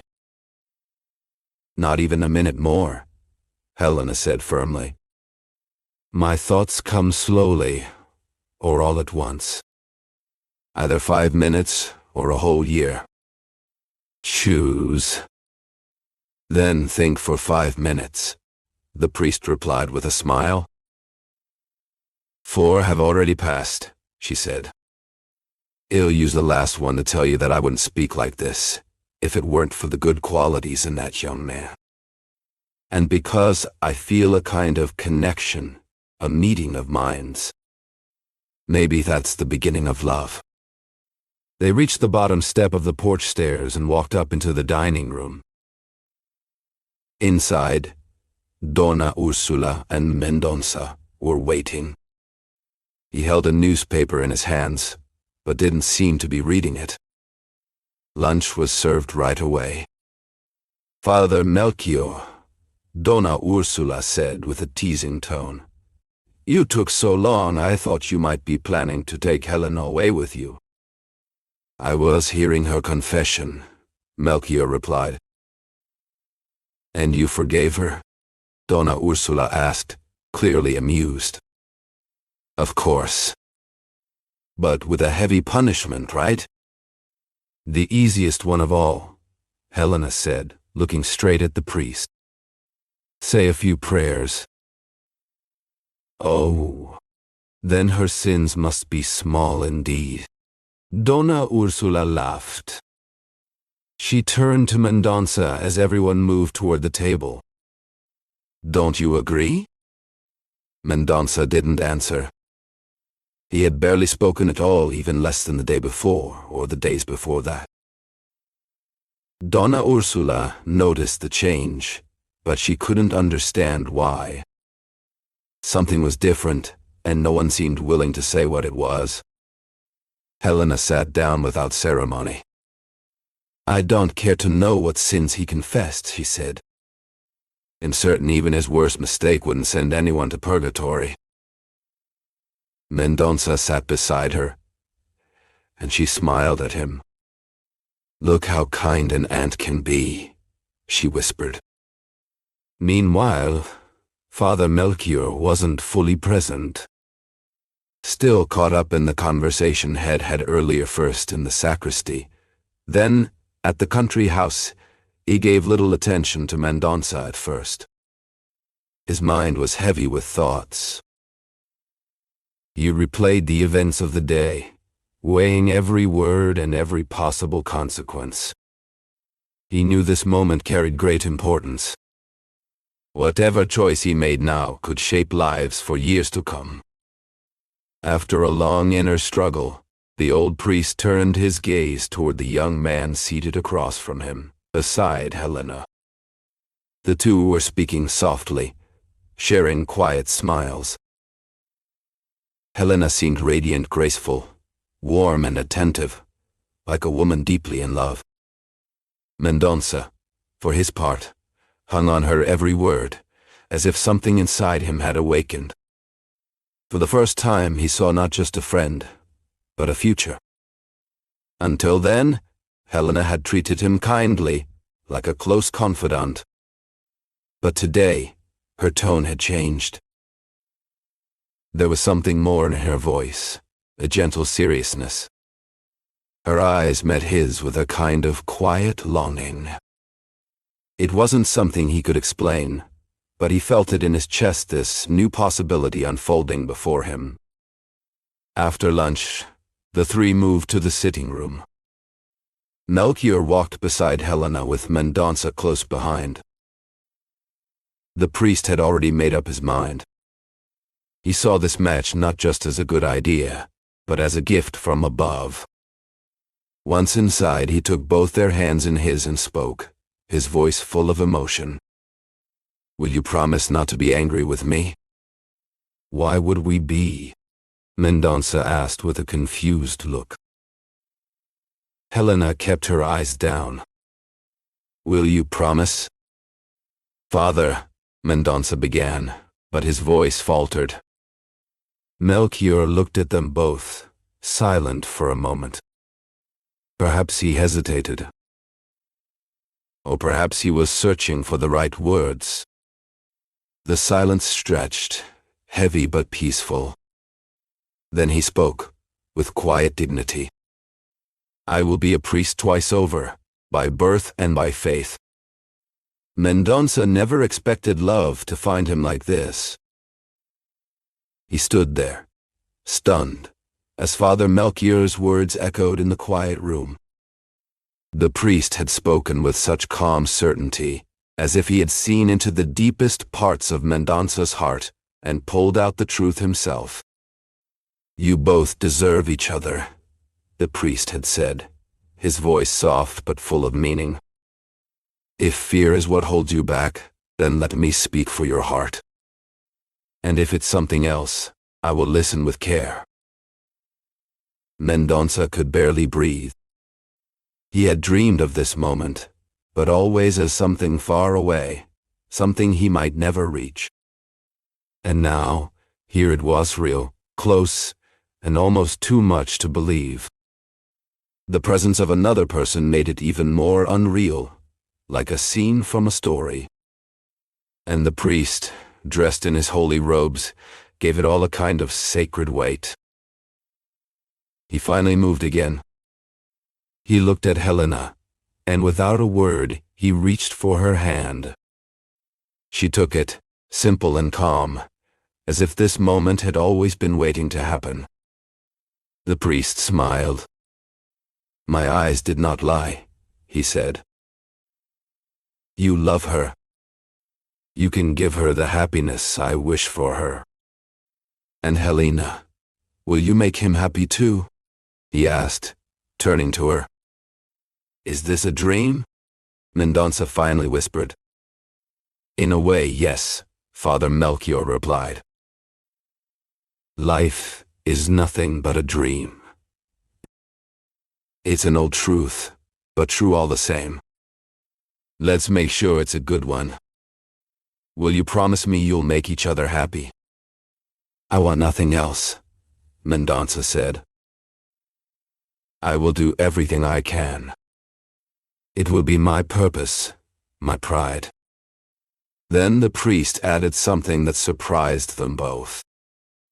"Your love is stronger than hers," he said gently. "I spoke to her before this. I saw her heart. She chose you with joy, yes, but not with wild passion. Hers is a quieter kind of love. It's gentle, simple, and because of that, it will last. Your fire will balance her calm, and together, your hearts will grow into something whole." His words were honest, direct, and somehow, they felt right. Both Helena and Mendonça felt comforted. It was not just a moment of emotion, it was the start of something real. Something that could last a lifetime. Helena felt that he should neither flatter Mendonça's illusions, nor seem indifferent and careless about accepting the marriage proposal. For his part, Mendonça saw in the priest's words a sign of Helena's sincerity. He accepted the small gesture offered, believing he could build something greater from it. Melchior's character and the deep respect people had for his virtues gave weight to the truth of the moment. The simple act taking place there carried a strong sense of holiness and meaning. This was not a common love confession, subject to changing moods or selfish interests. It was a true betrothal, inspired and witnessed by faith itself.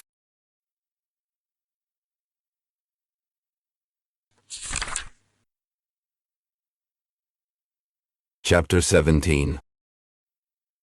Mendonça felt like the sun had written his name in the sky that day. It was the kind of moment he would remember forever. The night came down like a crown of flowers, and he walked through it like someone dreaming with their eyes open. Every step felt light, like he was floating above the world. When he got home at noon, he wanted to tell his mother everything. But something stopped him. He wasn't even sure if what had happened was real, or if he was just imagining it all. Was he awake, or had he stepped into a dream? That night he went back to Andare. Helena was there, just as warm and kind as before. She didn't throw herself into his arms, or look at him like lovers do in songs. But there was something in her voice, in the way she touched his hand, that made his heart beat faster. It was quiet, but powerful, like a calm sea hiding a deep current underneath. The people around them noticed. Two men who watched the house exchanged knowing looks. One of them, a man called Colonel Major, even made a joke that hinted at what he thought was going on.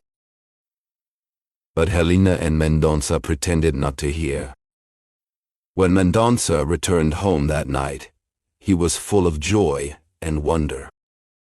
The city looked different to him now, like magic had touched it. Streets he had walked 1,000 times were suddenly alive with color and light. People passing by seemed like characters from a fairy tale, moving between heaven and earth. The sky was painted in colors he had never seen before. The stars shone brighter than ever. Some looked like they were waving at him, others like they were jealous of his happiness. He could almost feel invisible wings brushing his hair. Voices whispered in his heart, though no one was speaking. He barely felt the ground under his feet. He was lost in thought, in joy, in love. Was this the same man who had joked and laughed just hours ago? Love had changed him, just like that. He passed a theater that was still open. A play was going on inside.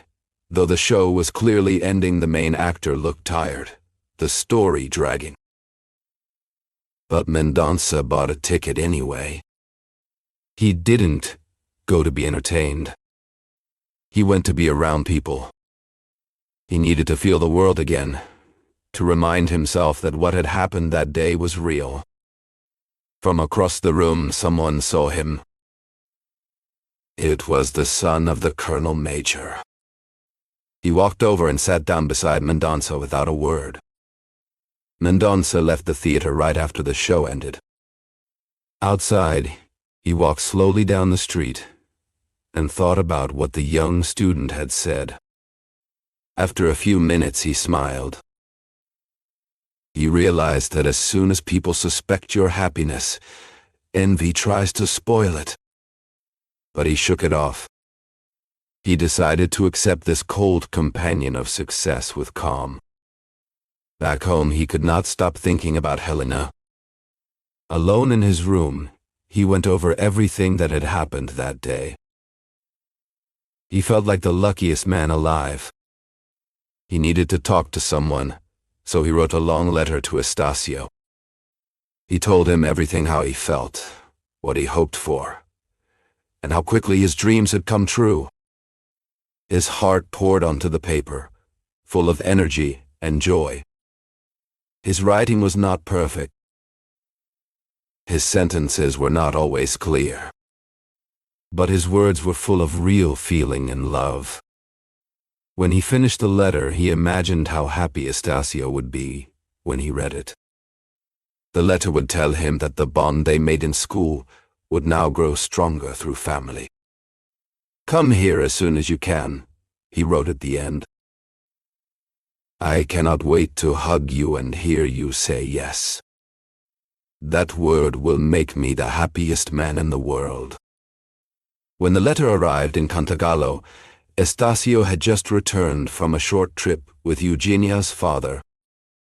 He saw the handwriting on the envelope and opened it without much thought. But as he read the letter, he felt shocked. Estacio's reaction must have been obvious, because Camargo asked him what was wrong. "I just received some news," Estacio said. "I have to leave tomorrow." "A serious matter?" "Very serious." "Even now, at a time like this?" "What difference does it make? Donna Clara can hold on for a few more days. And even though my absence won't change anything about what's happening, I still need to find out more and take care of things." Camargo guessed. Is it something to do with the estate? He couldn't think of anything more important than money. "Exactly," Estacio answered, almost without thinking.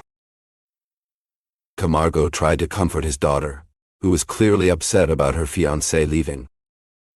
He spoke to her calmly, reminding her that sometimes practical matters had to come before feelings.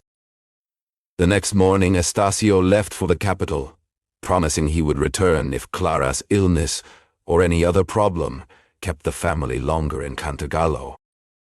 No one expected him back so soon in Andaray. When he arrived at the house, it was already dark.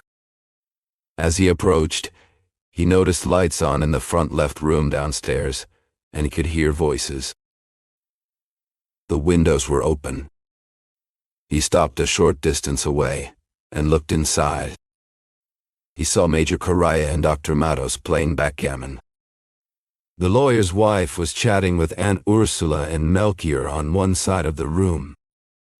On the other side sat Helena, with Mendonça sitting across from her. Estacio walked around the back of the house and entered through the porch.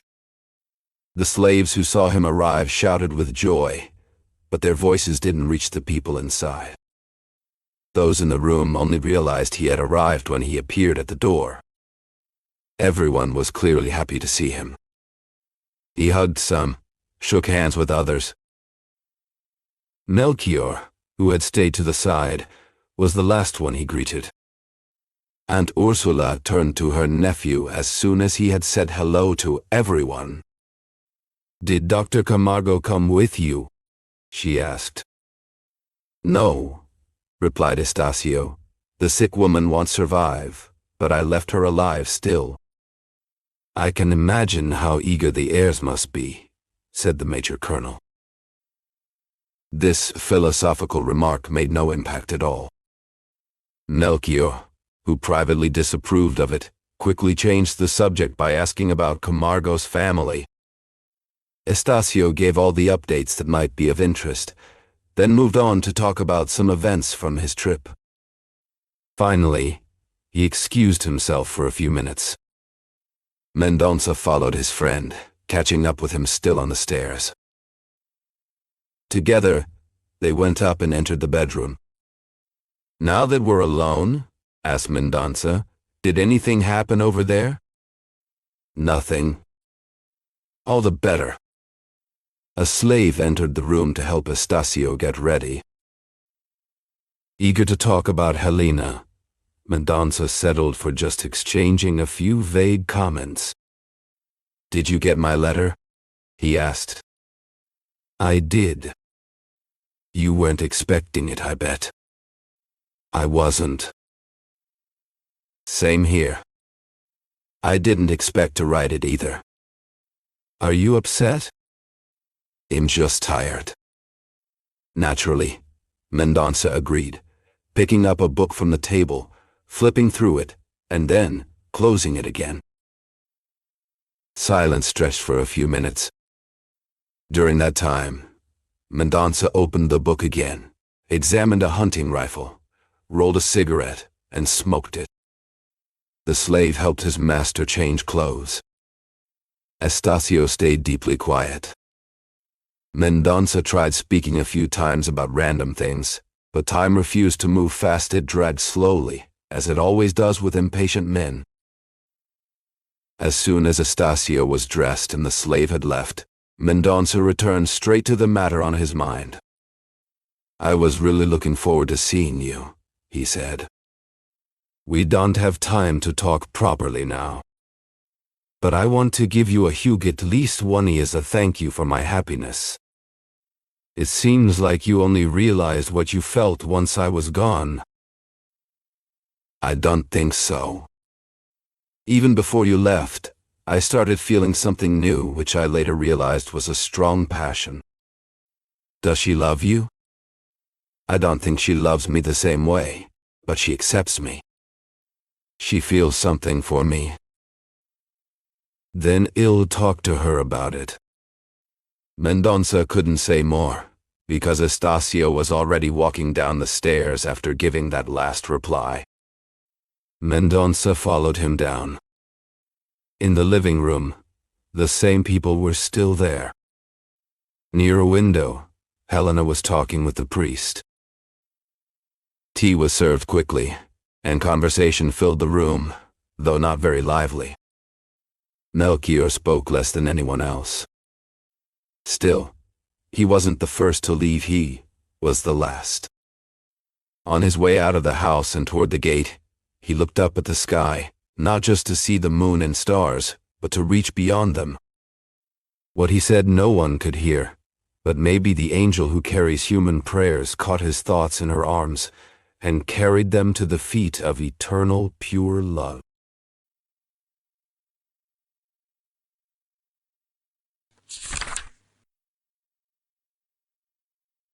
Chapter 18.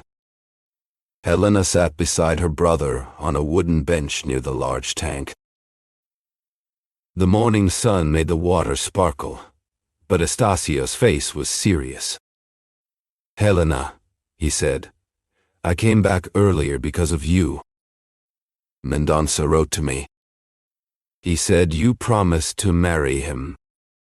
"Yes," she replied. "That's true." "Just like that?" "Well, not entirely. I agreed because I respect your wishes.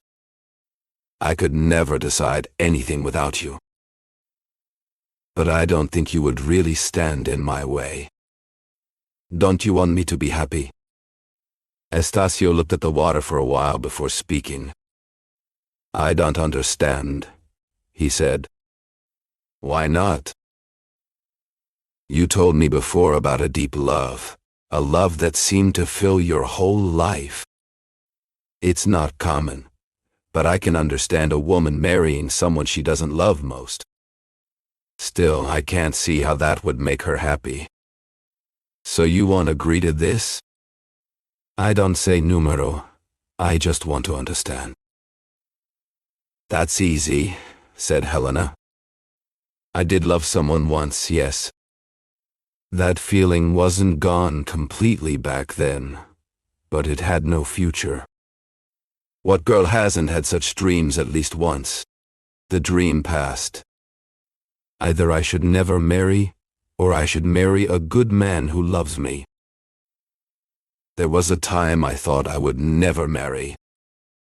But now I feel differently. You and Father Melchior all want me to be married and happy. To find that happiness, and because I want to marry, I chose someone who I believe can give me peace and love at home. So you're giving up something for us? If it were a sacrifice, I would do it gladly. But it isn't. It's not a cruel or terrible thing. But you should think about what you are giving up. You say the dream is gone. I don't believe it, Helena. I don't believe it ever really left you." Estacio looked at his sister, his voice steady but filled with emotion. "You love someone. Deeply. Passionately. And without hope or future. That means you'll bring a heart into your husband's home that doesn't belong to him, something foreign, even hostile." Helena tried to speak, but Estacio raised a hand. "Just listen," he said. "If that feeling fades and you grow to love your husband, then you won't be unhappy. But what if it doesn't fade? What if you still love someone else? What then?" Helena smiled, trying to keep it light. "All of this is just fantasy. I loved once. I don't love now. Or maybe I only love my future husband." Estacio shook his head, clearly unconvinced. His eyes studied her face, calm and composed, as if trying to see past her words. She met his gaze without flinching.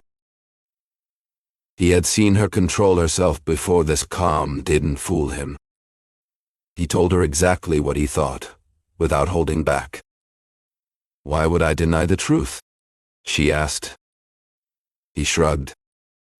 "Even if you're right," she said, "does that mean I should never marry?" "I didn't say that," he replied. "But besides marrying Mendonça, there are other paths to happiness. I don't see them. Is the secret love really hopeless? Nothing in life is final. Not sadness, not joy. What you imagine as lost might only be hidden or delayed." "I think I understand the second path," Helena said. "If I don't marry now, maybe one day I'll fall in love with someone even better than Mendonça." Do you think that's foolish? No. But it's like buying a lottery ticket. I'd be giving up something real for something uncertain. That's how gamblers think. That happiness might never come. I'm happy enough with what I have now. Mendonça truly loves me. I've known it for some time. Father Melchior helped me see it clearly. I accept the future they both want for me. That's reason. That's real. Everything else is just dreams. While she was speaking, Estacio, who had taken off his Chilean hat, kept himself busy twisting the wide ribbon around its crown. There was a long silence between them. Along the edge of the water tank, a long line of ants moved forward, most carrying bits of green leaves. With a dry twig, Estacio amused himself by disturbing the quiet hard work of these poor creatures. The ants scattered some toward the earth, others toward the water, while the rest hurried along toward their nest. Helena took the stick from his hand. Estacio seemed to wake from a deep thought. He stood up, walked a few steps, and turned back to her. "Helena," he said firmly, "I don't believe anything you've told me. You're sacrificing yourself for no reason, and with no honor. I won't allow it. It's my duty to stop this." Helena stood up too. "Mendonça is starting to feel like the forbidden fruit," she said with a smile. "And that's the surest way to make someone fall in love." She walked away toward the house. Estacio watched her disappear among the trees and stayed for a while between the bench and the tank. The ants, scattered just a few minutes earlier, had now returned to their original path, moving in the same orderly line. He watched them and compared them to his own thoughts, which also needed an invisible stick to keep them from scattering and getting confused. In the middle of his thinking, he remembered the priest. Estacio crossed the garden, stepped into the street, and made his way to Melchior's house. Melchior lived in a small house in the middle of a tiny garden, just a few steps from Estacio's home. The house had 2 rooms, windows on all sides, a front door between 2 shuttered windows, and another door at the back. The front room served as both a living room and a study. The furniture was simple, with no decorations. There was a rosewood bookshelf filled with thick books in quarto and folio sizes, a writing desk, 2 armchairs, and not much else. Melchior walked back and forth in the room, a worn book open in his hands. It might have been Tertullian or Augustine, or maybe someone else just as heavy and old. The priest loved getting lost in the minds of the past, especially when he wasn't staring into the unknown future. In that modest room, surrounded by the quiet garden outside, Melchior could forget time and pretend space didn't exist. He lived in memories or dreams, feeding that quiet, secret joy that only lonely souls understand. Melchior was alone, even when he wasn't. He had friends, sure, and he talked to people. But deep down, he preferred being apart. Most days, he read or thought, far away from the noise and nonsense of the world around him. That day, he was reading. When Estacio appeared at the door, Melchior quickly shut his face, hiding his surprise. Still, he welcomed him warmly. "I know I'm interrupting," Estacio said, "but I had to come." Melchior placed the book on the round table in the center of the room, slipping an old holy picture between the pages to mark his spot. Then they sat by the window. Estacio didn't speak right away. He hesitated, and from that silence, Melchior guessed what was coming. "You had to come?" Melchior asked. "It's about Helena," Estacio finally said. "I know you care about her. I trust your advice, and I know you'll keep this between us. Juve always wanted what's best for our family, and I know Juve tried to help her marry Mendonça. With your blessing," the priest added. "And that's where I'm stuck," Estacio admitted. "I'm not sure I can give it." "Why not?" Melchior asked. Estacio explained that Helena didn't seem to want Mendonça. Melchior listened, then answered with simple honesty. "She doesn't love him, that's true," he said. "But she accepts him. She respects him. She's halfway there to the happiness we all want for her." "There's a problem, Father," Estacio replied. "She loves someone else." Melchior's face turned pale. His eyes, sharp and searching like a judge's, locked onto Estacio's face without blinking. Estacio didn't flinch. His expression stayed serious, and he didn't look away. "She loves someone else," Melchior said. "A strong, deep love, but hopeless. I don't know who he is. It's a mystery. She's mentioned him once or twice, but I couldn't get anything else from her. Just today, when I brought it up again, she changed the subject. That's all I know. But I do know she loves someone. And if she marries another man now, it could bring two big problems. First, she'll miss the chance to be happy with the man she truly loves. Second, she'll bring sadness and guilt into her husband's home. Does that seem right to you?"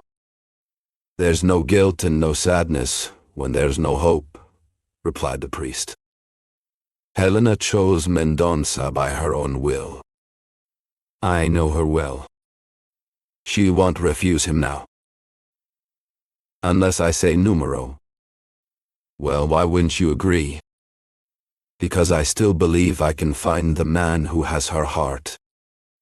Maybe she thinks it's impossible, but it's only difficult. And Don Fortalina is barely 17. She acts like she's 25. That may be true, but we mustn't accept her decision lightly. Maybe she's not marrying for love. Maybe it's a whim, or something else we don't understand. What else could it be? I don't know. Maybe she thinks we want her to leave the house. Maybe that's why she's doing it. Don't insult her. Helena knows exactly how we feel about her. She knows how much we care. Your doubts don't matter. She already made her choice clear. Let's not make this harder than it is."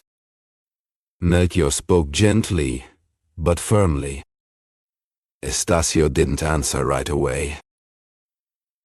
He stayed quiet for a moment, then returned to his earlier point. After a while, he tried a new argument. "Mendonça was a good man," he said, "but he lacked the qualities that, in his opinion, a husband should have. He would never have the kind of influence a husband should have over his wife. In their case, the pyramid of authority was upside down.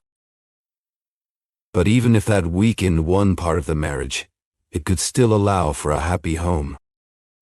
The real danger," he warned, "was that Helena might stop respecting him. And what would she have then?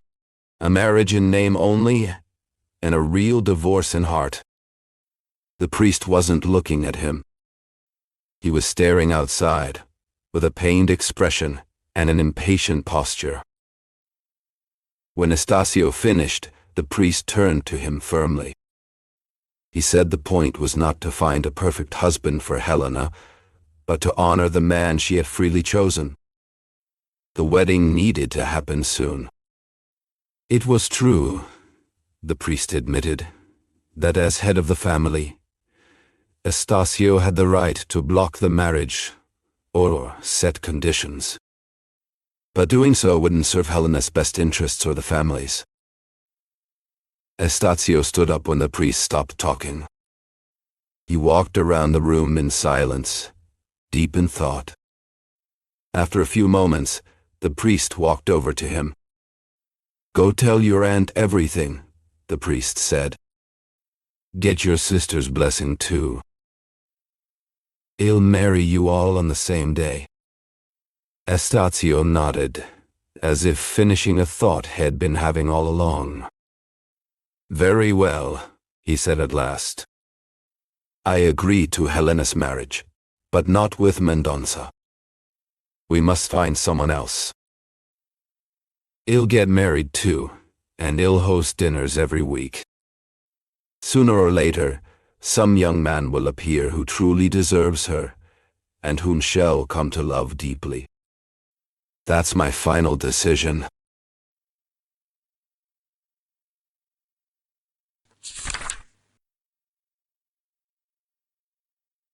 Chapter 19.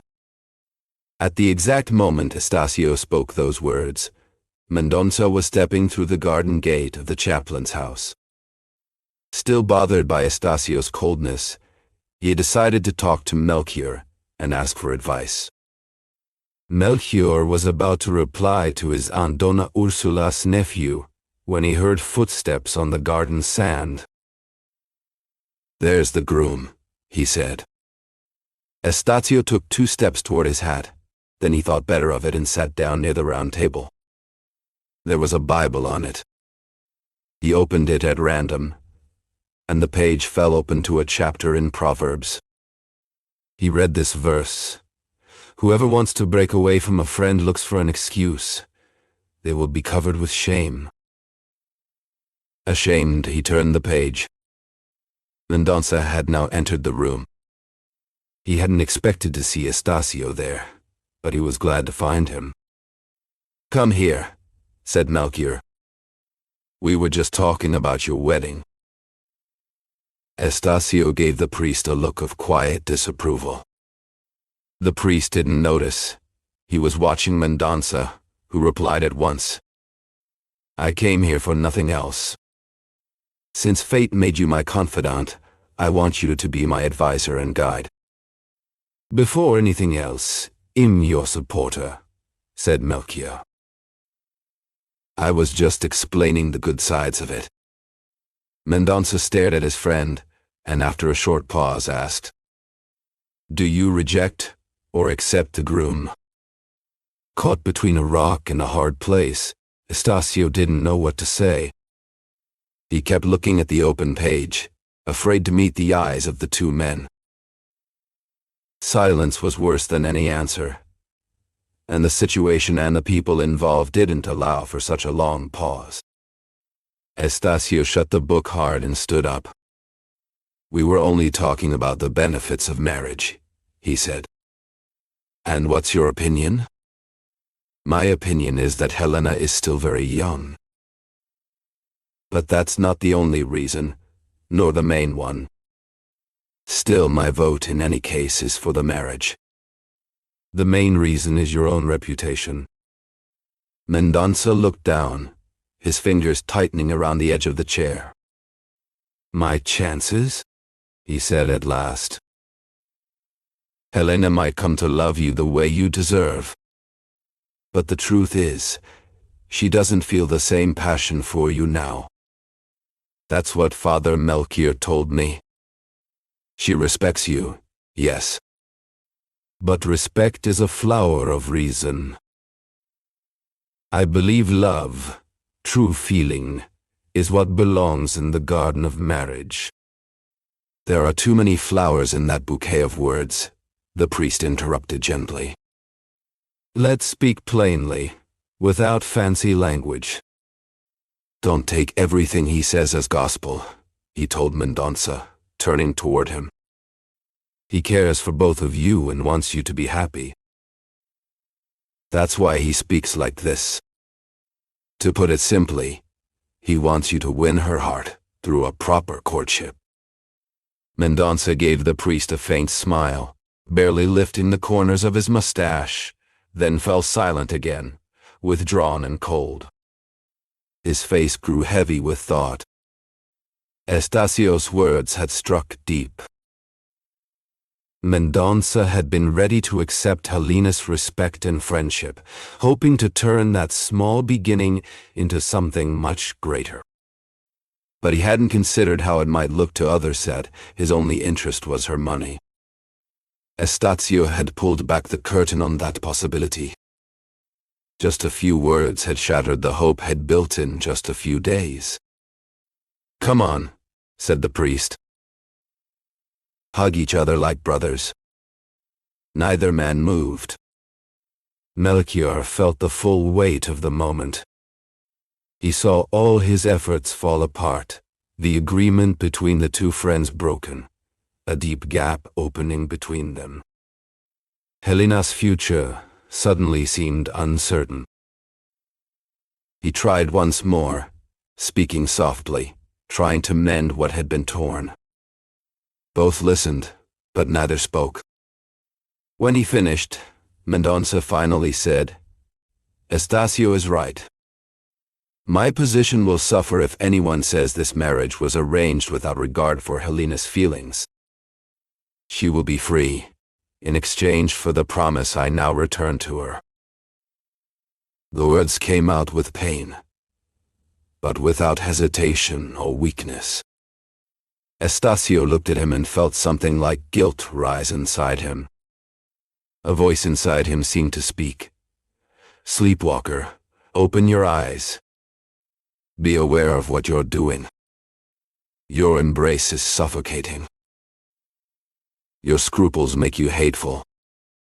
Your concern is worse than anger." He saw the young man flirting with the priest and grabbed his arm. "Where are you going?" he asked. "I'm going where my honor leads me," said Mendonça simply. "Poor boys," said the priest. "They're both reckless, nothing more. One wants to find arguments where his sister only found a noble and clear decision. The other breaks a promise made in front of a priest as if it were nothing. Reckless? I called them that, but they're worse. They're both mad. Well, since I'm the only one with sense and authority, I say neither will leave here heartbroken, and the other will not refuse the agreement I ask in the name of his late father." Estacio shivered. Mendonça stayed calm. The words were strong, but the blow was heavier than needed. Mendonça didn't want to owe his bride to the memory of the counselor's name. It would feel like a kidnapping. Melchior understood this when he saw Estacio reach out his hand to his friend, a gesture Mendonça accepted with dignity and coldness. Would Estacio count on the same rejection from the suitor? It seemed so. But he said, without any hesitation, "My concern may have gone too far. My intention was good and pure. What else could I want but to see my loved ones happy? Let them love each other. That would be the dream I've always had. Promise me you want to make her happy." "I promise nothing," said Mendonça. "Marriage is no longer possible. You've opened my eyes, and I don't hate you for it.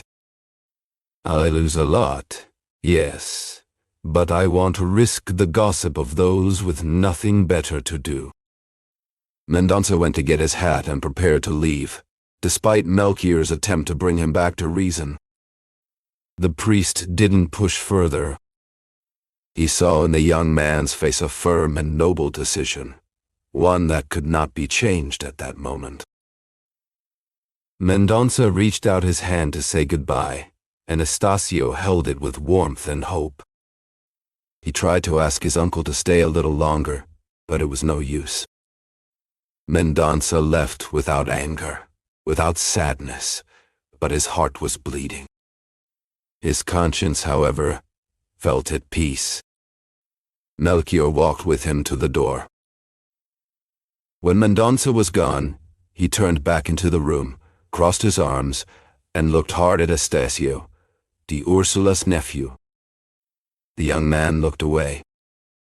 "Did you see?" the priest asked. "I don't know what you'll decide to do, but I promise it'll be like Muhammad, God forgive me. Even if the sun were on my right and the moon on my left, I wouldn't stop doing what I must. Go to your family. Let me have a few minutes alone with my prayer book." Estacio couldn't argue with the priest. He didn't find the words to reply. He left confused, sad, and angry. As he walked through the street and into the garden, he kept thinking about what had just happened. It felt like he was remembering a dream. He felt lost, tried to understand himself, and searched deep inside for some clarity. He even looked at the ground, as if he might be walking on clouds. When his thoughts finally began to make sense, he saw the truth. He had lost a friend of many years. And he had given up control of his family's future, at least when it came to his sister's marriage. If Helena thanked him for trying to stop it, Estacio would feel it was all worth it. Hadn't he done all this for her? That thought gave him strength. If only Helena agreed with him, nothing else would matter. Helena listened closely as he told her everything that had happened at Melchior's house. She was clearly moved. But in the end, she disagreed with everything he had done. "Mendonça is already the forbidden fruit," she said. "I'm starting to love him. And if you still make me give up marrying him, I will love him even more." "You've reached the point of stubbornness," Estacio said. "That's the bottom line for every woman." Helena smiled and turned away from him. Helena walked up to her room, picked up a pen, and wrote a short note. The ink dried before two heavy tears that fell onto the paper, but even those tears dried in time. Before sealing the note, she went downstairs to show it to her brother. As she walked into his study, Estacio stood to meet her. He had already made up his mind.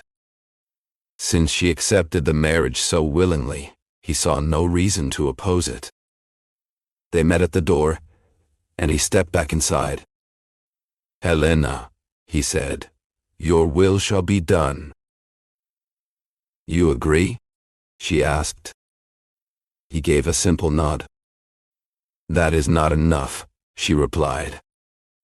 "Mendonça won't come back after what happened. Please send him this note." Estacio opened the note and read it. It said, "Come today to Andare. It is my heart that asks and our happiness that demands it." He spent 5 minutes reading those 2 lines, reading what was written and what was not. Helena was removing Mendonça's doubts, showing that her future marriage held no hint of self-interest. He read it again and folded the paper slowly. "Do you approve?" she asked. "If that is the case," he said sadly, "then your happiness requires that this man come here, that you marry him. That you leave us. Is family not enough for you? Is the love of our aunt, my own love, not enough? Are these months of sweet closeness to be forgotten in a moment? Will they be sacrificed at the feet of the first man you choose to follow? The day you came into this house, a new light entered with you, something we had missed, and you brought with you. Our family became whole. Our hearts found a new feeling. We thought this would last, but it was only fleeting. Oh, Helena, it would have been better if you had never come." Helena tried to answer, but her voice caught in her throat. Her words turned back to her heart. She pointed once more to the note, silently asking him to send it, and then she left. In the afternoon, Melchior showed up. He came calm, but determined, ready to deliver a decisive blow. Estacio gave in before the man could even speak. "Master Priest," the young man said as soon as he saw him, "I've done my thinking. I give in. Do what everyone wants." "Do you mean that from your heart?" "Yes, from my heart." "Then let it be complete," replied the priest. "I serve a religion that teaches humility. It would be wrong not to heal the wounds of a friend. Go to your friend. Bring him here, to this house, like a brother." "He'll go tomorrow." "No. Go today." Night fell quickly after that. Estacio left to get dressed. Since he hadn't sent Helena's note yet, he put it in his pocket to give it to her in person. But then he took it out again and read it over. After reading it, he almost tore it up. He stopped himself and read it one more time. His hand, like a nosy moth drawn to light, seemed unable to stay away. He held the note too close to the candle flame and watched it burn.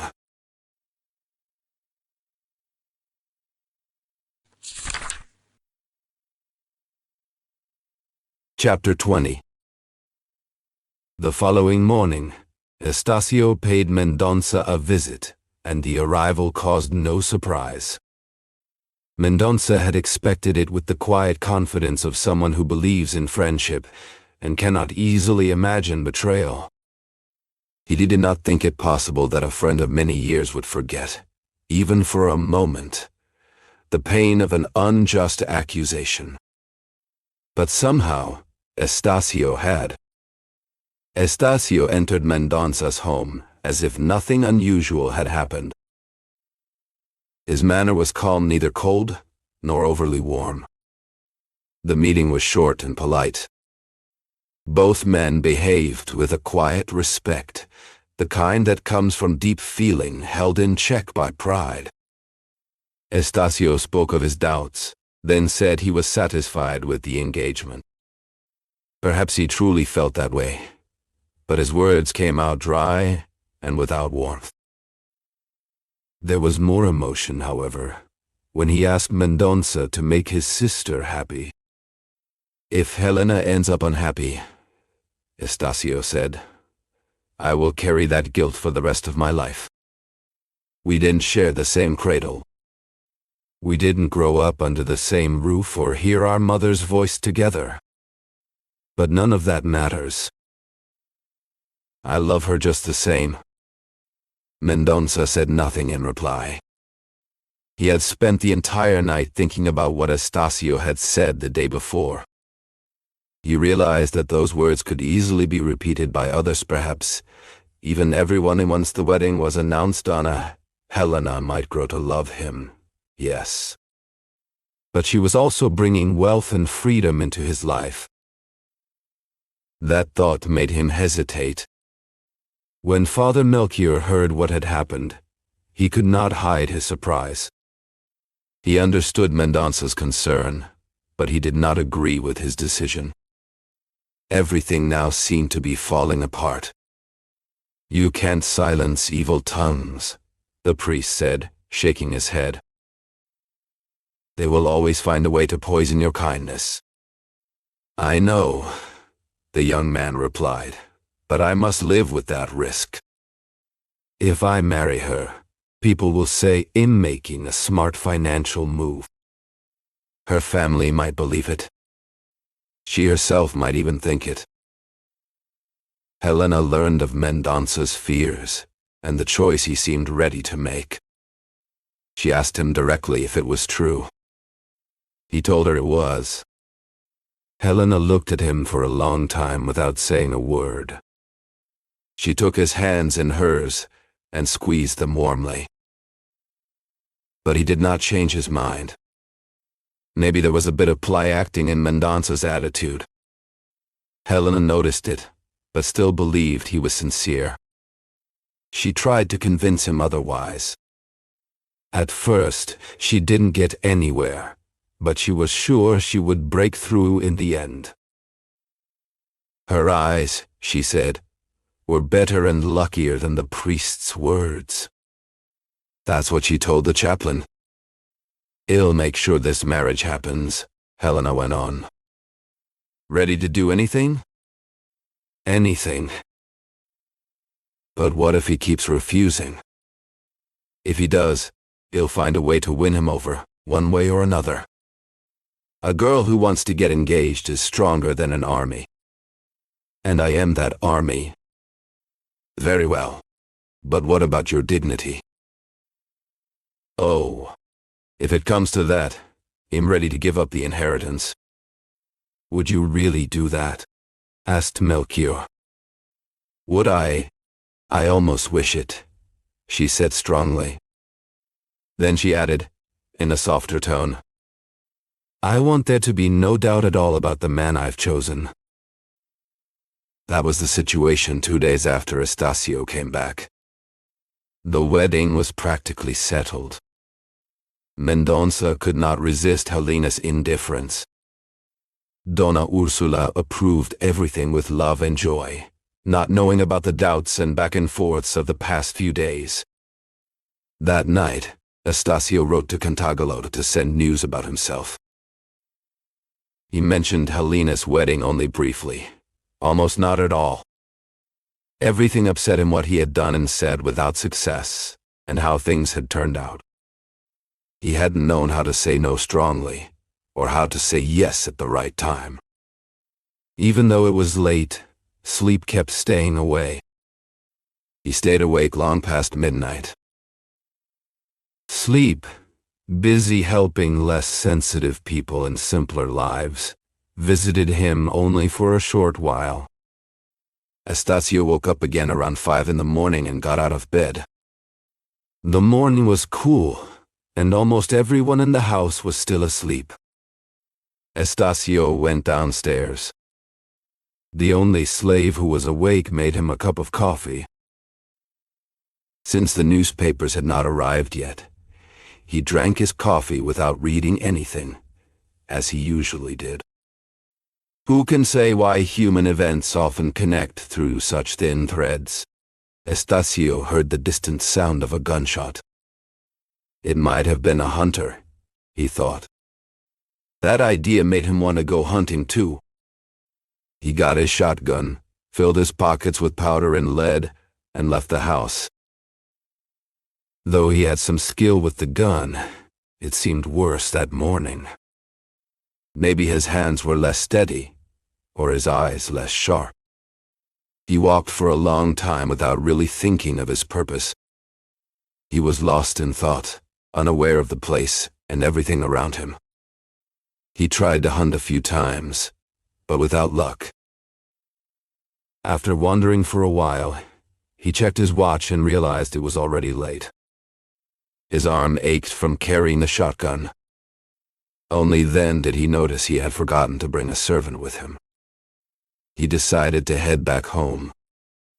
Along the way, he saw a flower growing on a tree.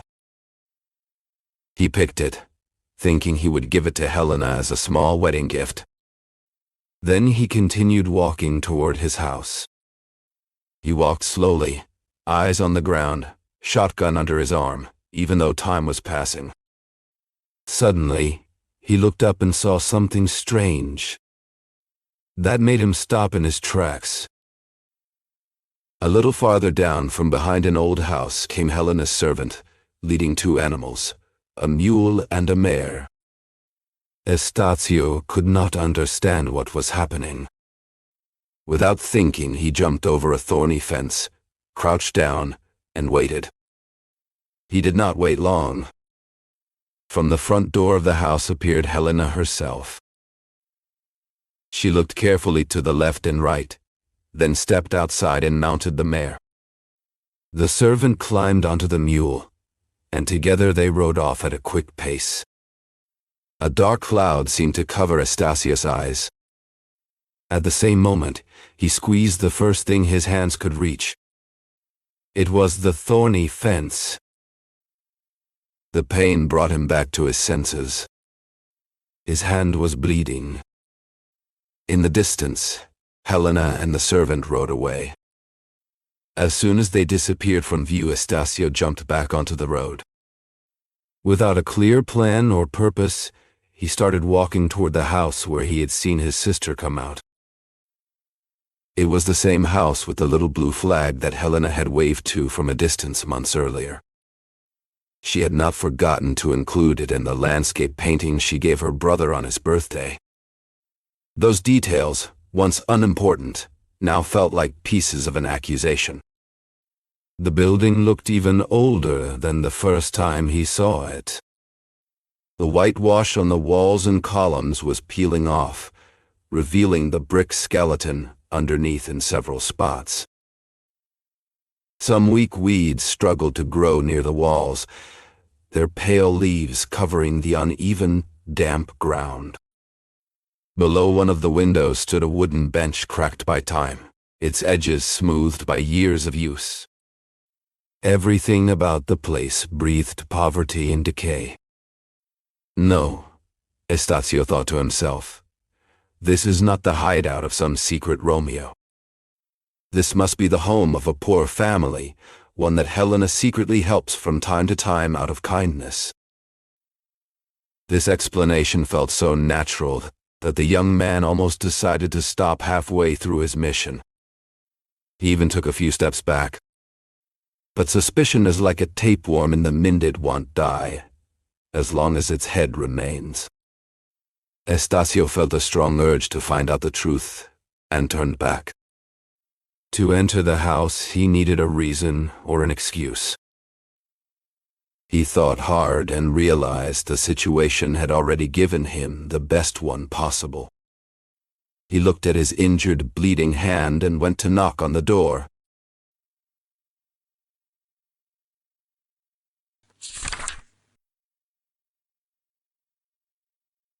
Chapter 21. Estasio didn't have to wait long. A man came to open the door. It was the same one he had seen before, many months ago. They stood there, silent for half a minute. Neither Estasio remembered to say what he needed, nor the stranger thought to ask who he was. They just looked at each other. "What can I do for you?" the man finally asked. "A favor," Estasio replied, showing his injured hand. "I almost fell earlier. I tried to catch myself on a thorny fence and got hurt, as you can see. Could I have some water to wash off the blood?" "Of course," the man said. "Please sit on the bench here, or if you prefer, come inside." "No, better come in," he added, stepping aside to let Estasio pass. In other times, Estasio might have refused the offer. He wasn't used to being around poverty. His own life had always been full of comfort and ease.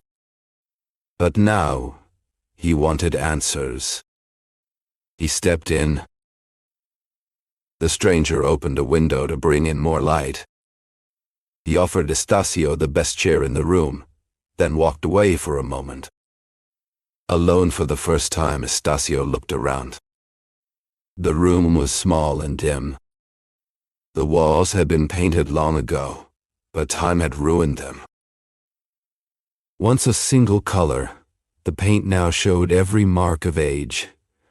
Mold in one corner, cracks here and there, and a long tear near the floor where something had scraped it. The room felt like it had been forgotten by time. It looked like a place where sadness lived. The furniture was old and broken. 5 or 6 chairs, not all in good shape. A round table. A small cabinet.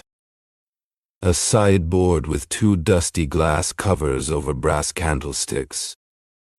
On the table stood a clay vase with fresh flowers. On the wall, 2 small paintings hidden under layers of grime. The only thing that looked alive was the flowers. They were fresh, picked not long ago. As Estacio looked closer, he felt a chill. He thought he recognized one of them, an acacia flower. And he remembered planting an acacia tree in his garden not long ago. Estacio felt a chill run through him. It wasn't just the cold night air or the strange silence of the house. It was something deeper, like a shadow creeping into his thoughts. The man who lived there came back into the room, holding a basin in one hand and a towel draped over his arm. The white cloth stood out sharply against the worn walls and the tired look of the place. Estacio started to stand. "Please, stay seated," the stranger said. "I'm here to help." "Infine," Estacio replied. "Then come to the window if you will," the man said.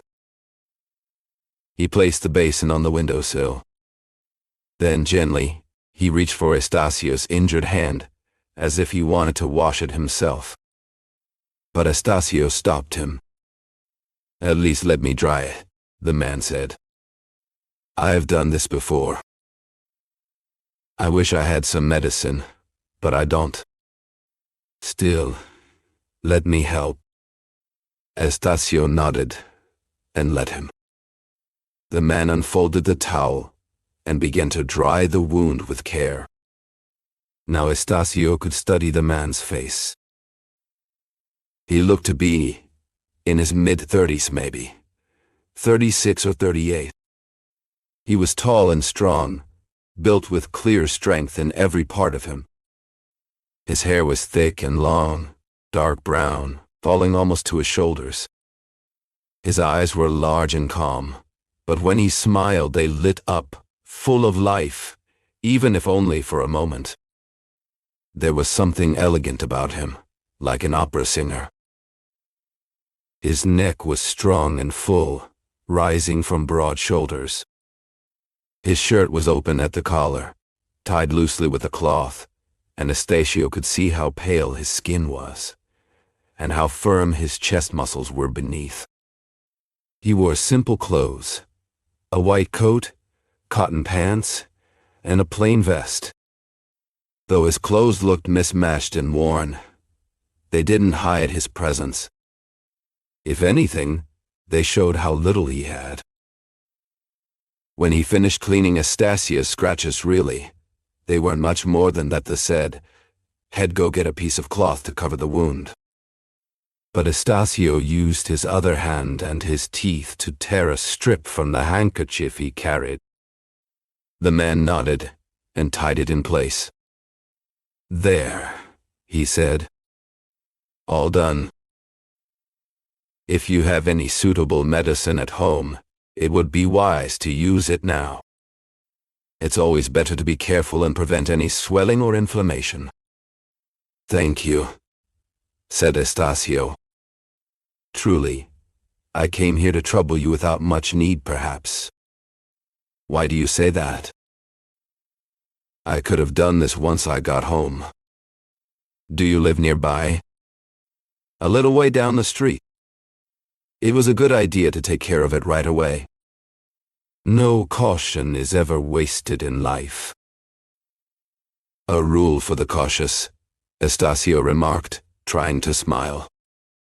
"One only learns that lesson late if it isn't already in his blood," the other replied with a sigh. Unless the man was overly talkative or indiscreet, it was hard to keep the conversation going. The favor had been done, and there was nothing more to say. All that remained was to thank him, say goodbye, and leave. Yet, Estacio needed more time. He wanted to get from this man some word that wasn't so indifferent to his situation, or at least understand something of his character and habits. There might be one way to do that: to act differently than usual, to behave in a manner not his own, and to hold on to this moment from every angle. Estacio decided to try it, trusting the rest to chance. He walked back to the chair and sat down. "Would you mind if I rested a bit? I'm extremely tired." "Not from what you hunted today," said the stranger, laughing lightly. "In going home empty-handed. I was never much of a hunter, and yet I still love to shoot at birds. Isn't that the same weakness many others have, even in higher matters? I myself became a victim of that fatal flaw." "Ah," Estacio exclaimed with a questioning tone. The owner of the house gave a faint smile but didn't seem annoyed by his guest's curiosity. Perhaps he even welcomed it. "It's true," he said.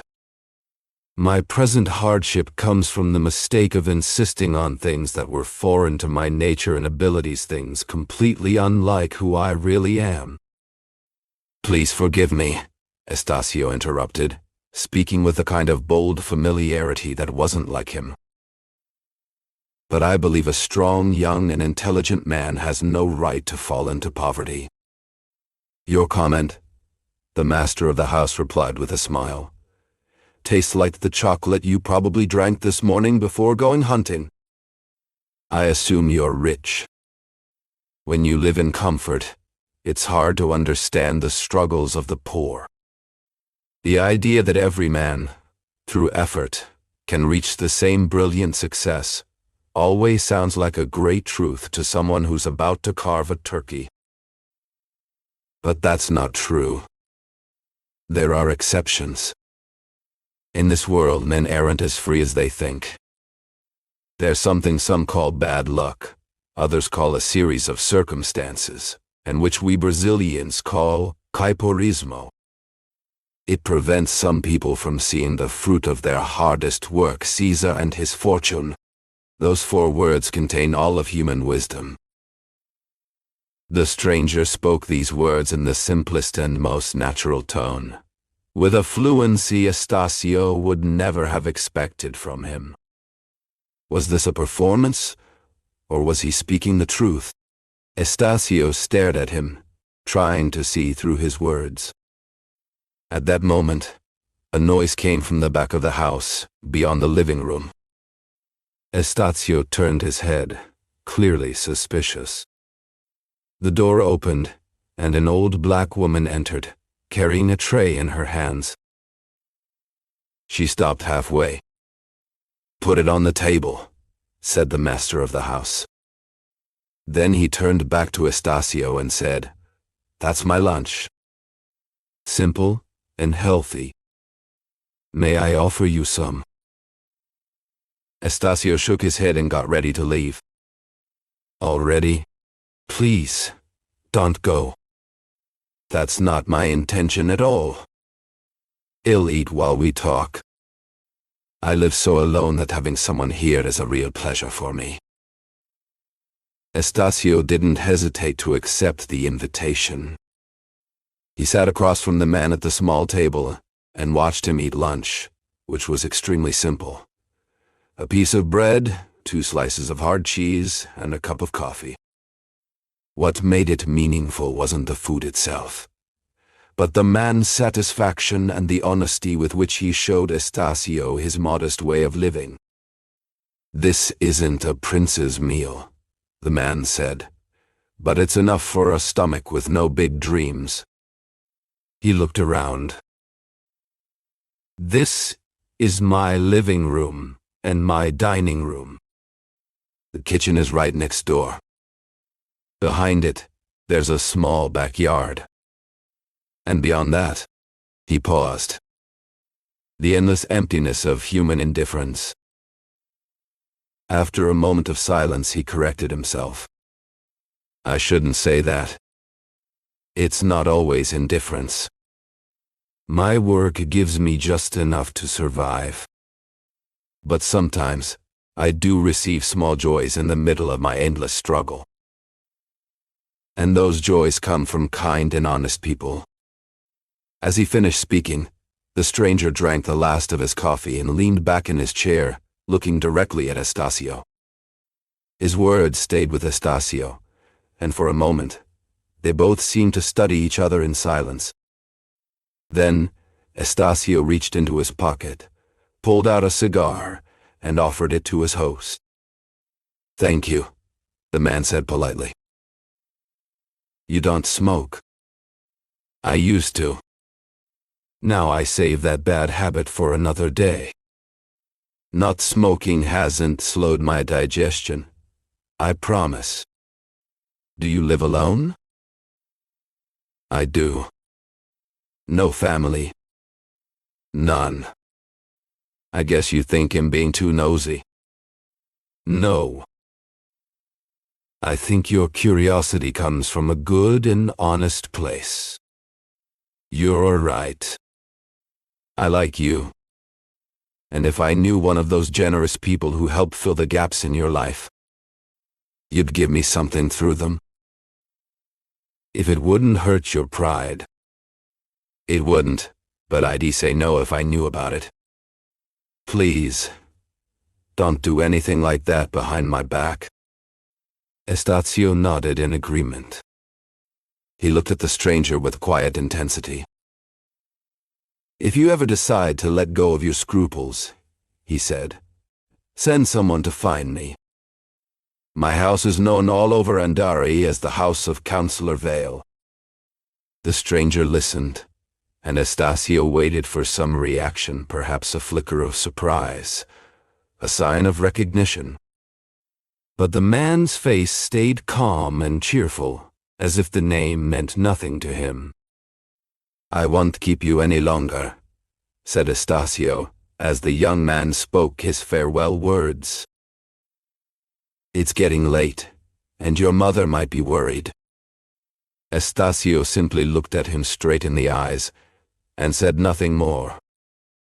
The stranger stood there, silent for a moment. Then he spoke again, his voice calm but firm. "I know what you might think," he began. "You might believe I'm proud. But no, it's not pride. It's the last bit of dignity poverty hasn't taken from me. What I did earlier was a simple act of kindness, a duty between neighbors.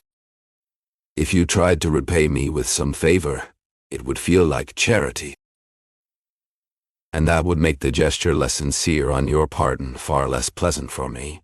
Pleasant might not even be the right word. But I'm sure you understand what I mean." "You misunderstood me," Estacio replied. "I wasn't offering money. I meant I could help you in other ways. I have friends. I have some influence. I could find you a better position." The stranger paused, thinking. "Would you accept?" Estacio asked. In trying to figure out how to say no, the stranger replied, "Money is just money. But I would hate myself forever if I owed any improvement in my life to an act of charity. I guess that explains why you've lived a life of poverty." "Maybe I'm too strict," the stranger said. "No," Estacio answered. "It's not just strictness. It's stubborn pride. Well, better too much than too little. Neither too much nor too little. Just the right amount. But the right amount depends on each person's values," the stranger said. "Even I, who speak to you now, haven't always held to this stubborn virtue. There were times, perhaps, when I gave in." His face darkened slightly. His voice faded, and his eyes lost their focus. He seemed lost in thought, deeply absorbed. It was the perfect moment to ask more questions, or to leave. Estacio chose to leave. Estacio bowed his head in thanks. When he hesitated to shake the man's hand, the stranger quietly slipped his hands into his coat pockets. Perhaps we'll meet again, Estacio said, already stepping through the doorway. Really? I sometimes walk through this neighborhood. I'm not always home, but even when I am, my door stays closed. If you ever need a place to rest, knock. My house is poor, but it will welcome you. Estacio walked away quickly. It was 10 in the morning, and the sun was warm. He didn't notice the heat or the time. Like a lost traveler in a dark forest, he felt trapped between the straight path he had left behind and a strange, uncertain door that might steal all his hope. He didn't understand anything. He couldn't guess what was happening. New doubts filled his mind, pulling him in different directions. The man he had just spoken to seemed honest. His poverty felt real. There was a soft sadness in his voice, now and then, that made him pause. But where did the truth end and the lies begin? Had he just spoken to a truly unfortunate man or a clever pretender? Estacio replayed every moment of their meeting, every word the stranger had said. Each one now felt like a question mark, suspicious, impossible to answer. He pushed away the thought of evil with disgust. Accepting the idea of good cost him great effort. And the worst kind of pain doubt held him tight in its sharp claws. The sun and his fast steps made his forehead shine with sweat. His quick pace mixed with the heavy beat of his troubled heart. He didn't see the trees or the people passing him by. He moved like a blind man, deaf to the world, until something real would shake him awake. He finally reached home. A slave waited by the gate and took his rifle. His long absence had made the family worry. As soon as the two women learned he was back, they rushed out to greet him. Donna Ursula stayed by the window, but Helena came halfway down the path to meet him. Stacy hadn't expected to see her again so soon. The sudden appearance of the girl, the joy and affection in her eyes, the sincerity of her gesture as it all stirred something inside him. It was a fleeting moment, but powerful enough to pull him back from the edge. Stacy gripped her hands tightly. A subtle warmth passed through Helena's body, and for a second, it felt like everything had been forgiven. Stacy had planned to go to his room and try to sort his thoughts. He wanted to compare what he knew, to form at least a guess, and then test it. But his aunt and sister hadn't eaten yet. They had been waiting for him. He had no choice but to join them for lunch, even though he wasn't hungry at all. During the meal, Stacy tried to watch Helena closely. But it was pointless. Her face, if it showed anything, reflected only the simple joy of being with family. She served both Stacy and Aunt Ursula with her own hands. She was amazing at giving attention to everyone at the table, and even better at showing care and charm. Her eyes looked innocent, untouched by any wrongdoing. Her smile was pure, like someone who had never done harm. Could someone so young really be capable of deceit and corruption? Stacy felt ashamed for even thinking it. A wave of guilt hit him hard. But lunch ended. The group broke up. Stacy went back to his study. Without the distraction of her presence, his doubts returned. He tried to take control of his thoughts. He didn't believe Helena was completely evil or corrupt. At worst, she had been careless, guilty of thoughtlessness, not malice. But if her actions weren't careless, maybe they were just a kind trick, a way to help someone in need. In that case, she still deserved a warning. But if her intentions were good, then everything could be forgiven. the peace of the family, and its dignity could be restored. Estacio studied every possible clue, each sign that might point to guilt or innocence. He looked carefully for any evidence, determined to find the truth. He considered every possible argument, every angle. He spent a long time doing this, but without much success. It wasn't just that the truth was hard to find. He also realized he wasn't the right person to judge. His heart was pulled in two directions: honor and love, duty and feeling. It was almost time for dinner when Estacio, who hadn't left his study all day, walked to one of the windows. Outside, crossing the garden, was the humblest figure in this whole mystery, yet also the most important one: the page boy. The boy had been there all along, but Estacio had not thought of him even once. Now seeing him, something changed. The boy might know something. He could be the key. Suddenly, Estacio remembered that Helena had once asked him to free the boy from slavery. That memory struck him like thunder. For a moment, anger flared inside him, but it quickly turned into pain. He felt something wet on his cheek, like a tear, but heavier. Just then, two hands gently covered his eyes.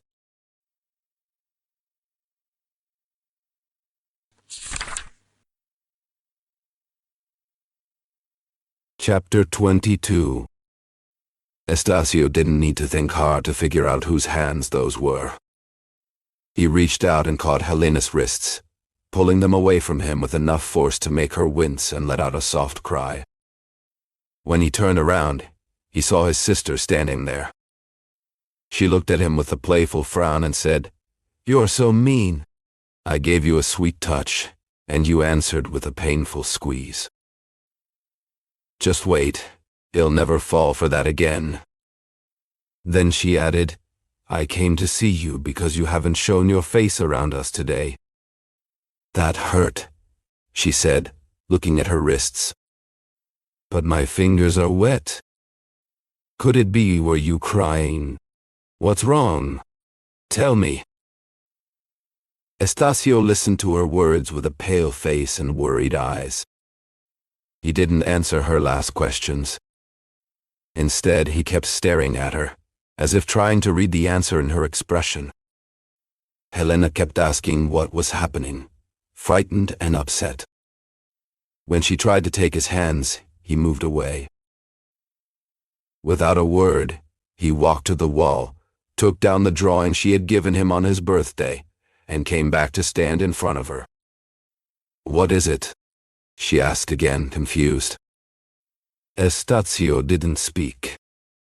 He simply pointed his finger at the mysterious house drawn in the landscape. Helena looked from the drawing to her brother's face. The serious, demanding look in his eyes made her focus on the spot he was showing her. Suddenly, she turned pale. Her lips trembled, as if trying to say something, but whatever she felt inside stayed silent, too soft to become words. It lasted only a few seconds, but both of them looked deeply troubled. To hide her pain, Helena covered her eyes with her hands. That movement said everything.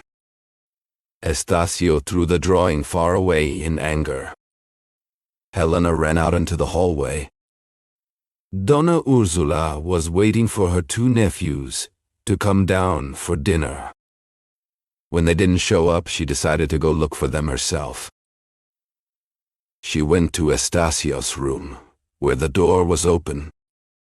She walked in, saw him sitting in a chair, holding a handkerchief to his face, as if sobbing quietly. At once, she hurried toward him, moving as fast as her age allowed. Estacio didn't hear her come in. He only noticed her when her hands pulled his away from his face. Donna Ursula was shocked, especially when Estacio, rising from his seat, threw himself into her arms and cried out, "What bad luck! But what's wrong? Explain." Estacio wiped the wetness from his cheeks. He had been crying for a long time, quietly, and now he acted like a man who feels ashamed of showing weakness. That moment of crying had helped him release everything inside. He could finally act strong again, and he needed to. Donna Ursula begged, and even ordered him to tell her what was wrong. She wanted to know why he was so upset. But Estacio refused to explain. "You will know everything tomorrow, or very soon," he said. "Right now I could only give you a mystery, and I know how much that would hurt you. Give me a few more hours. Then I will need your advice and your support." Donna Ursula accepted his request and waited. When she went to the dining room, she found a message from Helena. Helena said she wasn't feeling well and asked to be excused for the rest of the afternoon and evening. Immediately, Donna Ursula suspected the message had something to do with Estacio's sadness. She hurried to her niece's room. She found Helena halfway lying on the bed, her face buried in the pillow. Her body was still, like it had no life left. When she heard Donna Ursula's footsteps, she lifted her head. Helena looked very pale and deeply sad. But her eyes were dry. If she had cried, the tears were gone now, as if the pain had turned to stone. The only sign of life in her was in her eyes. They still held their natural brightness. She looked at her aunt with fear, and wrapped her in a glance full of love and silent begging. Donna Ursula took her hands, looked at her quietly, and whispered, "Tell me everything." "You will know later," Helena sighed. "Don't you trust your aunt?" Helena sat up and threw her arms around her aunt. 2 tears finally fell from her eyes, the first in the last half hour. Estacio had just sat down to dinner when his aunt came in, her face pale and drawn. She didn't say a word at first. She simply looked at him, waiting for him to ask what was wrong. But he didn't ask. He only motioned for her to sit. She sat, but not with ease. Her hands trembled slightly as she placed her napkin on her lap. "I went to see Helena," she finally said. At the sound of that name, Estacio lifted his eyes.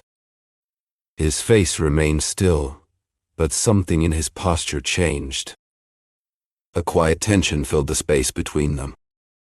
"She was in her room," Ursula continued. "I found her in silence, the kind that speaks louder than words. I tried to reach her, to comfort her. I held her hands, and she let me. I kissed them. She said, 'You may receive these kisses. Even the angels do not have purer ones.' Those were her last words to me." She paused, watching him closely. But Estacio gave nothing away. "She didn't speak again," she added. "She just went back to her silence." He said nothing for a moment. Then, with a calm that almost seemed cold, he replied, "Let's eat." "The servants must not know." They began to eat, though neither truly wanted to. The meal was more for show than for hunger. The house was quiet, but not peaceful. The servants noticed. They always did. They knew something was wrong. They saw the untouched food, the forced words, the heavy silences. Later, Estacio gave clear instructions. Anyone outside the family who asked would be told the household was away. Only one man was allowed to know the truth, Father Melchior. Estacio wrote to him, asking him to come at once. empty Ursula, unable to contain herself, confronted her nephew. "I can't wait until tomorrow," she said. "If you have something to tell someone, why not tell me first? Tell me what's wrong with Helena. I want to help her. I want to comfort her." Estacio looked at her, his face tired but firm. "What I have to say is long and painful," he replied.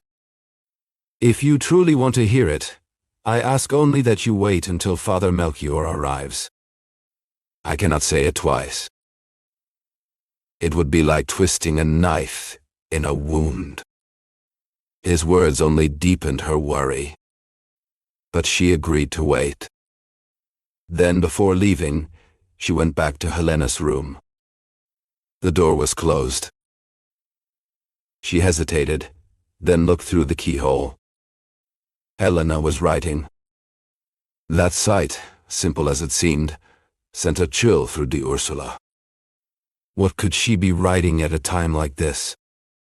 She left quickly and returned to Estacio. "Helena is locked in her room," she told him. "And she is writing." "Of course," Estacio replied dryly. Father Melchior didn't waste time answering Estacio's call. The note had sounded urgent, and the handwriting looked feverish. Something serious must have happened. The priest's thoughts were right, as we know. He realized it at once, not only from the somber mood of the family, but also from the anxious way he was being awaited. The three of them went into one of the inner rooms. "Helena? Helena?" Melchior asked. "Yes, we need to talk about her," Estacio answered. Telling what had happened that morning was easier said than done. When it came time to explain the situation and all the details, Estacio felt his tongue refuse to obey him. He felt like he was in a family court, and now he had to turn the inner struggle between love and honor into a clear, direct, and firm statement. Whether innocent or guilty, Helena now appeared to him as a memory of happy times, a sweet memory that present or future events could only make more painful. But never erase, because that is the mysterious privilege of the past. Still, he pushed himself to speak. With great effort, he told the priest honestly and in full everything that had happened since that morning. Donna Ursula's heart was not made for such painful revelations. From the start of the conversation, she felt the dizziness that comes with heavy blows. She had expected a great misfortune involving Helena, a past family episode, something that would call for pity, but not lessen her respect. But the opposite was true. Respect was no longer possible, and pity was now only a possibility. "No, that's impossible," she cried out a little later as soon as her reason, clouded by shock, began to clear. "No. I saw her just now. I felt her tears on my face. I heard words from her lips that only an innocent person could say." Helena sat alone in the candlelit room, her hands trembling slightly in her lap. Outside, the night pressed against the windows like a silent witness. The house felt heavier than usual, as if the walls themselves had absorbed the tension of the past hour. Across from her, Estacio leaned forward in his chair, his elbows on his knees, his face drawn and pale. He hadn't spoken in minutes. His silence was louder than any accusation. Donna Ursula paced slowly near the fireplace, her fingers gripping the rosary she always wore. Every few steps, she would stop and glance at the door, as if expecting someone to walk in and explain everything away. "I still can't believe it," she finally said, her voice low but urgent. "Helena has been nothing but kind. Nothing but proper. A whole year, without a single misstep. She deserves better than this doubt. No, Estacio muttered, shaking his head. We have to know. We can't pretend nothing happened. Donna Ursula turned to him. Then let's call her here. Let's hear what she has to say. Estacio didn't answer. Instead, he looked at the priest, who stood near the window with his hands folded behind his back. What do you think, Father? Estacio asked. The priest, Padre Melchior, had been quiet for most of the conversation. He was a man of steady habits and steady faith, someone who rarely showed surprise. But even he had felt the sting of what they had just heard. He turned slowly, his eyes calm but serious. I think we should not rush to judgment, he said. Donna Helena has been part of this house for a long time. We owe her the chance to explain. Donna Ursula nodded, but Estacio frowned. And if she lies? Estacio asked. Melchior stepped forward. Then we will know. But until then, we must not let fear decide for us. The room fell silent again. Outside, the wind whispered through the trees, and the candles flickered. Melchior walked to the door and opened it. Let's bring her in, he said gently. Together, we'll find the truth. And so, they waited. Not knowing what would come next, only that whatever it was, it would change everything. Melchior stood up slowly. It's time to shake off this sadness, he said, looking at Estacio. Now is the time for action and strength. Most of all, we must not speak of this matter for now.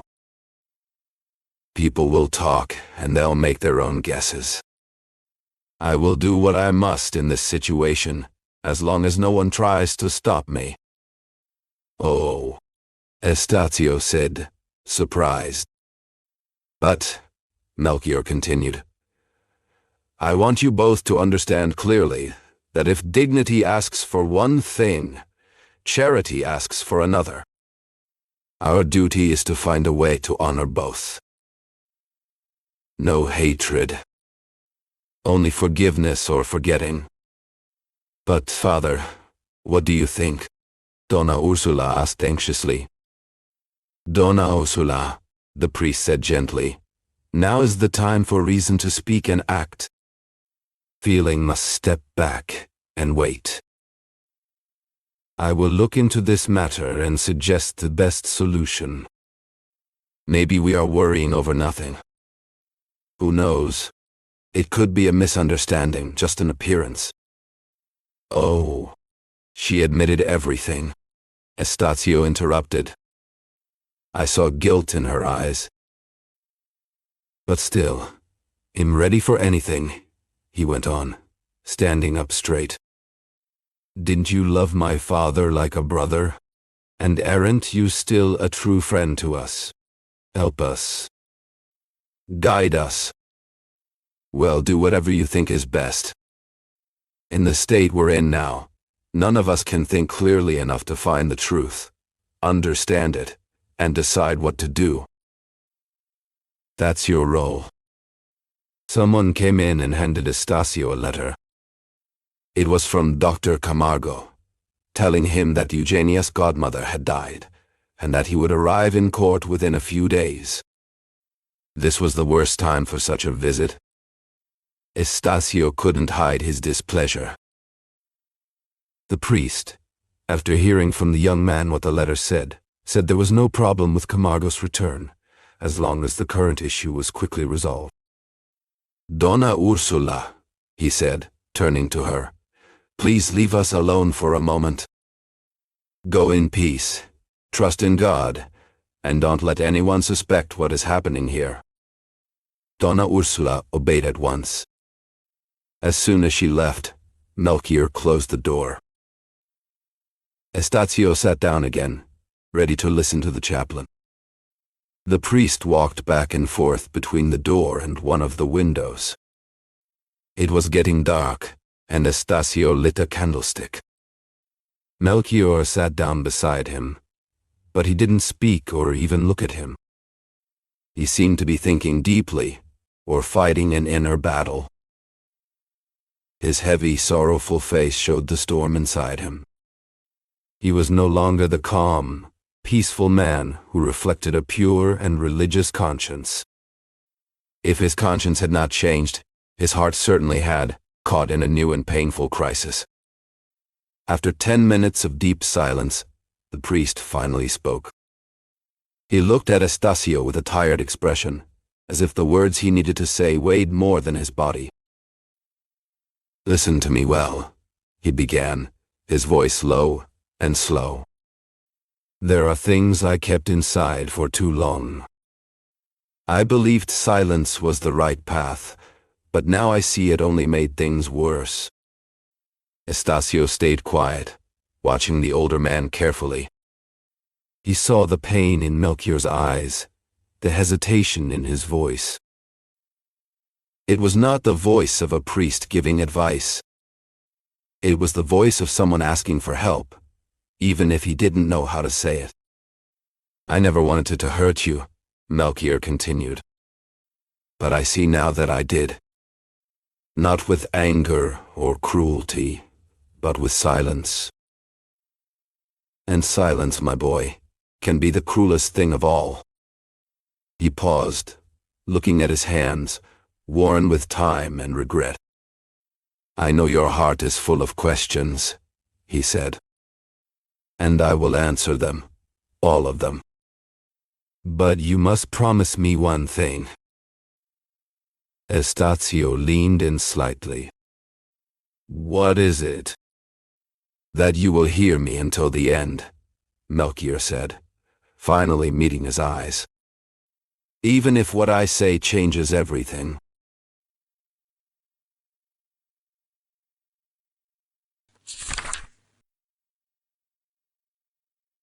Chapter 23. The priest looked at him for a long moment before asking, "Are you strong?" "I am," Estacio replied. "Do you believe in God?" Estacio shivered slightly and met the old man's gaze, but said nothing. Melchior pressed on. "Do you believe?" "That question again. It's not as pointless as it seems. It's not enough to think you believe, or to believe carelessly, like you might believe in some unknown region of Asia you never planned to visit. The God I speak of is not just some abstract idea that satisfies a few philosophers. I speak of the God who created us, who rewards us, who sees into the deepest parts of our hearts. He gave us life, will give us death, and beyond death, he will give us either reward or punishment. Do you believe?" "I do." "Then hear this. You have broken both divine and human law, though you didn't know it. Your heart is full of hidden feelings, unaware of itself. It moves, it murmurs, it rebels, like an instinct you don't understand. Evil is chasing you, tempting you, wrapping you in golden chains you can't see. You don't feel it, you don't see it. But one day, when you finally face it, you'll feel horror at yourself. God sees into you. He knows there is a thick veil between your heart and your conscience, keeping them apart, stopping them from agreeing, which is what leads to sin." "But what do you mean, Father?" Melchior leaned closer and stared at the young man. His eyes were like polished, cold mirrors, ready to reflect the truth he was about to speak. "Estacio," he said slowly, "you love your sister." The look on Estacio's face, a mix of horror, shock, and Gilla told the priest that not only had he spoken the truth, but that he had just made Estacio hear it for the first time. What Estacio's conscience had not known, his heart had always felt, and only now did it rise to the surface. His conscience, after wandering in the dark, pulled back in fear, as if trying to escape the sudden light the priest's words had lit inside him. Estacio said nothing.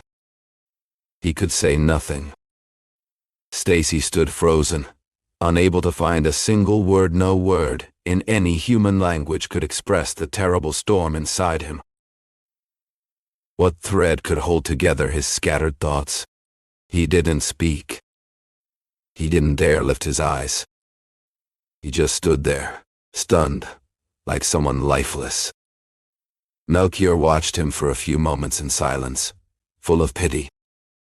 His eyes, sharp as an eagle's when looking into life's mysteries, now looked like a dove's, full of mercy for a soul in pain. Under his strong face there beat a gentle heart. At last, Stacy broke the silence. His body trembled. His lips tried to form some broken sentences. His words were unclear, but it seemed he was refusing to believe what Melchior had said. The idea itself felt so absurd, so unnatural, that Stacy could only blame it on bad instincts. Melchior listened, and a quiet smile came to his face. Wasn't this very reaction a sign of an honest conscience? No, not bad instincts, Melchior replied gently. It was a mistake, a blind step away from the laws of society and faith, but done without knowing. He paused and looked straight at Stacy. Go deep into your heart. Search every hidden corner. There, you will find that dark seed.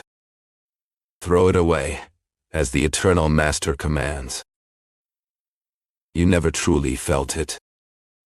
Temptation is sneaky like that. It creeps in with lies and clings on like doubt. But I am the voice of truth and the hand of comfort, he went on. I'm not saying you have sinned. I'm saying you came close to sin, and now I offer you my hand so you can step back from the edge. Teacher priest, Stacy whispered, his heart touched by Melchior's words so firm, yet so kind. Say nothing, Melchior said. To deny it would be a lie. To admit it is not needed. But how did such a feeling grow in you? Was it fate? You two had no shared past, no memories of childhood, no bond from youth. Then suddenly, in the full bloom of youth, you went from knowing nothing of each other to living side by side every day. That was the root of it all. Helena stood before you as a woman, not just any woman, but one filled with all the charm and grace that defines femininity, and even more so with the fire of her own unique spirit. Nature and education had worked together to shape her into someone truly special and above the ordinary. You didn't feel the slow change that came over you, and you couldn't have understood it even if you tried. As St. Paul once said, to those with pure hearts, everything is pure. You saw your love as honest and right, when in truth it had already become something twisted and wrong. That's where your jealousy came from, your suspicion, your selfish need to control. You wanted to take Helena's soul away from all the joys of life, just so you could watch her alone, like a greedy man staring at his treasure. Hearing the priest's words, Estacio searched his own heart like a man reading a book for the first time. What had once been closed and unreadable now made perfect sense. The situation was deeply painful, full of shame and strong regret. Estacio stood up, shaken by what he was feeling. As he rose, his eyes fell on the portrait of his father, the counselor. In the dim light, it seemed as though the old man were staring back at his son, silently asking him questions. This moment left Estacio completely confused. "No, father," Estacio cried out, dropping back into his chair. "It's impossible. What you're telling me must be a bad dream, a terrible mistake. It can't be true, eh? Swear it can't be." He paused, his voice trembling. "Yes, I love Harry, loved her with the love of a brother.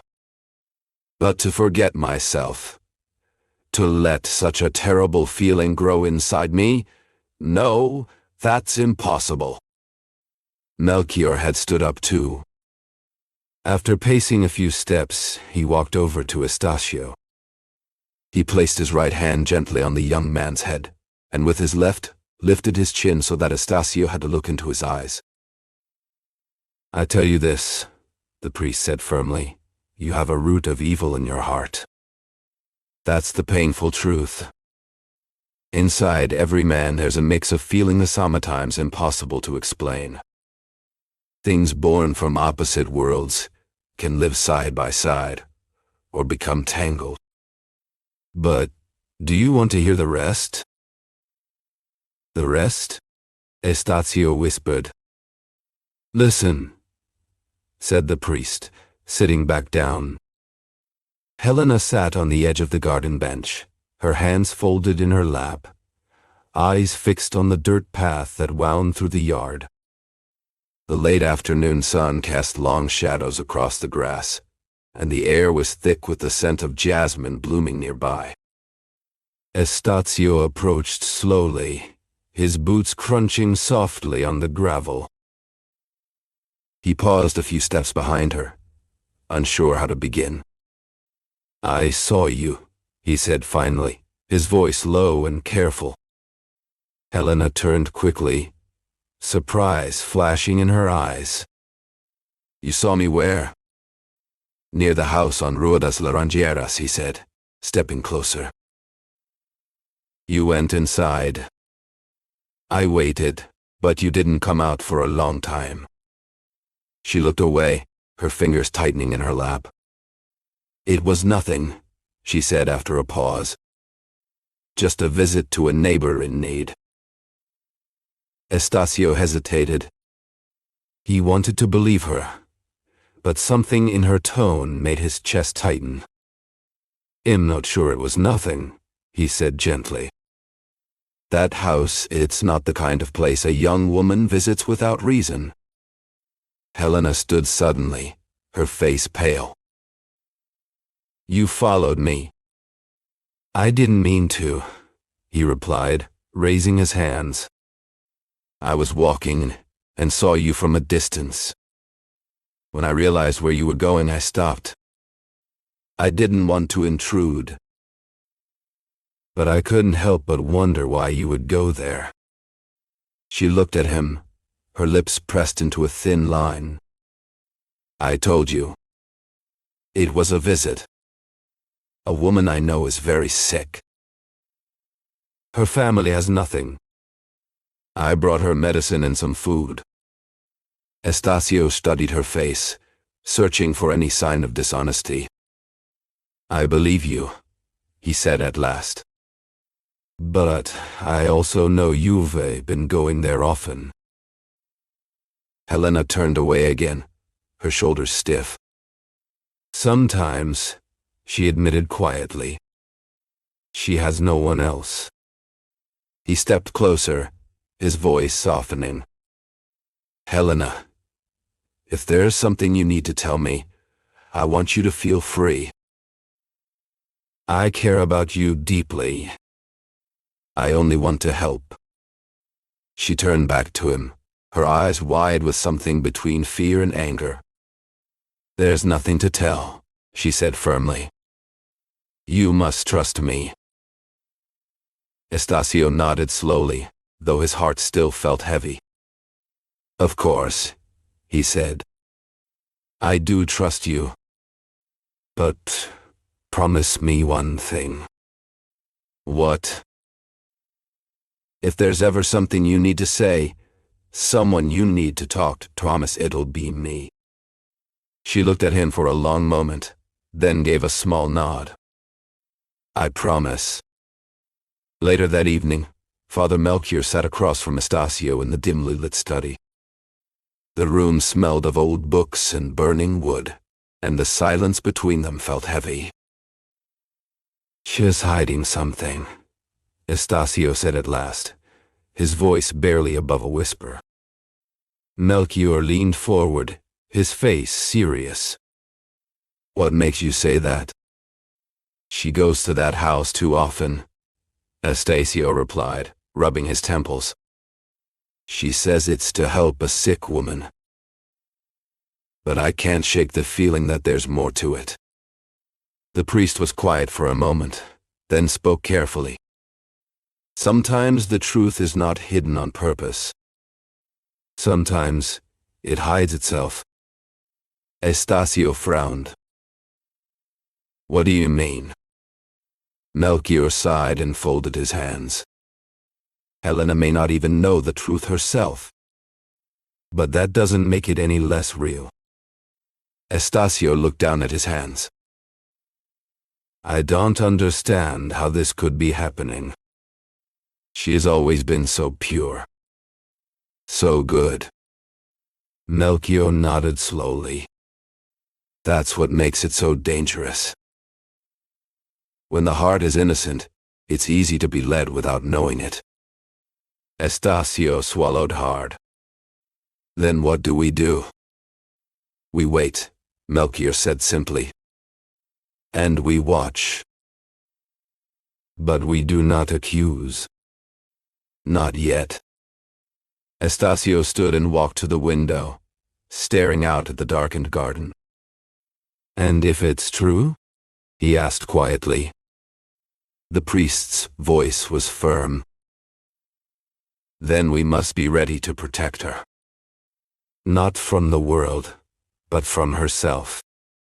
The silence that followed was thick with unspoken fears. Outside, the wind rustled the leaves, and the night stretched long before them, full of questions with no easy answers. He paced from the window to the door, his inner thoughts broken by nervous shakes of his arm or head. Now and then he glanced secretly, almost sideways, at the chaplain, like a criminal looking at his own conscience.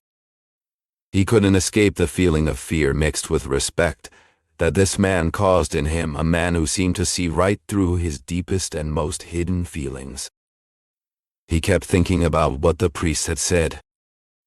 Every minute made the truth clearer, and what had once seemed confusing was now completely clear. It was like the light from a distant star, shining for centuries, finally reaching the eyes of a mortal. At one point, he stopped pacing and looked up at his father's portrait. He didn't look away in fear. Instead, he stared with a bitter and accusing expression, one that the priest noticed and that brought a sad smile to his face. The son's gaze was asking the father for answers. Peace to the dead, said Melchior. Your father's actions are no longer judged by this world. He said this while standing. Dr. Camargo, Melchior continued, changing his tone, should arrive any day now, according to his letter. Is there any reason to delay the wedding? None. Should we hold it immediately? Immediately. Melchior walked toward the door. He reached for the key to lock it, but paused. Before we part, he said, I want your promise that you won't speak to Helena before tomorrow. I promise. The priest thought for a moment. Estacio seemed to understand. Do you want another promise? Estacio asked. Shall I avoid her completely? Yes. Treat her as if she were a complete stranger. Could it be any other way? Estacio replied with sadness. What has happened these past days, at least for now, is a wall between her and her family. Besides, I'm not without a moral compass. Swear it. I swear. Melchior opened his shirt and pulled out an ivory crucifix hanging from a black ribbon around his neck. This, he said gently, is the image of your God. No one, before or after his time on earth, showed such perfect purity and chastity. Swear to me what you've promised. Father, replied Estacio, my word should be enough. But if you need a more solemn promise, I'll give it just as you ask. Estacio bowed his head over the crucifix and kissed it with deep respect. Then he kissed Father Melchior's hand, received his blessing, and left the room. Leaving Estacio's study, Melchior walked to the sewing room, where he found Donna Ursula a little calmer. Did you talk to Helena? She asked. No, not yet, the priest answered. I know she doesn't want to leave her room. Let's wait for the first shock to pass. I'll come back tomorrow to find out everything. For now, you must rest. Oh, I am calm, she said. I haven't lost my faith. She spoke with such peace and deep conviction that even Melchior, who was not easily swayed by hope, felt strengthened. He stood quietly for a moment, watching her serene face, admiring the quiet strength that made her deaf to the noise of what seemed like reality. He looked at her in silence, then walked down to the garden.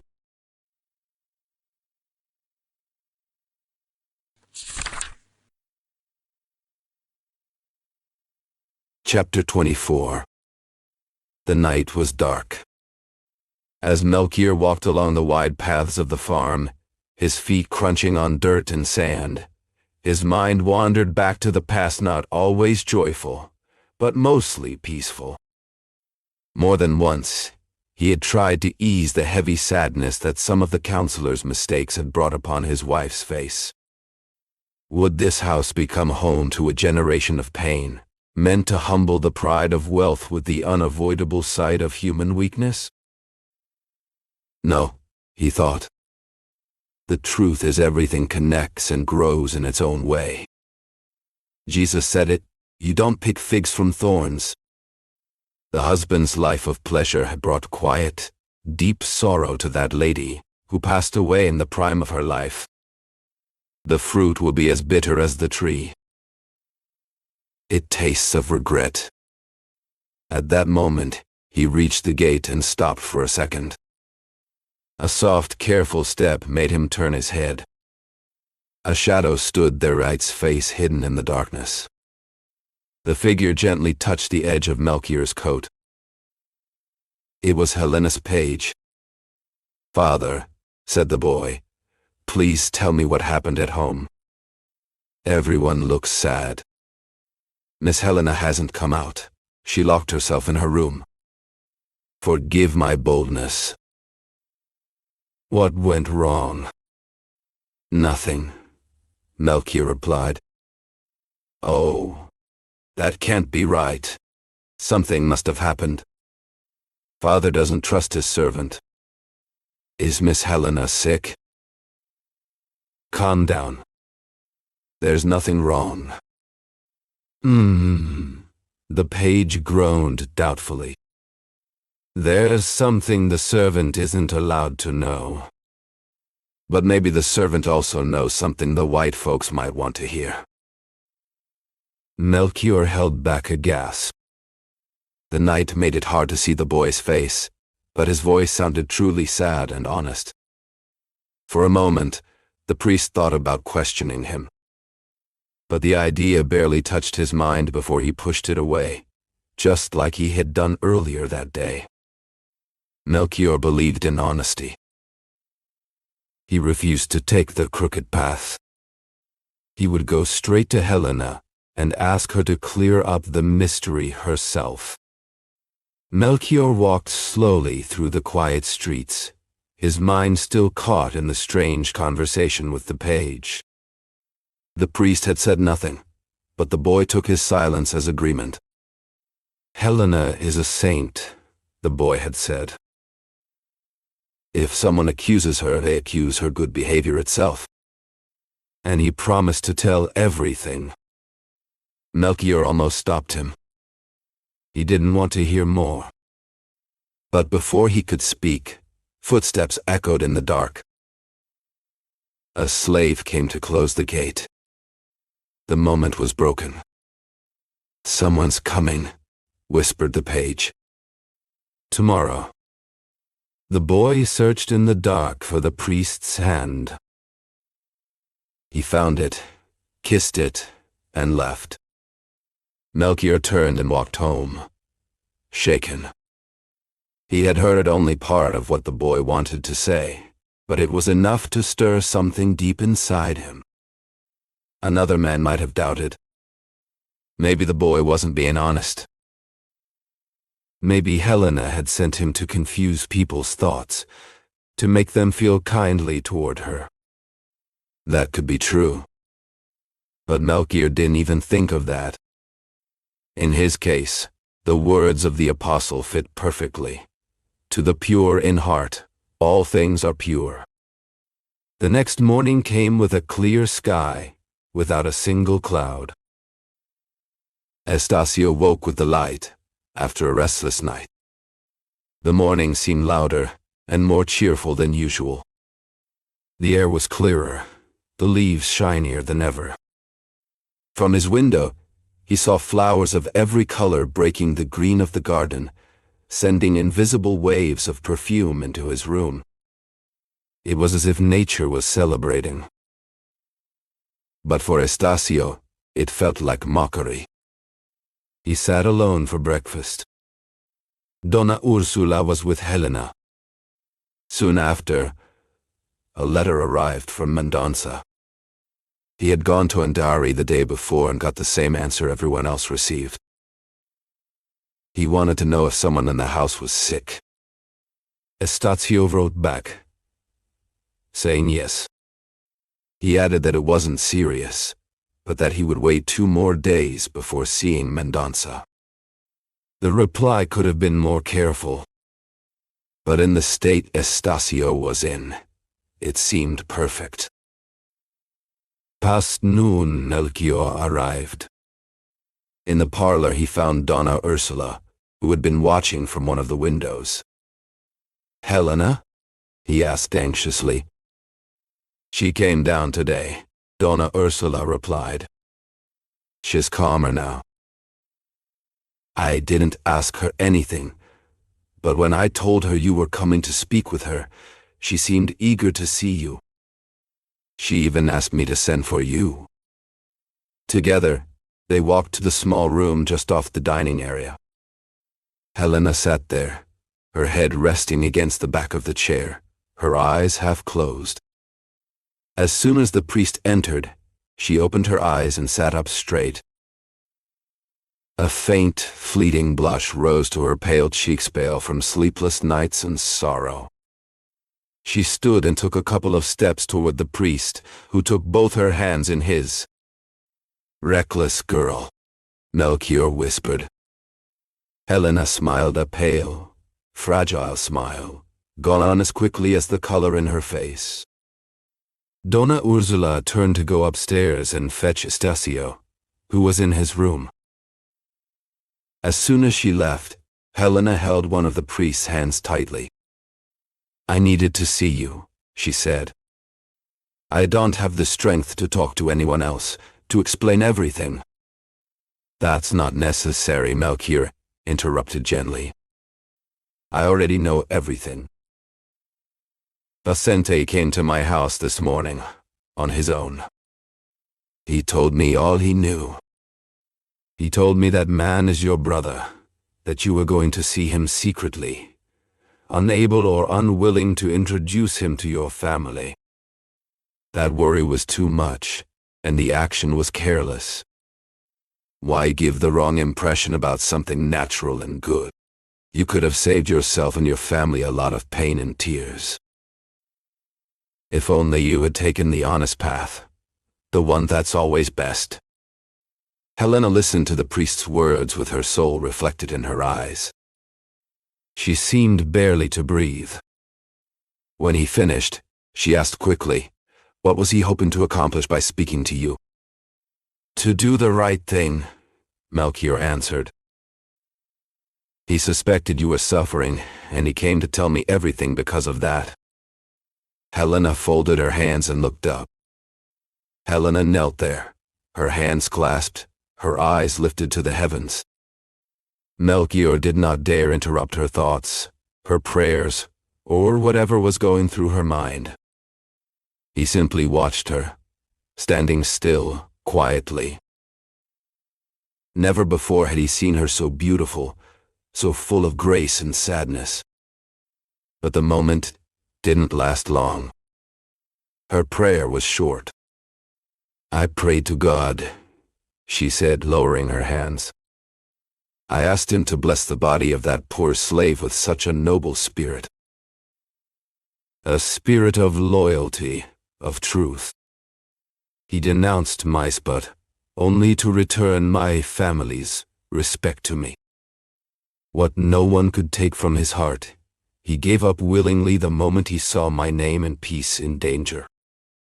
Melchior's face turned pale. He lied, Helena said, but he didn't know it. He said what he believed to be true, what I myself had told him. That man is not my brother. Melchior stepped closer. He took her wrists in his hands, firm and urgent. Then who is he? He asked. Your silence is like a crime. You have no right to hesitate now. I do not hesitate, Helena replied. In moments like this, a woman like me walks straight toward a rock or a cliff. I will either break or disappear. There is no choice. She reached into her pocket and pulled out a letter. This paper will explain everything. Read it, and tell Estacio and Donna Ursula everything. I cannot face them now. Melchior nodded slowly, stunned. When you read this, she continued, I will no longer be tied to this house. Whatever happens next, the fault is not mine. It belongs to others. Still, I will accept the consequences. Can I at least count on your blessing? The priest answered by placing a kiss on her forehead. It was a kiss of forgiveness, of mercy. Helena responded with many kisses on his old wrinkled hand, trembling with emotion. Then she turned and ran down the hallway, leaving Melchior alone. He stood there, the letter in his hand, afraid to open it. He feared what it might bring: pain, sorrow, maybe even the end of hope. He started to open it, but hesitated. Should he wait for Estacio and Donna Ursula? In the end, fear lost. He read the letter. Ursula entered the room just as Melchior was sealing the letter and stepped back in horror. Melchior looked pale as a ghost. Before either of them could speak, Estacio walked into the small room. Melchior turned to him and handed him the letter. Estacio read it and found the following words. My dear daughter, I learned from Vicente that something troubles you. I suspect I know what it is. Estacio came to see me shortly after you left last time. He arrived suspicious and claimed he needed to treat some wounds on his hand.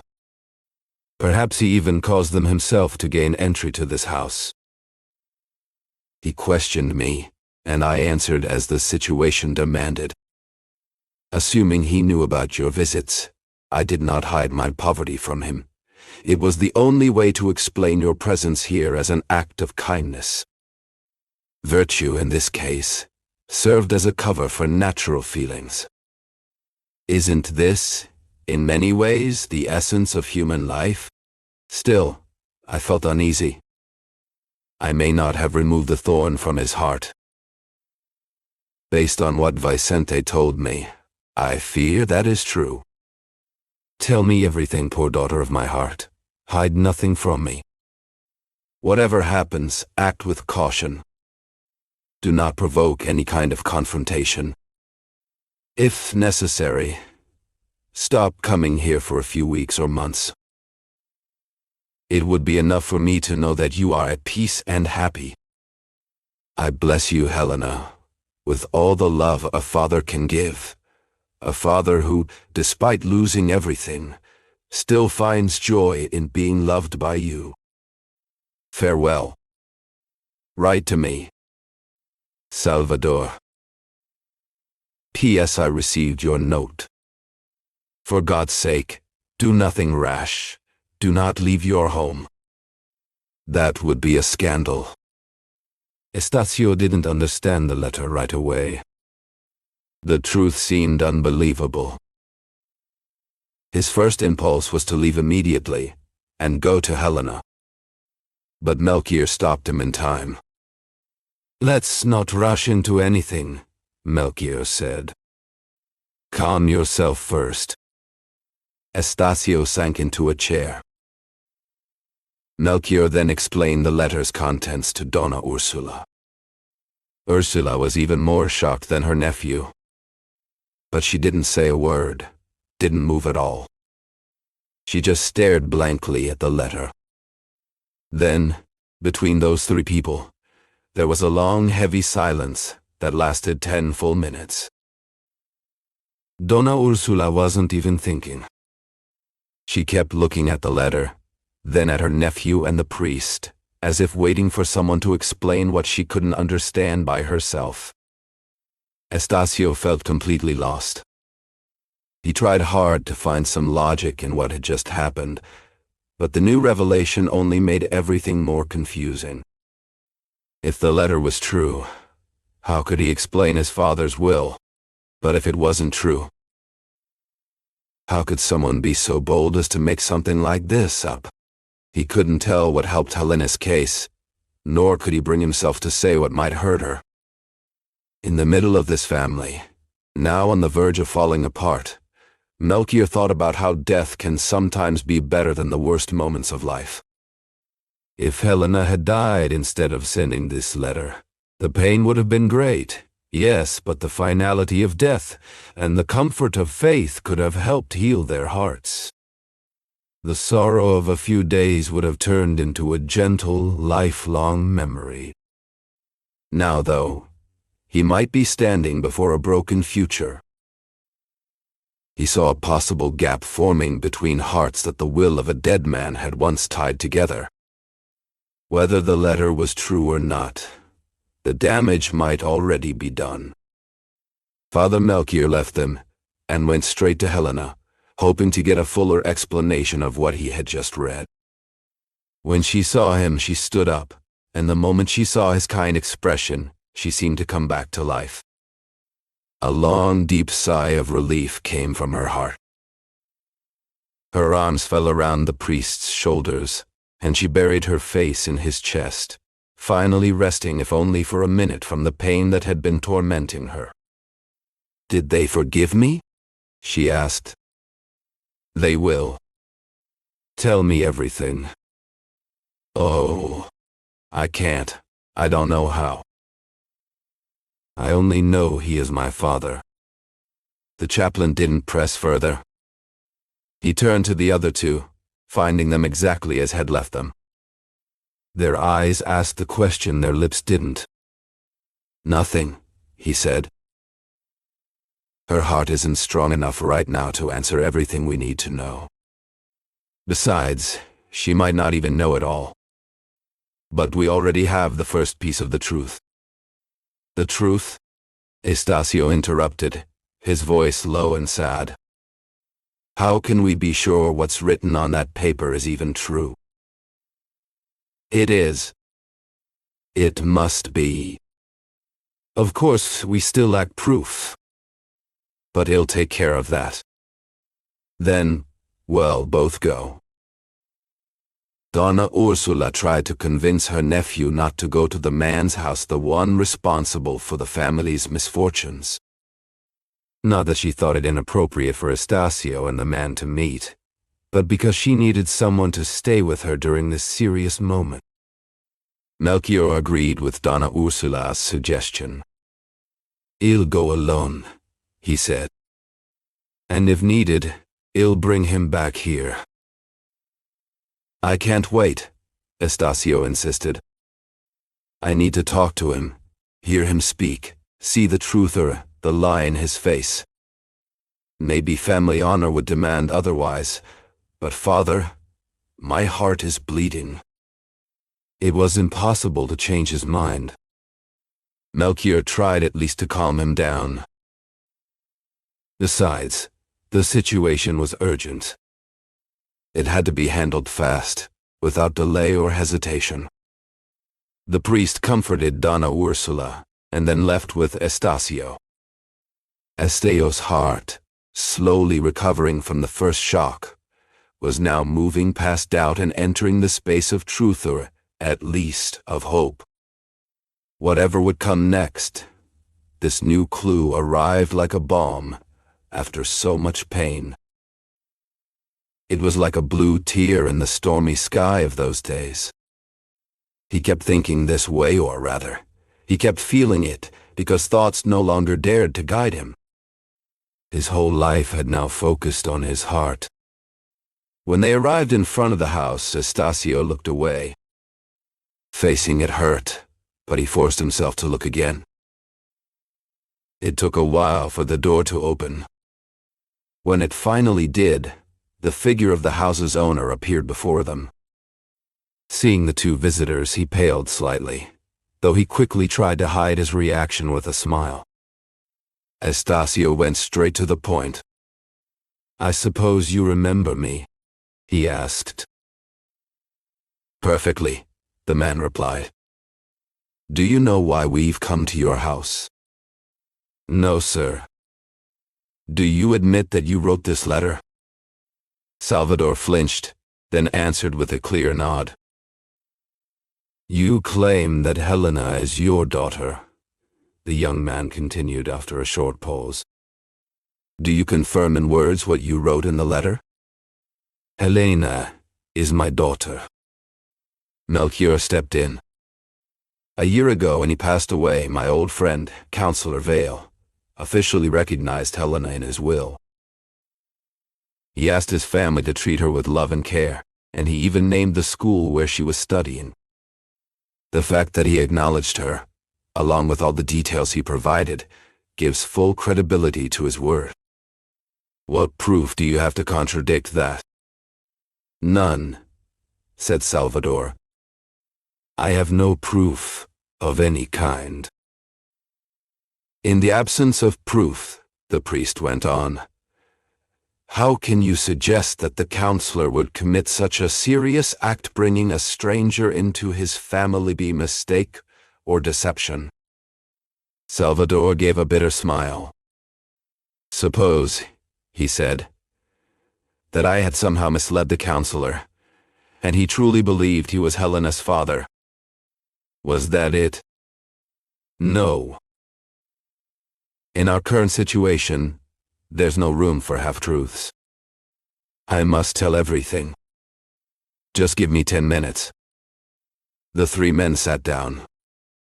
Melchior looked at the homeowner with the natural curiosity and intensity of the moment. Salvador stayed quiet for a few seconds, then finally turned to the priest. "I'm glad, Father," he said, "that you came. Your kindness may soften the rightful anger of this young man. And in front of the two people I love most next to Helena, I will make the statements that must be made." "Please, speak," said Estacio sharply.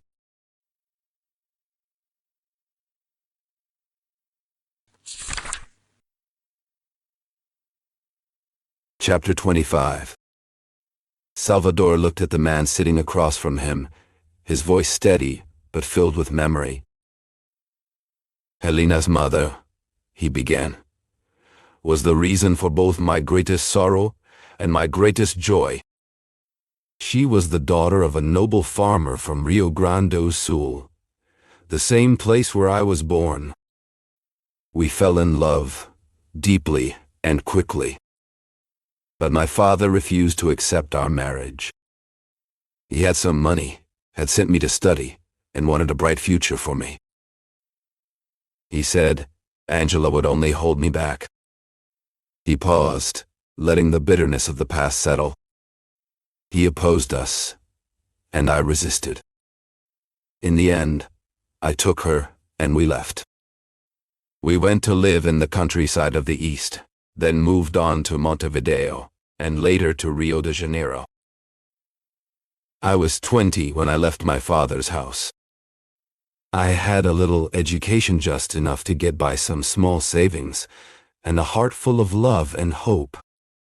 At that age, it seemed like more than enough.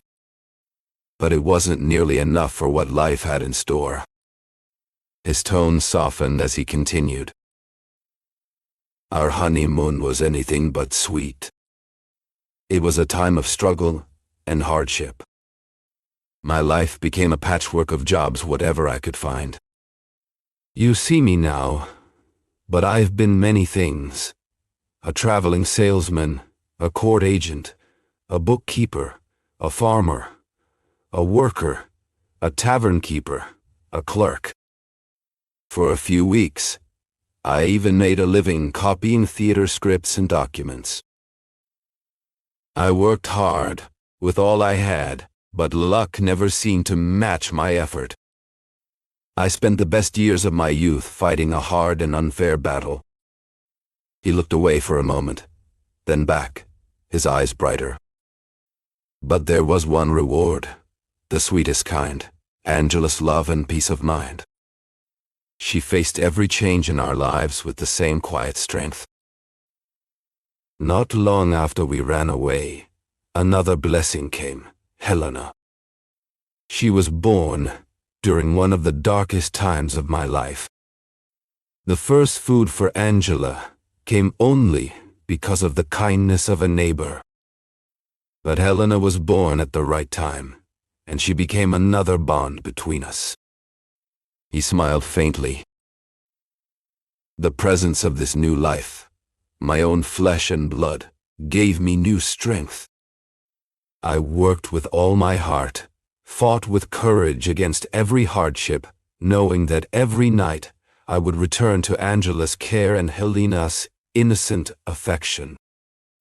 You are not fathers yourselves. You cannot understand how powerful a daughter's smile can be in wiping away all the sadness a man carries on his brow. Many times, when my work kept me up late into the night, and even though I was strong, I felt tired and worn out. I would stand up, walk to Helena's cradle, look at her for a moment, and feel new strength return to me. That cradle built it myself from old pine planks. It was rough, simple work, but full of meaning. It held half of my happiness on earth. Salvador paused, clearly moved by the memory. Please forgive me, he said after a short silence, if these memories shake my heart. I was poor back then, just as poor as I am today. From those days, only a painful yet comforting echo remains. Helena grew, and with her, her beauty and charm grew too. She became the joy and hope of my home. When she was old enough to learn the basics of reading, I gave her first lessons myself. I watched in awe as her mind began to shine. You see that bright, clear intelligence in her now that light began with me. She learned easily, because she studied with love. Angela and I dreamed of the most beautiful futures for her. We imagined her as a grown woman, already as lovely as she would become, smart and full of grace. We pictured her as the wife of some man who would adore her and lift her up. We lived through those dreams, even though they were only dreams. And in that hope, we didn't feel the blows of fate as sharply. But tell me, asked Melchior, if you loved her so much, and you had a daughter together, why didn't you make your situation official? Your question is fair, replied Salvador, but my answer is final. Marriage would have made our bond right in the eyes of others. It would have been our defense against my father's anger. In the first days after we fled from Rio Grande do Sul, we were so full of happiness that the idea of making our love official never crossed our minds. Later came the struggles and daily needs. Since I was sure I was doing my duty, I kept pushing the wedding further month after month, year after year. In time, the idea simply faded away completely. Salvador paused and looked at Estacio, whose eyes had wandered away. The room felt heavier now, like the air itself remembered the pain he was about to speak again. When I got back, he went on, I ran straight to the house. I needed to see them, Helena, Angela. I thought everything would be just like I left it. But it wasn't. The door was locked. The windows were closed. No light, no life. I stood there like a fool, not knowing what to do. He stopped for a moment, as if trying to push the memory back down. A neighbor saw me, he said finally. He must have known something was wrong. He looked at me with that fake kind of pity people give when they don't really care. He told me Angela had moved to San Cristobal. I didn't even know where to start. He gave me a few clues. Nothing clear, just enough to make me go. Salvador's voice got quieter, like he was afraid someone else might hear. I spent hours walking around that neighborhood. I asked everyone I saw. Some ignored me. Others laughed. One man, though, he smiled when he answered me. Not a kind smile. A smile that said, you don't belong here anymore. I never heard him. Never even met him. But he liked seeing me suffer. Maybe that's just how some people are. He shook his head. I finally found the house. When I saw it, I couldn't believe it. It didn't look right. It didn't feel right. I stood there, staring, thinking maybe I had the wrong place. But deep down, I knew. This was it. And whatever was inside, it wasn't what I hoped for. It was a fine house, half hidden among the trees in the middle of a small garden. Could this really be the home of the woman who once shared my loneliness?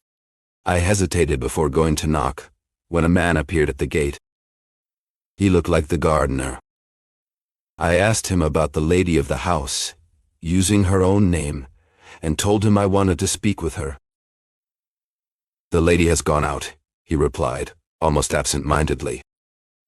I said I would wait, but the gardener warned me he was about to leave and lock the gate, and that she would not return until evening. I'll wait until tonight, I said. He looked me up and down, glanced carefully up and down the street, and then whispered, I advise you not to come back. The master won't like it. I'm not writing a novel here, so I won't try to describe exactly how his words made me feel. What I felt cannot be put into words. There are more dramatic moments, more heartbreaking situations, but at that moment, it seemed as if all the pain in the world had gathered inside my heart. The gardener truly seemed sorry. When he saw the pain on my face, he said something kind, though I can't remember what it was. Gently, he asked me to leave. I obeyed, almost without thinking. I had the chance to ask more about Angela, but I didn't. Fever kept me in bed for 3 days. I lay in a rented bed, in a terrible inn in the Nova Cidade neighborhood. On the 3rd day, I received a letter from her. She asked me to forgive what she had done. A new wild passion had led her, she said, and if she ever regretted it, that would be my revenge. When I read the letter, I felt a sudden urge to go find her and strangle her. But the anger passed, and my pain turned into thought after thought. Just a few days earlier, on the ship, an English engineer traveling from Rio Grande to the city had lent me a broken, incomplete copy of Shakespeare. Salvador started speaking again, his voice calm but filled with emotion. I didn't remember much of the English I once learned, but I tried to read it the best I could. One line I found there shook me deeply at the time, almost like a warning. I only understood its full meaning later, when Angela wrote to me she deceived her father, says Brabantio to Othello, and she will deceive you too. It turned out to be true. Or at least, it made sense. 2 days after I got Angela's letter, I wrote back asking for just 30 minutes of her time. That was all. She agreed to meet me. My plan was to take Helena away from her. Maybe she guessed that, because she decided to see me alone, in the garden, at 9 o'clock at night. Melchior interrupted gently. Why are you telling us all these small details? We only want to know what really matters. Salvador replied, Everything matters in my story. That meeting showed me who Angela truly was. What other woman in her situation would risk facing the anger of a man who had been rejected? Angela was a rare mix of qualities. She could endure the worst pain and still remain strong and smiling, even in the hardest times. But in one moment she forgot all the good things she had, just to chase a dream of love. It wasn't money that tempted her. She would have gone, even if it meant losing everything and living in poverty. Angela was born half noon, half dancer. She could live the strict life of a convent, but she could also shine on a stage. And maybe I was the one who led her off the right path and into a dark shortcut. I told her that night, trying to sound calm and above it all, my only goal is to take Helena. She's my daughter, and I can't leave her with you, not with the bad example you're giving her. The tears she cried, the desperate pleas she made, kneeling at my feet, begging me to let her keep Helena. I can't say they weren't real. I pretended to give in. But deep down I already knew. Without Helena, life didn't seem possible.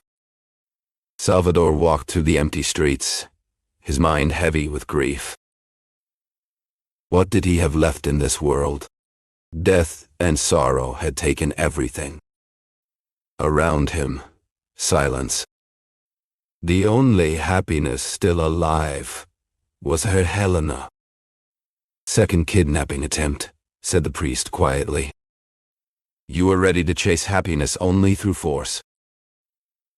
I know, Salvador replied, his voice low and tired. One abyss called to another. Lucky are those who walk the straight path of life and never leave it. He paused, remembering. I wanted Helena. I searched for her day and night, but I never saw her. Her house rarely showed an open door or window. There was secrecy, mystery. He looked at the priest, his eyes tired. One day I decided to go to Vale, the man who protected Angela. I had heard only good things about him. I believed he would listen to me, that he would understand my pain. Salvador's voice cracked, but pride stopped me. When I reached his house, I turned back. 2 months passed like that. I lost weight. Sleep left me. My skin turned pale. Work had no charm. I was so hungry. Some days I forgot to eat. He shook his head. The poet who said longing is sweet pain never knew my heart. Mine was bitter, and mixed with the anger of helplessness and the deep sadness of being forgotten. He took a breath. Then, one day, I went to San Cristobal. I was ready to use force. Either I would leave with Helena, or I would go straight to jail. He looked out, as if seeing that moment again. It was evening. I came close to Angela's garden. Then I heard a voice. His voice softened on a Helena. The first time in months. His hands trembled slightly. My blood froze. After the shock, I moved slowly, close to the fence. She was speaking to someone. He closed his eyes. Through a gap in the fence, I saw her. His voice dropped. She was sitting on a man's lap. He looked at the priest. That man was Vale. He swallowed. I watched them. First one, then the other. She was touching his beard. He was smiling at her, with such tenderness, almost making up for the wrong he did me. Salvador's chest tightened again, just thinking about it. But my heart hurt. Because those sweet touches, those should have been mine.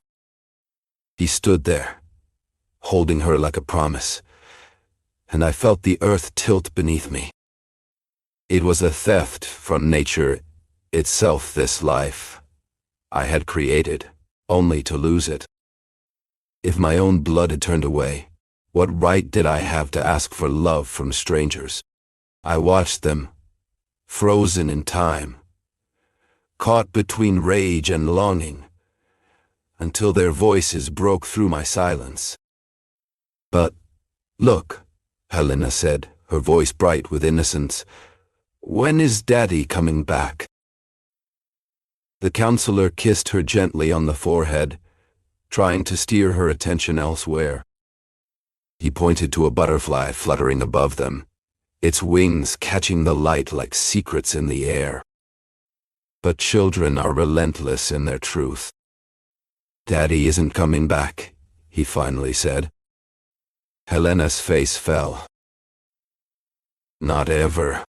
Why? Mommy said yesterday that Daddy is in heaven now. The words hit her like a storm. She covered her eyes, and tears poured down her cheeks. Something inside me cracked too. I tried to move forward, to walk into that garden, and claim what was mine.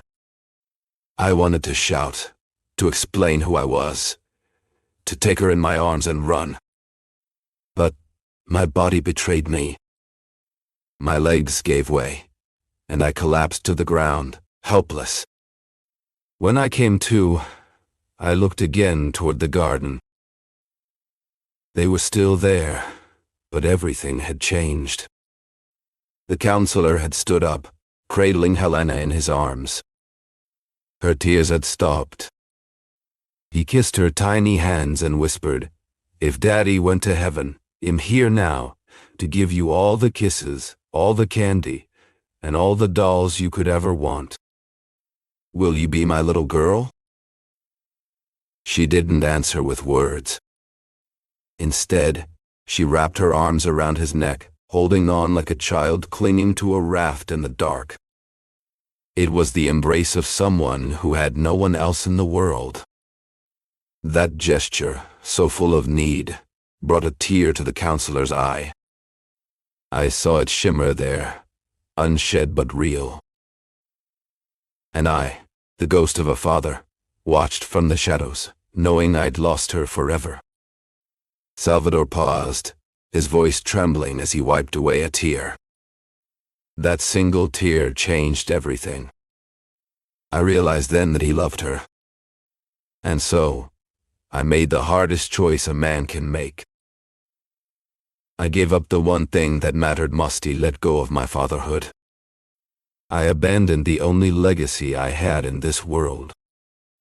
She was the strength of my youth, the comfort in my pain, the pride of my old age.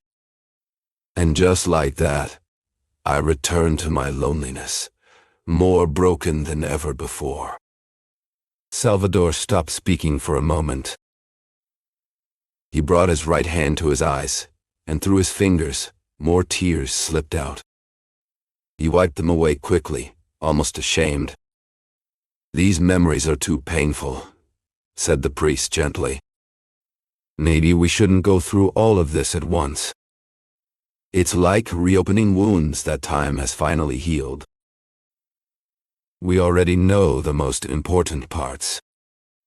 "No," Salvador replied firmly. "There's still more to tell." Estacio stood up. He was clearly shaken. He tried to fight back the emotions rising inside him, hoping to keep a clear head.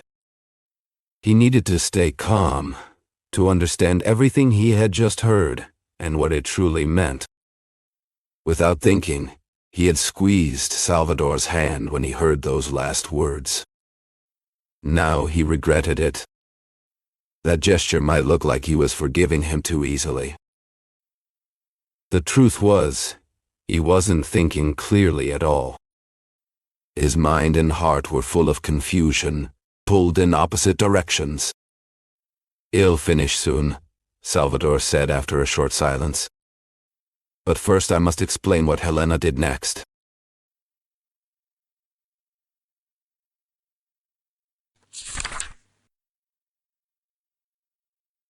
Chapter 26.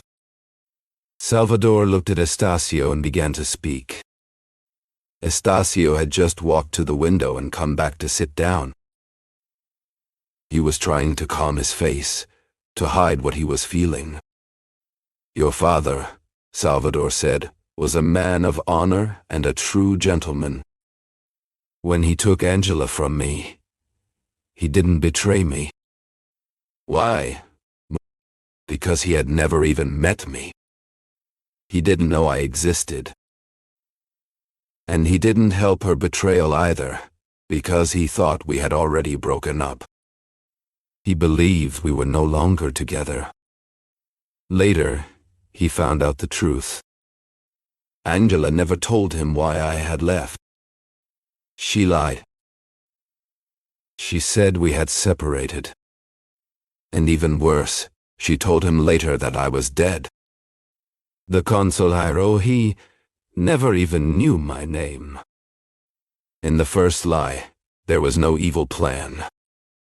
It was not done on purpose. Maybe it was just something she said in the heat of love, or maybe she forgot. Perhaps in her own way she was trying to protect me.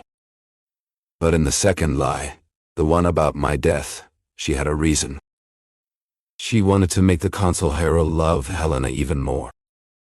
And that's exactly what happened. The consejero, who already loved the girl, now felt like her real father. From that day on, he acted like one. The silent promise he made to her, in that moment, he kept fully and with great care. I will always be thankful for that. There was once a time when I passed by a print shop and saw a picture of him. I bought it and placed it next to Helena's.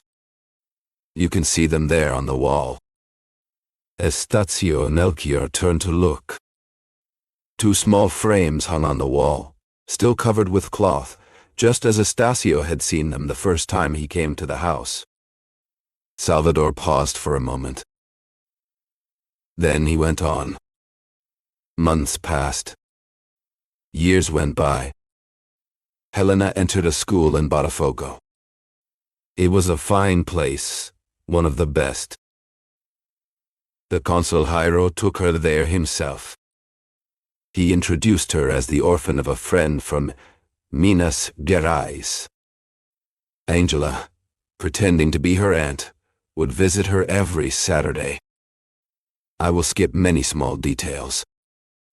There were so many moments in between, so many little things that happened.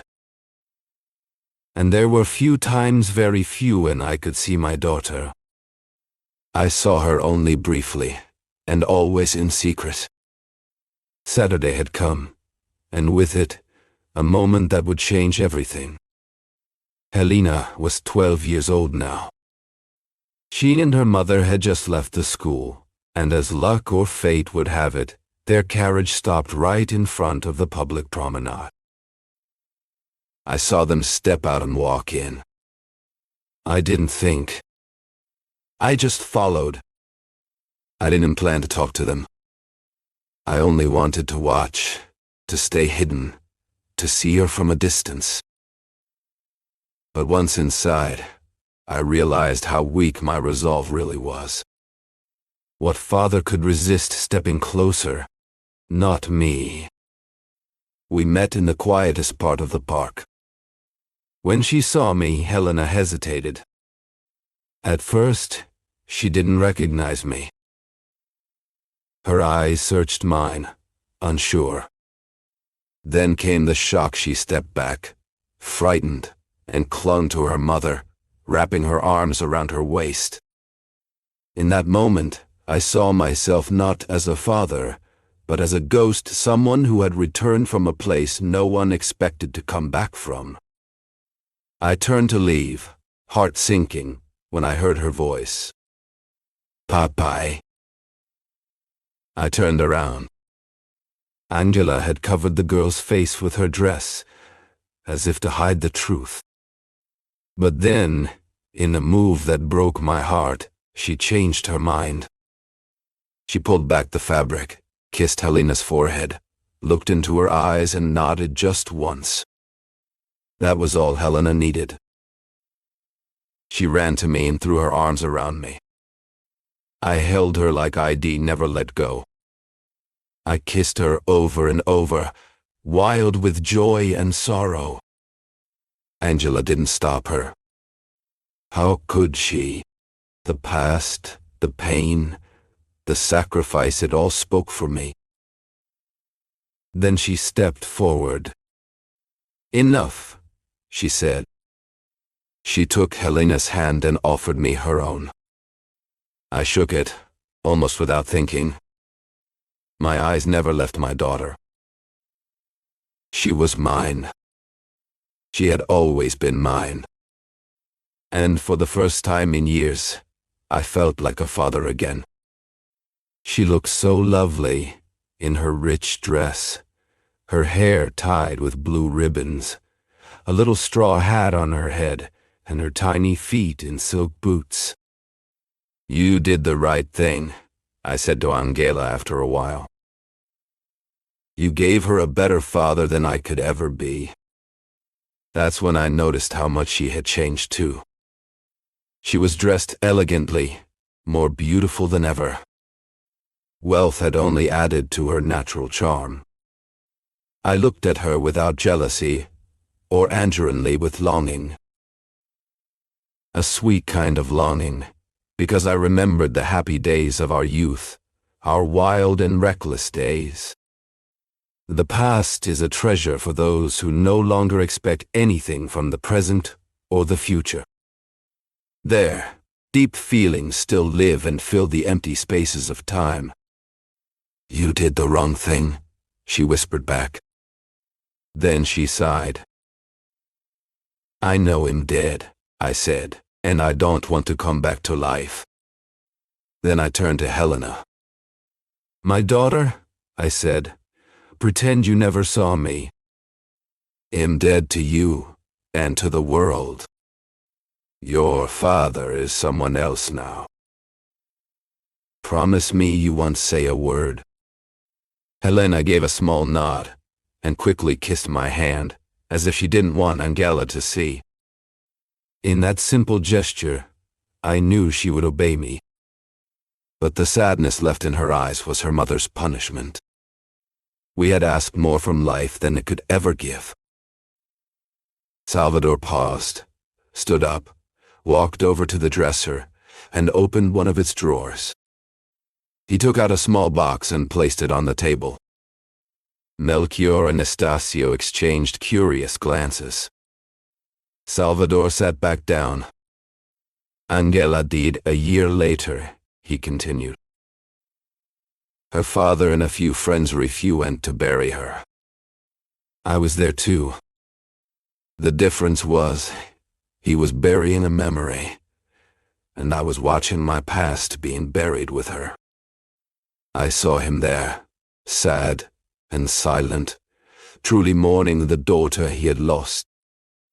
Helena, however, couldn't stay in the same house. So they sent her to school, where she stayed for good. The counselor visited her every week without fail. I lit a cigar and leaned back in the chair, the memories flowing like old wine from a dusty bottle. From my side, I began, my voice low but steady. Sure of my daughter's words, I started a secret correspondence with her. It became the only comfort I had left. A slave from the school acted as our go-between. Back then, just like today, I found a kind soul willing to help me feel happy in silence. The only difference was that back then, I had to pay for it. I didn't have much, but I gave up a day's meal just to read Helena's letters. I still have them all, both the old ones and the recent ones. They're locked away here. I reached for a small wooden box on the table and opened it just enough to show them the letters inside. One day, I went on, while having lunch at a small tavern, I read in the paper that the counselor had died. The news truly saddened me. But I must ask your permission to speak honestly. Wrapped up in my grief was also a touch of relief. I paused, letting the words settle. I could finally breathe. The agreement died with him. I was finally free to be with my daughter. I didn't write to Helena right away. I waited a few days. She answered twice. The first letter agreed with what I had written. The second one told me that the counselor had officially recognized her in his will. I could show you that second letter. It's proof of how noble and generous her heart was. She spoke of the counselor with deep gratitude and love, but refused to accept his final gift. She knew the truth and didn't want to hide it from the world.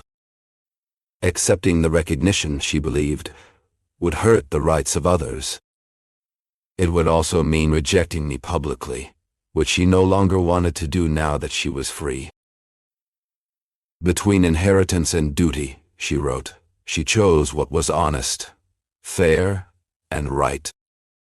That letter kept me awake all night. I was stunned, torn between the dead man's last act and my daughter's decision. What invisible force had touched the counselor's heart and made him feel so deeply for her? Maybe it would have been better if he had shown his love for Helena in a simpler way, with just a small gesture. I thought about it for a long time. The father in me fought against the father he had been. I had her by my side. That was my joy, my dream, my only ambition. It was real, something I could almost touch. But could I chain her to the broken-down cart of my ruined fortune? Could I give her the bitter bread of every day? The consul Hyros family would guarantee her a future, respect, status. The law would protect her. I asked myself if, after having died to the world, I was allowed to come back to life and claim again a right I had given up. And finally, did I even have the right to cause a scandal? If these thoughts had come alone, they would have won right away. But against them rose the whispers of my heart. I realized that if I gave in to the dead man's will, I would dig a deep chasm between Helena and me. I would never again, or only very rarely and in secret, feel the joy of telling her I loved Hero, hear those words from her own lips. In this battle, I spent 3 long days. Helena wrote me another letter, firm in the decision she claimed to have made. I needed to answer her, and so I did with sacrifice. But I didn't convince her. I tried to meet her in person. It wasn't easy, but my desire won out. The slave who helped us increased the price for her cooperation. What happened between us, I cannot repeat now. Our time was short, but the struggle was fierce and long. I begged and reasoned with her, trying to change her mind. She resisted with tears and anger. Her noble soul refused to be part of any theft or fraud. I didn't see it as theft, because to me, the interests of the consul Hyros family and the rules of common morality meant nothing. All I saw was my daughter, and her future nothing else. Maybe the real guilty ones were Angela and her protector. They had taught me to love Helena from afar, to never fight for the blessing she was giving someone else. I finally understood, in the depths of my selfish and wounded heart, that accepting this poor child was simply my way of reclaiming the love and affection I had been robbed of. That was the truth my conscience gave me. Helena resisted until the very end. She only gave in because she had no choice, because I brought up the image of her mother. A final desperate appeal, and because I promised her I would always be there, that I would live close to her wherever life took her. She gave in, exhausted, and without real belief or passion. If there was guilt in that decisive act, it was all mine. I was the one responsible. She was merely the instrument, a reluctant and passive one. Her mistake was not being careful enough to avoid crossing the gap between us. I should have expected her sudden, impulsive decisions. There was something of her mother in that, a stubborn strength in her bones. When I sent her word with exact directions to my home, I never imagined she would actually come to see me. At first I was terrified of what might happen. But if a man can grow used to suffering and pain, why shouldn't he also get used to joy and goodness? Helena came again, more than once. The joy of seeing her made me forget the danger. In those brief, stolen hours, I tasted the only happiness left to me in this world, the happiness of being a father, and of knowing I was loved by my daughter.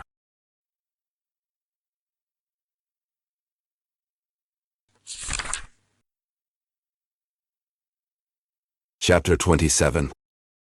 Salvador stopped talking. Thick tears, held back for so long, finally spilled from his eyes and ran down his face. He had told everything, and the pain he carried was now visible to the 2 men listening. They felt it too. The silence that followed was heavy, almost unbearable.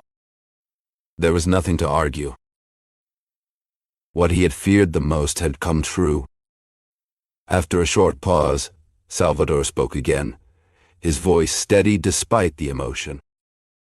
I have no proof beyond these letters, which should be enough, and my tears, which I fear will never end. But even if there were more evidence, I don't think it would matter. We have only two choices. Either we leave everything as the consul Hiero decided, and I alone will bear the consequences, disappearing without a word. Or the family rejects Helena, and I will take her with me. You might say the law protects her, then she will sign every paper needed to give it up. Estacio interrupted him. Well, give you an answer when the time is right. They left soon after, saying nothing to each other. Each man was lost in his own thoughts. The priest, though, kept glancing at his nephew from time to time, trying to read his mind. When they reached the gate of the estate, the priest finally asked the young man, "What do you plan to do?" "I don't know yet." "I know what you should do." "Nothing." "Do you mean to keep things as they are?" "Exactly." Helena followed the will of her parents, even though she was forced into this situation. She obeyed. And now, she is officially part of this family. That is a fact we cannot change. Estacio stayed quiet for a moment. But how can I, after what we just heard, continue to give Helena a title that doesn't truly belong to her? She isn't my sister. She has no blood tie to our family. The bond that connected us no longer exists. Why should we keep pretending? Because of your father? Melchior cut in. Father, master. The man spoke the truth, but neither the law nor the church are satisfied with simple truth alone. Against it stands the final declaration of a dead man. Civil justice demands more than words and tears. Church justice cannot erase a posthumous statement with a mere stroke of the pen. Moreover, no one expects that man to repeat his statements in front of anyone else. He will speak again only when he has lost all hope. It is clear he wants to change nothing of what his father established, and he would rather sacrifice himself than shame his daughter. Are you willing to do what he refuses? Estacio did not answer. They had entered the estate and walked slowly toward the house. Melchior stopped him. Estacio, said the priest, after looking at him for a moment. I understand. You wanted to take Helena's title, the one her father gave her, to give her another, to bind her to your family by a different tie. Estacio made a movement, as if to protest. You forget two serious things, Melchior continued. The scandal and the marriages both of you have already made. You no longer belong to yourself, nor does she. Come now, be strong. Let us bury everything that has happened in the deepest silence, and the situation tomorrow will be as it was yesterday. When Estacio and Melchior entered the house, Dona Ursula already knew everything. She had managed to get Helena to speak. Weakened by the reading of the letter, she had not found comfort in the girl's spoken words. Perhaps she even preferred that Helena truly had been the counselor's daughter. The space of a few months and affectionate living together had changed her feelings from the first day to the last. There is nothing we can do now, said the priest. We would cause a scandal without any hope of success. Dona Ursula nodded in agreement. Called to hear them, Helena came downstairs a few minutes later. Helena's face flushed with shame the moment she saw Estacio. He was waiting for her, standing quietly beside Father Melchior. Neither man looked angry, but their silence felt heavy. After a long pause, Estacio finally spoke. He told Helena about the family's decision and tried to sound kind and fair.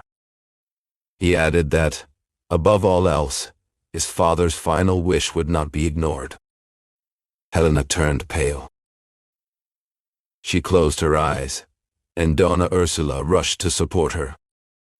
The young woman's body, weakened by sleepless nights and the emotional pain of recent hours, could not take it anymore.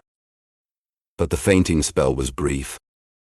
When she came to, Helena kissed Donna Ursula's hands and then the priest's.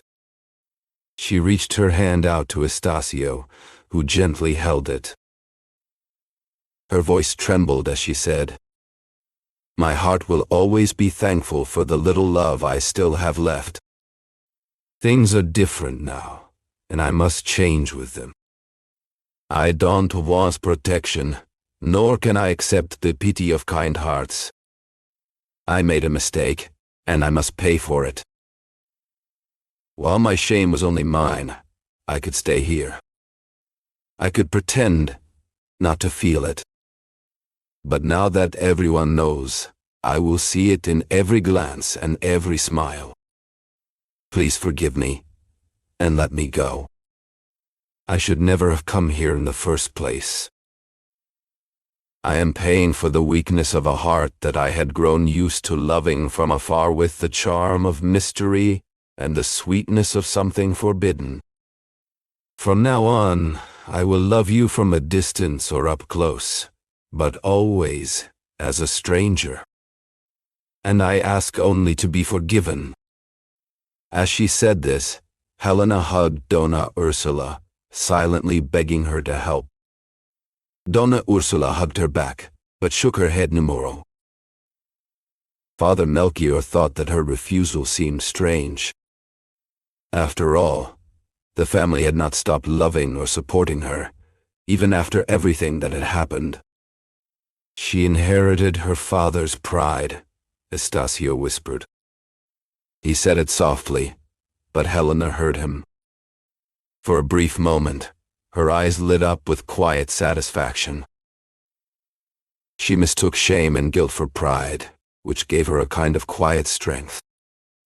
At that moment, the young woman felt something inside her risen thing she didn't expect. She spoke with warmth, sincerity, and deep feeling, the kind of voice they all knew so well. Her words came in waves, broken now and then by the storm inside her, by tears that ran from her eyes, nearly drained from crying. Estacio finally put an end to all hesitation. "Very well," he said. "We'll wait for now. The law is on our side, and she will obey us." Helena bit her lip in despair but said nothing. Her head dropped slowly, as if weighed down by a single crushing thought. After a moment, she lifted her face again.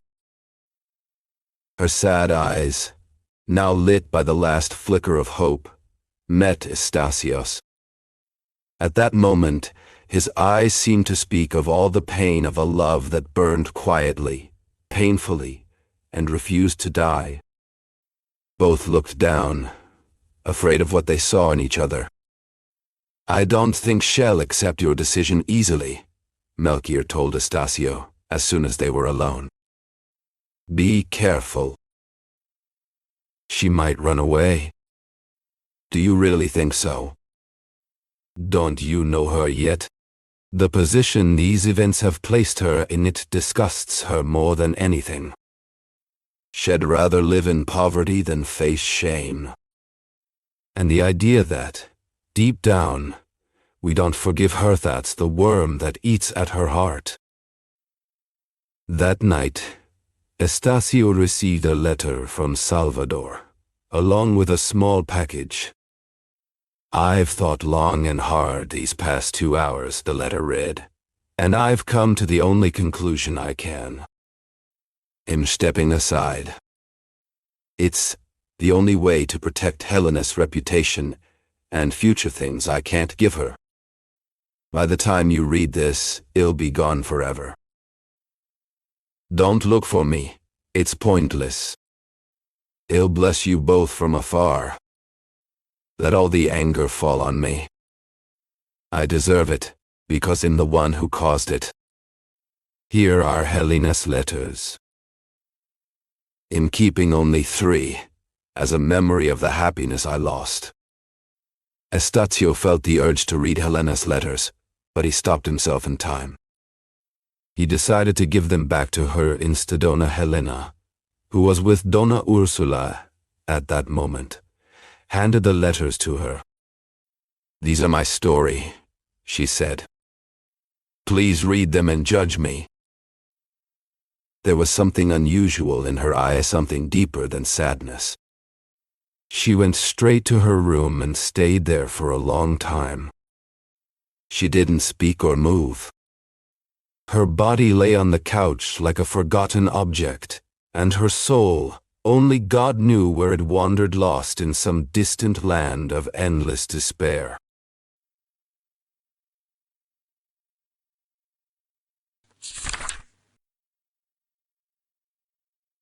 Chapter 28.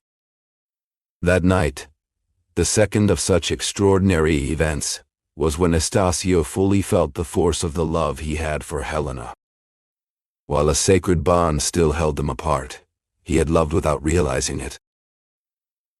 And even after the priest had clarified everything, the effort he made to overcome his feelings, and the very nature of the revelation, had prevented him from seeing the full depth of his emotions. Now, Yeshi truly understood. The bond was broken, the truth was restored, and he now knew that the voice of nature, more honest and stronger than any social arrangement, had drawn them together. The woman meant to love him and be loved by him was, ironically, the only one society had forbidden him to have. During the first hours, his heart rebelled fiercely against the limits of necessity. He spent a long and bitter night awake, and only later did reason come, not to calm the storm entirely, but at least to shine a light on its ruins. He realized the priest had been right. He had to give up the hope of ever being with her. At the same time, Helena's example gave him strength. She, who held the secret of her birth and knew she loved without guilt, had still hurried Estacio's marriage and chosen for herself a groom she barely cared for. If once she had let the truth slip from her lips, she had quickly taken it back, making the darkest sacrifice possible. Estacio did not want to be less generous than she was. Early in the morning, he wrote to Mendonça, asking him to come visit them that day. It cost him greatly to do so, but he did it without regret. His goal was to speed up both Helena's and his own wedding, condemning himself to silently endure the cruel blows of fate. Yet, morning brought Helena no peace or forgetfulness. The night had not healed her pain, but instead passed on all its deadly anguish to the new day. Weak, anxious, and restless, the girl could neither control nor bear herself. At times, she coldly rejected Dona Ursula's kind words.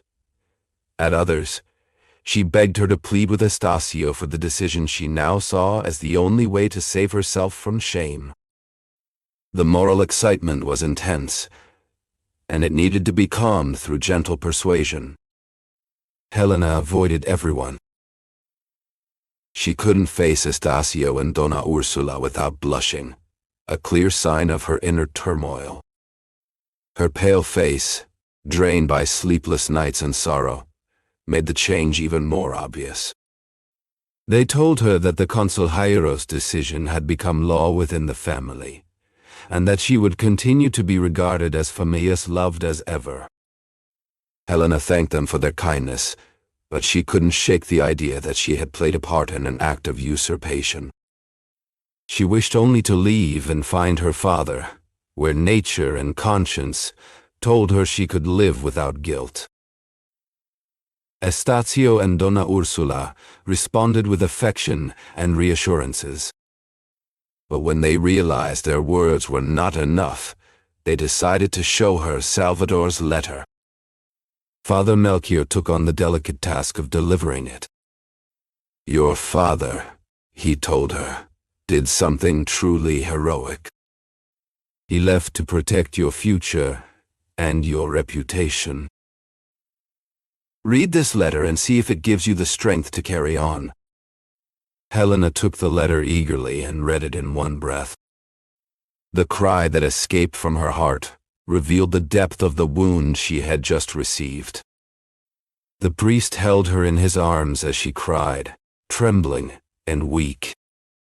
He spoke words of comfort and hope, but in those first moments, Helena could hear nothing. The blow had left her soul deafened. Melchior gently guided her to sit beside him, and she obeyed without thinking. After a few minutes of silence and stillness, Helena finally spoke to the priest and thanked him for his kindness.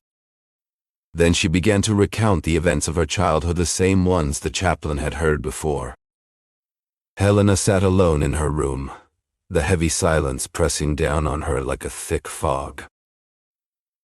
She had always known her mother was different from other women, but now that truth felt sharper, more cruel. It wasn't just the way people looked at them in the street, or the whispers behind closed doors. It was the weight of something unspoken, a burden passed down like a family heirloom she never asked for. But instead of breaking her, it made her love burn brighter, fiercer. She wanted to love her mother not just for herself, but for all the mothers who were praised without question, all the families who were respected without reason. She would carry that weight alone if she had to. Melchior watched her closely as she spoke, his eyes soft with understanding. He was a man of faith, shaped by the words of the Bible and the quiet strength of belief.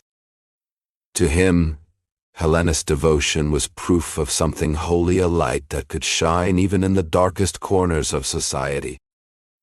He didn't scold her. He didn't try to fix what wasn't broken.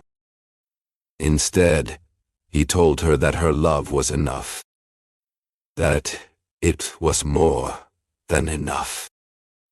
He reminded her of the future waiting for her, of the family that would welcome her, no matter what anyone said. He told her she had to believe in herself, because others already did. Maybe, in her heart, Helena knew he was right. But in moments like this, reason felt far away, like a voice echoing down a long hallway.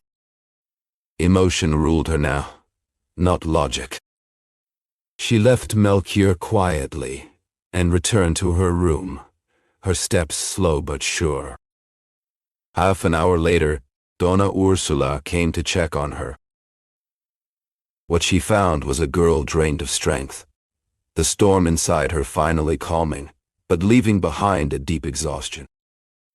Donna Ursula spoke gently, like a mother who had seen pain before and knew how to hold it. She offered comfort, forgiveness, warmth. Helena listened, grateful but distant. Her lips curved into a faint smile, but it didn't reach her eyes. She wondered if Donna Ursula truly saw her, or if she only saw someone to pity. The thought made her stomach twist. Was this all she deserved? Was this all she was now? She refused to eat, no matter how many times Donna Ursula begged her. A few sips of broth, a piece of bread, that was all she allowed herself. Too much food felt like giving in. Too much kindness felt like guilt. She stayed in her room away from everyone. Very few saw her in the days that followed, as if she had vanished into the walls of the house, a shadow no one could reach. Even Mendonça couldn't reach her. He tried, like the others, but found only silence. The family told everyone Helena was sick, a simple lie, easy to believe. No one questioned it. No one pushed further. And so, the world outside moved on, unaware of the quiet heartbreak unfolding behind closed doors. Helena sat by the edge of the pond, just as she had days before, her body still on the wooden bench where he had last spoken to her. The sky was heavy with dark clouds, thick with the promise of storm. Estacio found her there, relieved to see her after searching the grounds for minutes that felt like hours. When she saw him, she shivered slightly, but said nothing. He walked up to her, his face soft with worry and something else, something quieter, harder to name. "Come inside," he told her gently. "It's going to rain soon." "Let me stay here a moment longer," she replied. He agreed, if only for a little while, and sat beside her. Silence filled the space between them. In her hand was a thin bamboo stick. He reached for it, but she tossed it away before he could take it. He stood and went to pick it up. As he did, he noticed the bottom of the stick was wet. He looked down at the pond and understood. The water reached only part way up the stick. The pond was shallow, not deep enough to drown in. Still, the thought struck him, what if she had tried? The idea chilled him. Could she truly have thought of ending her life? It didn't make sense. The pain she carried, the silence she worried, seemed too much for what had happened. He wondered if the events of the past few days had broken something inside her, if her mind had slipped under the weight of it all. He sat back down and spoke to her in a calm voice, trying to reach the girl he once knew. As she listened, something in her stirred. A memory rose of better days, of moments she thought were gone forever. A faint smile touched her pale lips. Her tired, sunken eyes, heavy with sorrow, caught a flicker of light, as if something inside her had not yet died. Estacio told her about his life, his aunt, the priest, Mendonça, the upcoming weddings and the happiness waiting ahead. Then he gently urged her to go inside. A stronger breeze began to shake the trees, and a storm looked ready to break any minute. "Not yet," she said. "Just a few more minutes. But you might get sick." "Maybe, if everyone decides to care about my health. Some people are so unlucky that even those who want to make them happy end up preparing only sorrow for them. That's my fate. Your father and my mother meant well. Even my own father, when he made me part of a kind lie, thought he was doing the right thing. And now," she went on, "even the one who should be closest to me runs away, pretending he wants me to be free. But in truth, he takes from me the last hope I had left." "Helena!" Estacio called out. "The last hope," she repeated. The smile had vanished from her face, and her eyes became dull again. Estacio felt uneasy watching her fall into that silence and stillness.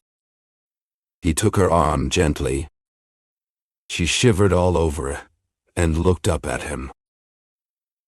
At first their eyes simply met, but after a few moments, it became something deeper.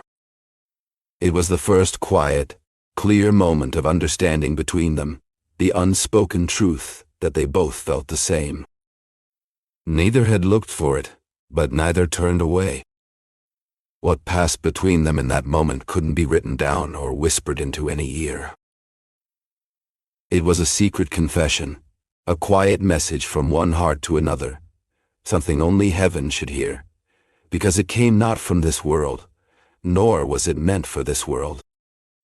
Their hands, without thinking, reached for each other just as their eyes had.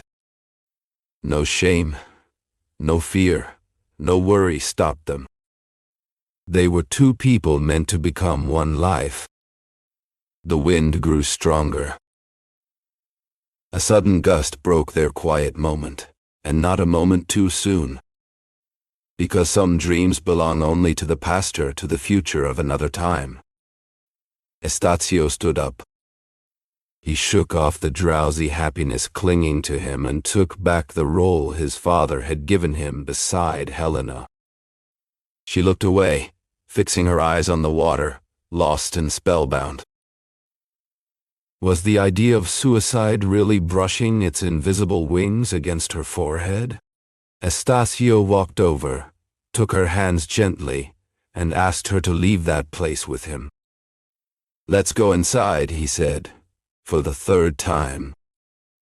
"Look, it's going to rain." Helena let him help her up. A shiver ran through her body. Her hands, still in his, felt hotter than usual. "Go rest," Estacio said kindly. "You might get sick, and you don't have the right to do that to yourself. Our love won't allow it.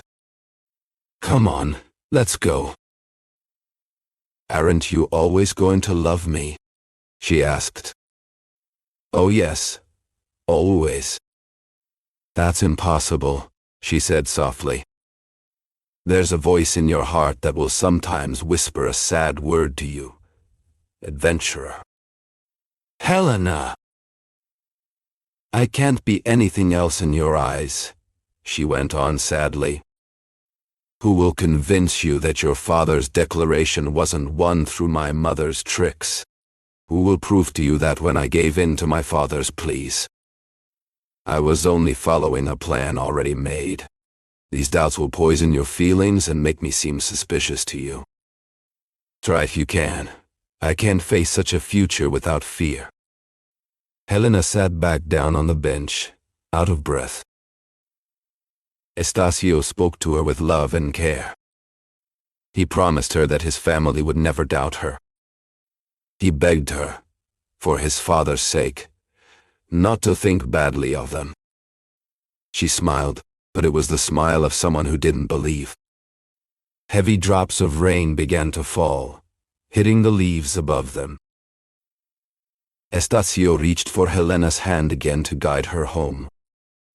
But she pulled away and moved a few steps ahead, standing directly in the rain, her head bare, her light clothing soaked through. When Estacio, wild with fear, ran toward her, Helena stepped back. But her feet could never outrun him, and her strength, drained by so many deep emotions, failed her completely now. He caught up to her, wrapped his arm around her waist and said, "What's wrong? Come with me. I want you to go inside." Helena shivered at his touch and tried to push him away. But her body betrayed her will. Weakness overpowered her modesty. She looked at him with the eyes of a dying deer. Her legs gave out, and her exhausted body would have fallen to the ground if Estacio hadn't held her. "Let me die," she whispered. "No," he shouted. With a swift motion, he lifted her in his arms and carried her toward the house. The wind beat down on them, and the rain, now falling in heavy sheets, soaked them without mercy. He walked as fast as he could, carrying her weight. Her head hung low, and from her lips came broken words, meaningless phrases lost in the storm. Donna Ursula saw them enter and rushed to meet them. Estacio laid Helena gently on the sofa, and later she was moved to bed. The fever that had already started before she left now took full hold of her. A doctor was called in haste. Father Melchior braved the storm and ran through the rain to Estacio's house. The first hours were filled with worry and fear. The doctor said her condition was serious. Everyone around her already felt it in their hearts. Donna Ursula repaid, in that moment, the kindness Helena had once shown her during a similar time. Despite her age, which made long nights and hard work difficult. She stayed by Helena's side all through that first night of uncertainty and dread. Mendonça had come expecting nothing unusual. The illness they told him Helena had suffered, he thought, was temporary, something that would pass quickly. So when he heard the news, it hit him like a blow to the chest. He felt the weight of sorrow settle deep inside him. For 7 days, Helena's condition went up and down. One moment, there was hope. The next, despair. At times she fell into a fevered delirium, and in those moments, 2 names kept coming to her lips: Stacio and her father. When she spoke little, and only one name came up again and again: Melchior. She wanted him near her, and the priest obeyed. Sitting beside her, he watched with sadness but without panic. He believed that God's will was greater than anything, and he wasn't sure if living longer would bring her more pain than peace. Still, he tried to comfort her. On the 4th day, Camargo's family arrived. When they heard about Helena's illness, they hurried to Andaraí. When Helena saw Eugenia, she gave a faint, sad smile. For a moment, jealousy flickered in her heart, but it faded quickly, like a candle going out. Estacio could barely bring himself to enter her room, but he couldn't stay away either. His pain was clear to everyone. He promised silently that he would give anything for any suffering if only she would live. He searched the doctor's face for hope. He looked for answers in his aunt's eyes, and in the priest's silence. On the 7th night after the scene in the garden, Dona Ursulajo had stayed beside Helena for Estacio and Father Melchior. They were in the next room. Both rushed in. Helena had fainted, and Dona Ursula had feared it was the end. When Helena opened her eyes, she saw the truth in their faces. "Not yet," she whispered. "Not yet." Dona Ursula leaned closer, kissed her gently, and tried to say something kind. "Let it be," Helena replied. "I won't die. I'm just very ill." Estacio tried to comfort her, but his voice faded after just a few words, and he left the room. Melchior followed him. "One thing might still help her," the young man said, anxiously. "If her father were here. He'll send people everywhere to find him. We must find him. We will find him." Melchior agreed with the young man's idea, though he did not say that the help might come too late, if it came at all. Estacio gave instructions for the next morning. Together, they returned to the sick woman's bedroom. She had closed her eyes, as if sleeping. Then, inside those 4 walls, there was half an hour of silence, broken only now and then by small movements from the sick woman, as if trying to shift her position. At the end of that time, she opened her eyes and whispered a few words. The doctor arrived, looked at her, and told the family the truth. There was no hope. While Melchior arranged for spiritual help for Helena, Estacio left the room to cry alone far away. He went down to the garden, wandered through it like a man gone mad, sobbing like a child. He would hug a tree, then fall to his knees, begging God to let Helena live. Estacio had never known deep religious feeling, but the image of death gave him the faith that life had never given him. And he prayed truly, prayed alone, without pretense or doubt. Mendonça found him in this final struggle between reality and hope. He did not try to comfort him. He had no comfort to give, because sorrow had also destroyed his heart. In each other's arms, They wept for the same happiness now slipping away.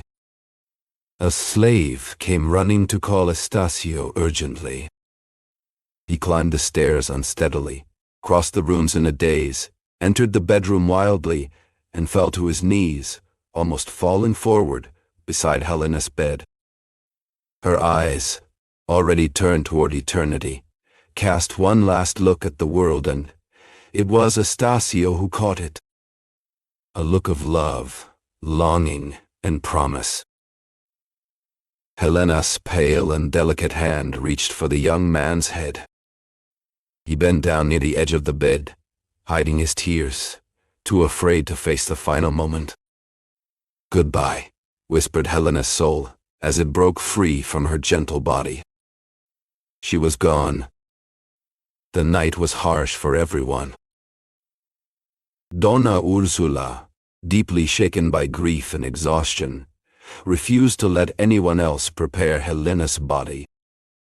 She washed, dressed, and wrapped her daughter's body herself, as if this last act could keep her close a little longer. Death had not lessened Helena's beauty. In fact, there was something almost sacred in her stillness, as if eternity itself had kissed her face. Estacio gazed at her with tired, empty eyes. The priest looked on with quiet sorrow. Even Melchior, who had held back his pain until now, finally gave in. He collapsed beside her lifeless body, mourning the end of dreams he had once held so dear. The next morning, just before the funeral, the women came to say their final goodbyes. Donna Ursula went first, followed by Eugenia and the others. Estacio watched them one by one climb the small platform where Helena lay. When it was time to close the coffin, he slowly walked toward it.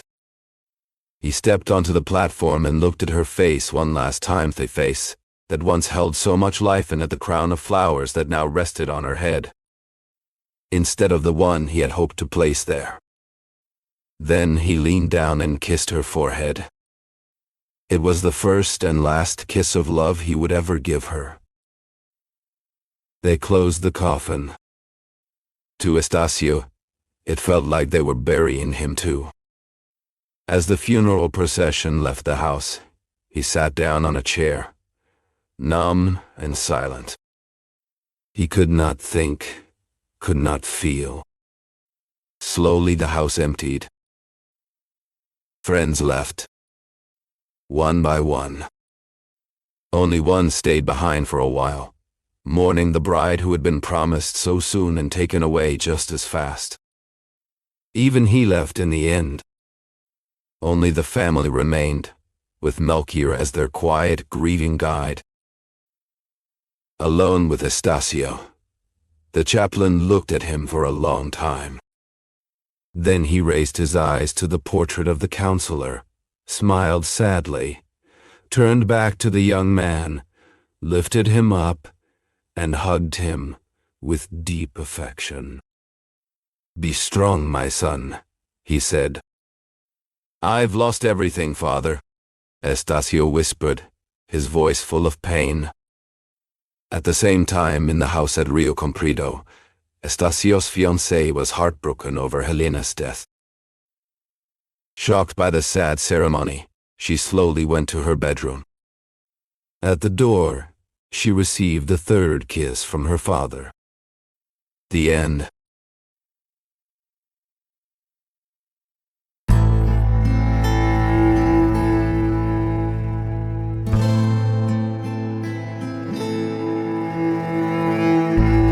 Thank you for listening so far. If you enjoyed this video, don't forget to like our channel and click the bell to be notified whenever a new book is read. Have you heard of Machado de Assis? Machado de Assis, born in Rio de Janeiro in 1839, is considered one of the greatest writers in Brazilian literature and a master of psychological realism. He was a novelist, poet, playwright, and short story writer whose works explore the complexities of human behavior with irony, subtlety, and deep introspection.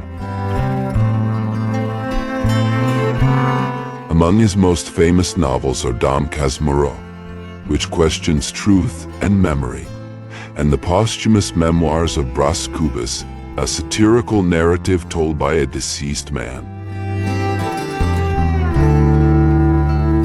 Machado's literature often reflects the contradictions of Brazilian society, addressing issues like race, class, power, and identity in a sophisticated yet accessible style. Despite being born into poverty and facing racial prejudice, Machado de Assis rose to become the president of the Brazilian Academy of Letters and a symbol of literary excellence. His sharp wit and profound observations about society and the human soul make his works timeless and universally relevant. Today, he is recognized not only as a Brazilian icon, but also as a world-class author whose legacy continues to influence generations of writers and thinkers.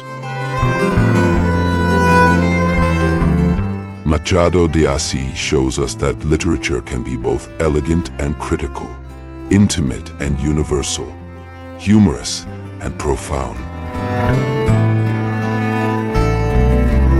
His stories remain as powerful and thought-provoking today as they were more than a century ago.